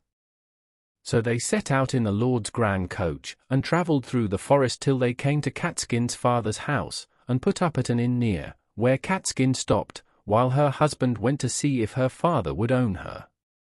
Now her father had never had any other child, and his wife had died. He was all alone in the world and sate moping and miserable. When the young lord came in, he hardly looked up, till he saw a chair close up to him, and asked him, "Pray, sir, had you not once a young daughter whom you would never see or own?" The old gentleman said, "It is true, I am a hardened sinner. But I would give all my worldly goods if I could but see her once before I die."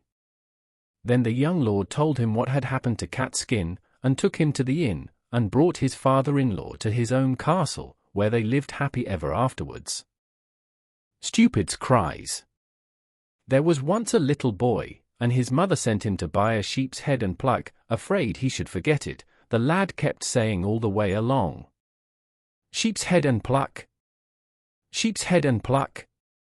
Trudging alone, he came to a stile, but in getting over he fell and hurt himself, and beginning to blubber, forgot what he was sent for. So he stood a little while to consider. At last he thought he recollected it, and began to repeat, "Liver and lights and gall and all. Liver and lights and gall and all." Away he went again, and came to where a man had a pain in his liver, bawling out, "Liver and lights and gall and all.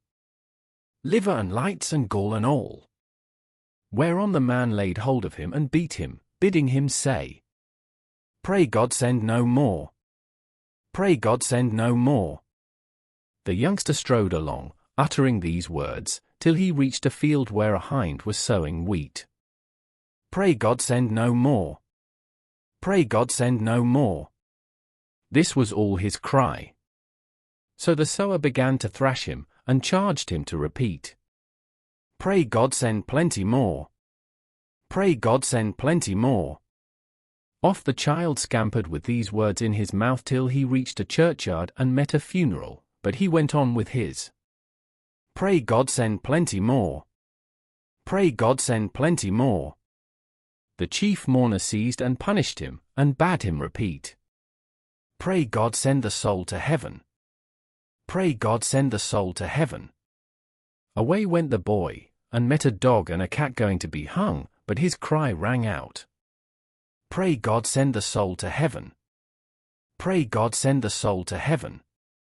The good folk nearby were furious, seized and struck him, charging him to say, "A dog and a cat are going to be hung! A dog and a cat are going to be hung!" This the poor fellow did, till he overtook a man and a woman going to be married. "Oh, oh," he shouted. "A dog and a cat are going to be hung! A dog and a cat are going to be hung!" The man was enraged, as we may well think, gave him many a thump, and ordered him to repeat, "I wish you much joy! I wish you much joy!" This he did, jogging along, till he came to two labourers who had fallen into a ditch. The lad kept bawling out, "I wish you much joy! I wish you much joy!" This vexed one of the folk so sorely that he used all his strength, scrambled out, beat the crier, and told him to say, "The one is out, I wish the other was. The one is out, I wish the other was." On went young Un till he found a fellow with only one eye, but he kept up his song. "The one is out, I wish the other was. The one is out, I wish the other was." This was too much for Master One Eye, who grabbed him and chastised him, bidding him call, "The one side gives good light, I wish the other did. The one side gives good light, I wish the other did." So he did, to be sure, till he came to a house, one side of which was on fire. The people here thought it was he who had set the place a-blazing, and straightway put him in prison. The end was, the judge put on his black cap, and condemned him to die. The Lambton Worm. A wild young fellow was the heir of Lambton, the fine estate and hale by the side of the swift-flowing Wear. Not a mass would he hear in Brugeford chapel of a Sunday, but a-fishing he would go. And if he did not haul in anything, his curses could be heard by the folk as they went by to Brugeford. Well, one Sunday morning he was fishing as usual, and not a salmon had risen to him. His basket was bare of roach or dace. And the worse his luck, the worse grew his language, till the passers-by were horrified at his words as they went to listen to the mass priest. At last young Lambton felt a mighty tug at his line. "At last," quoth he, "a bite worth having," and he pulled, till what should appear above the water but a head like an elf's, with 9 holes on each side of its mouth. But still he pulled till he had got the thing to land, when it turned out to be a worm of hideous shape. If he had cursed before, his curses were enough to raise the hair on your head.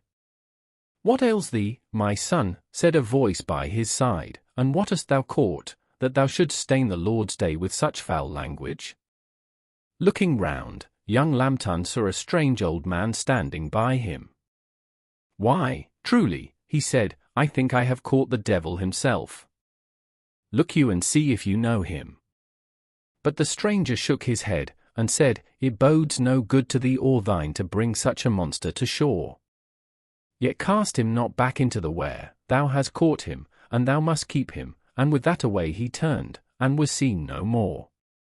The young heir of Lambton took up the gruesome thing, and taking it off his hook, cast it into a well close by, and ever since that day that well has gone by the name of the Worm Well. For some time nothing more was seen or heard of the worm, till one day it had outgrown the size of the well, and came forth full grown.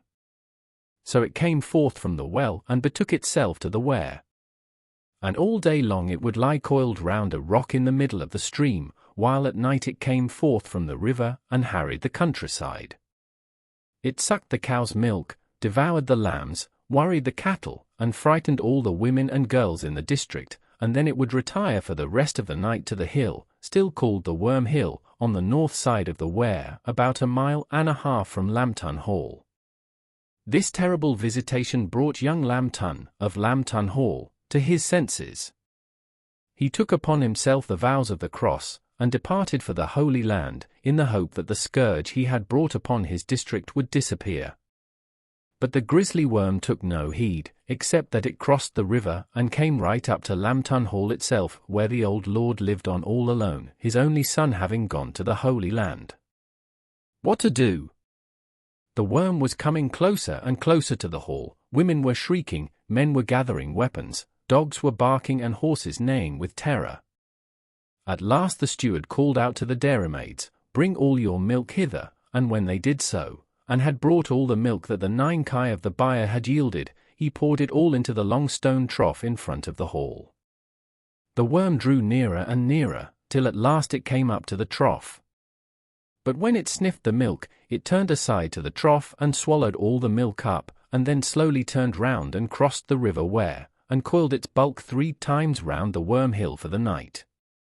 Henceforth the worm would cross the river every day, and woe betide the hall if the trough contained the milk of less than 9 kye.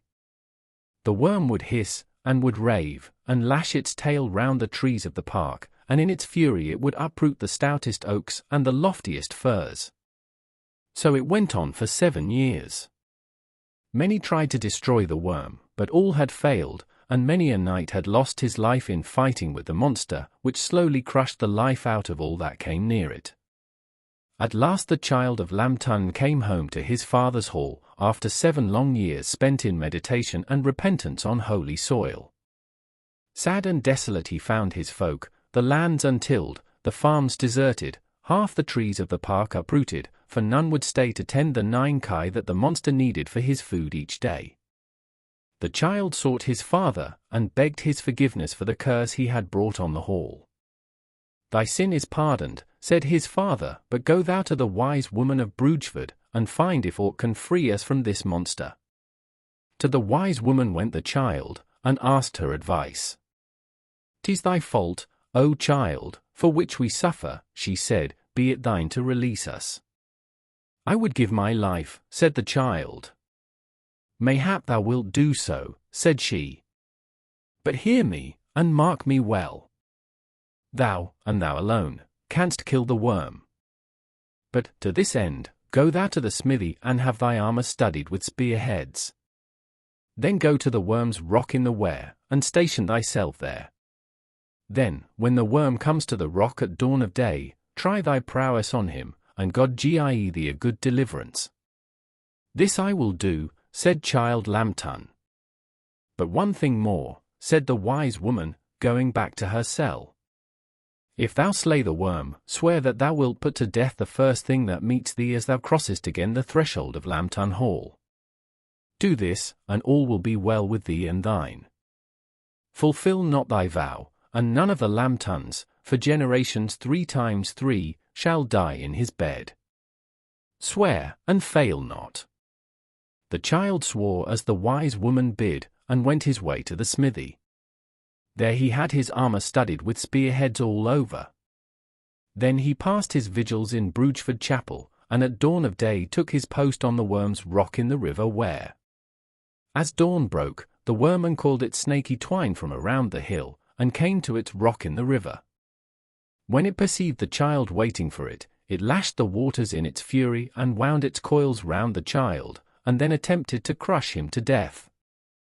But the more it pressed, the deeper dug the spearheads into its sides. Still it pressed and pressed, till all the water around was crimsoned with its blood. Then the worm unwound itself, and left the child free to use his sword. He raised it, brought it down, and cut the worm in 2. One half fell into the river, and was carried swiftly away. Once more the head and the remainder of the body encircled the child, but with less force, and the spearheads did their work. At last the worm uncoiled itself, snorted its last foam of blood and fire, and rolled dying into the river, and was never seen more. The child of Lambton swam ashore, and raising his bugle to his lips, sounded its note thrice. This was the signal to the hall, where the servants and the old lord had shut themselves in to pray for the child's success. When the 3rd sound of the bugle was heard, they were to release Boris, the child's favourite hound. But such was their joy at learning of the child's safety and the worm's defeat, that they forgot orders, and when the child reached the threshold of the hall his old father rushed out to meet him, and would have clasped him to his breast. "The vow! The vow!" cried out the child of Lambton, and blew still another blast upon his horn. This time the servants remembered, and released Boris, who came bounding to his young master. The child raised his shining sword, and severed the head of his faithful hound. But the vow was broken, and for 9 generations of men none of the Lambtons died in his bed. The last of the Lambtons died in his carriage as he was crossing Brugeford Bridge, 130 years ago. The wise men of Gotham. Of buying of sheep. There were 2 men of Gotham, and one of them was going to market to Nottingham to buy sheep, and the other came from the market, and they both met together upon Nottingham Bridge. "Where are you going?" said the one who came from Nottingham. "Marry," said he that was going to Nottingham, "I am going to buy sheep." "Buy sheep," said the other. "And which way will you bring them home?" "Marry," said the other, "one will bring them over this bridge." "By Robin Hood," said he that came from Nottingham, "but thou shalt not." "By Maid Marian," said he that was going thither, "but I will." "You will not," said the one. "I will." Then they beat their staves against the ground one against the other, as if there had been 100 sheep between them.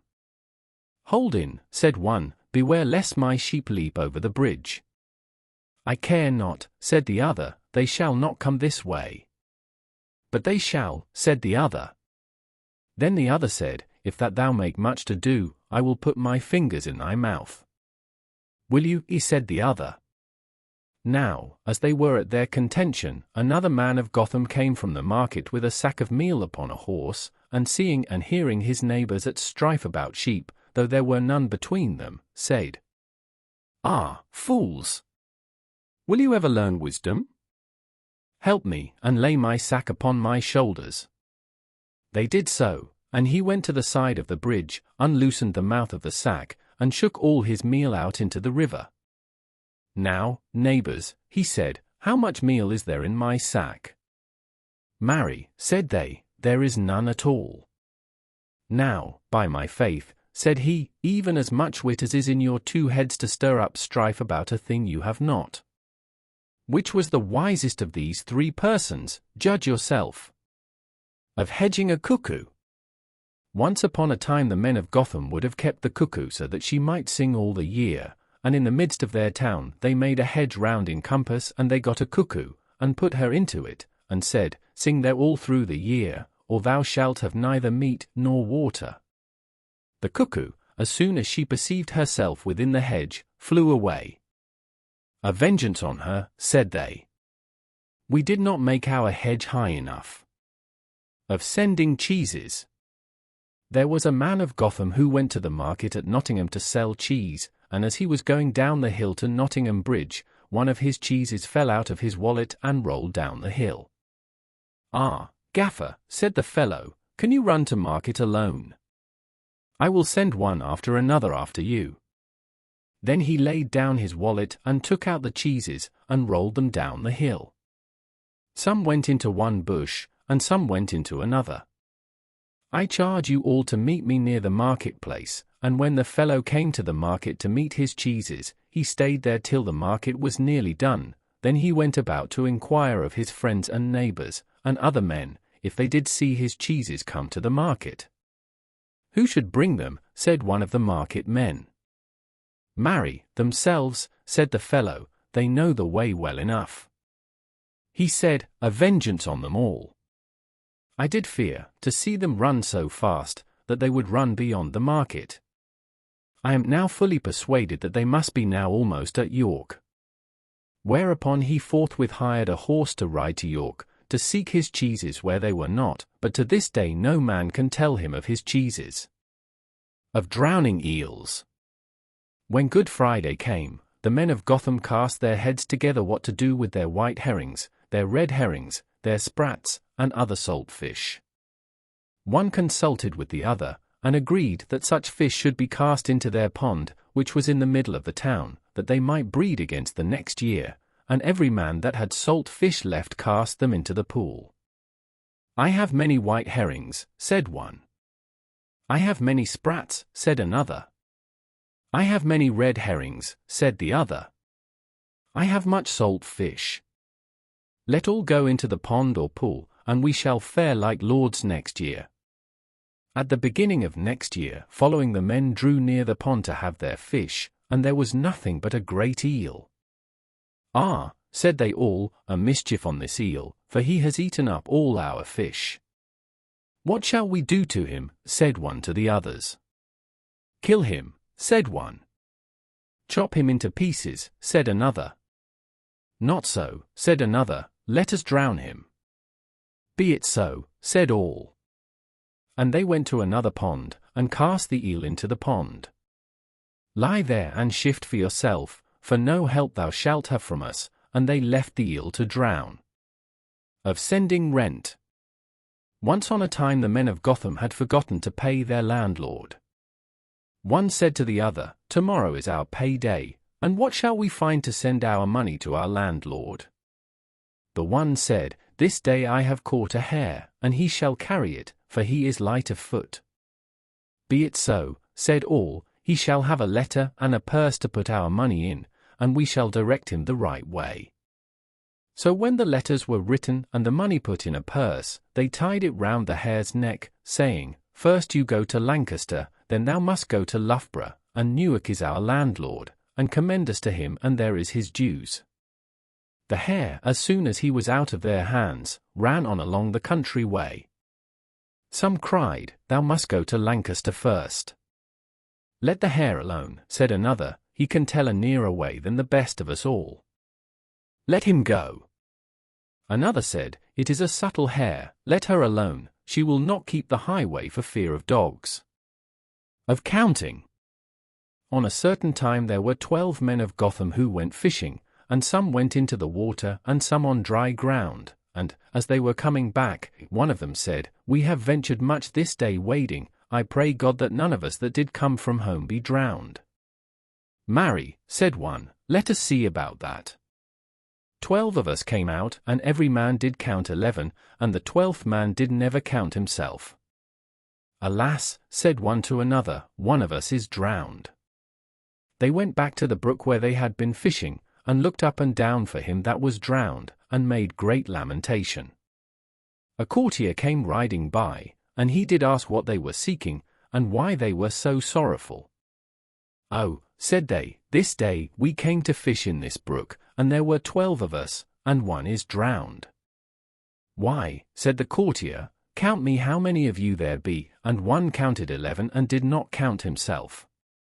"Well," said the courtier, "what will you give me if I find the 12th man?" "Sir," said they, "all the money we have." "Give me the money," said the courtier, and he began with the first, and gave him a whack over the shoulders that he groaned, and said, "There is one," and he served all of them that they groaned, but when he came to the last he gave him a good blow, saying, "Here is the 12th man." "God bless you on your heart," said all the company, "you have found our neighbor." Princess of Canterbury.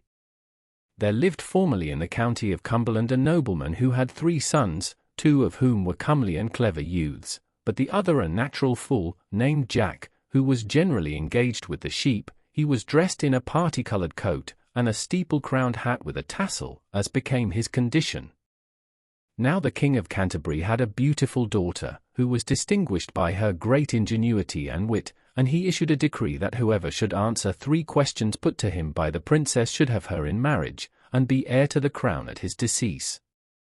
Shortly after this decree was published, news of it reached the ears of the nobleman's sons, and the 2 clever ones determined to have a trial, but they were sadly at a loss to prevent their idiot brother from going with them.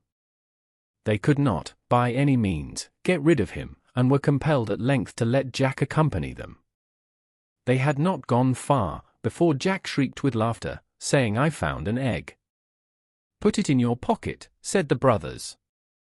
A little while afterwards, he burst out into another fit of laughter on finding a crooked hazel stick, which he also put in his pocket, and a third time he again laughed extravagantly because he found a nut. That also was put with his other treasures.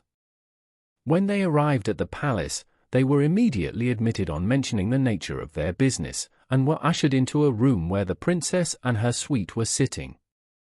Jack, who never stood on ceremony, bawled out, "What a troop of fair ladies we've got here!" "Yes," said the princess, "we are fair ladies, for we carry fire in our bosoms." "Do you?" said Jack.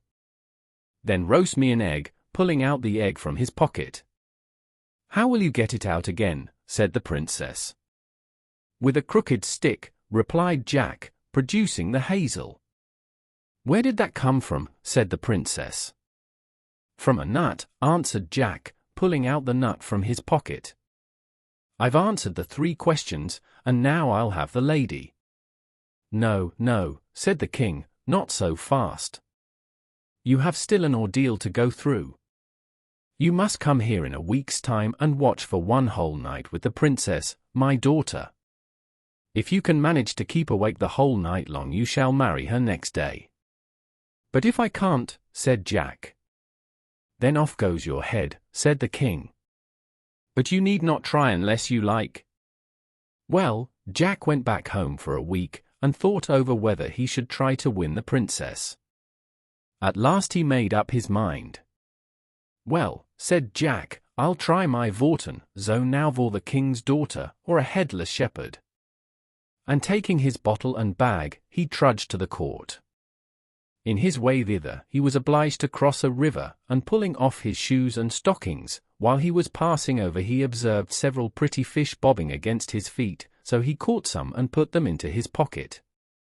When he reached the palace he knocked at the gate loudly with his crook, and having mentioned the object of his visit, he was immediately conducted to the hale where the king's daughter sat ready prepared to see her lovers. He was placed in a luxurious chair, and rich wines and spices were set before him, and all sorts of delicate meats. Jack, unused to such fare, ate and drank plentifully, so that he was nearly dozing before midnight. "Oh, shepherd," said the lady, "I have caught you napping." "Noa, sweet ally, I was busy a-fishing." "A-fishing," said the princess in the utmost astonishment. "Nay, shepherd, there is no fish pond in the hale." "No matter for that, I have been fishing in my pocket, and have just caught one." "Oh me," said she, "let me see it." The shepherd slyly drew the fish out of his pocket, and pretending to have caught it, showed it her, and she declared it was the finest she ever saw. About half an hour afterwards, she said, "Shepherd, do you think you could get me one more?" He replied, "Mayhap I may, when I have baited my hook," and after a little while he brought out another, which was finer than the first, and the princess was so delighted that she gave him leave to go to sleep, and promised to excuse him to her father. In the morning the princess told the king, to his great astonishment, that Jack must not be beheaded, for he had been fishing in the hall all night, but when he heard how Jack had caught such beautiful fish out of his pocket, he asked him to catch one in his own. Jack readily undertook the task, and bidding the king lie down, he pretended to fish in his pocket, having another fish concealed ready in his hand, and giving him a sly prick with a needle, he held up the fish, and showed it to the king. His Majesty did not much relish the operation, but he assented to the marvel of it, and the princess and Jack were united the same day, and lived for many years in happiness and prosperity.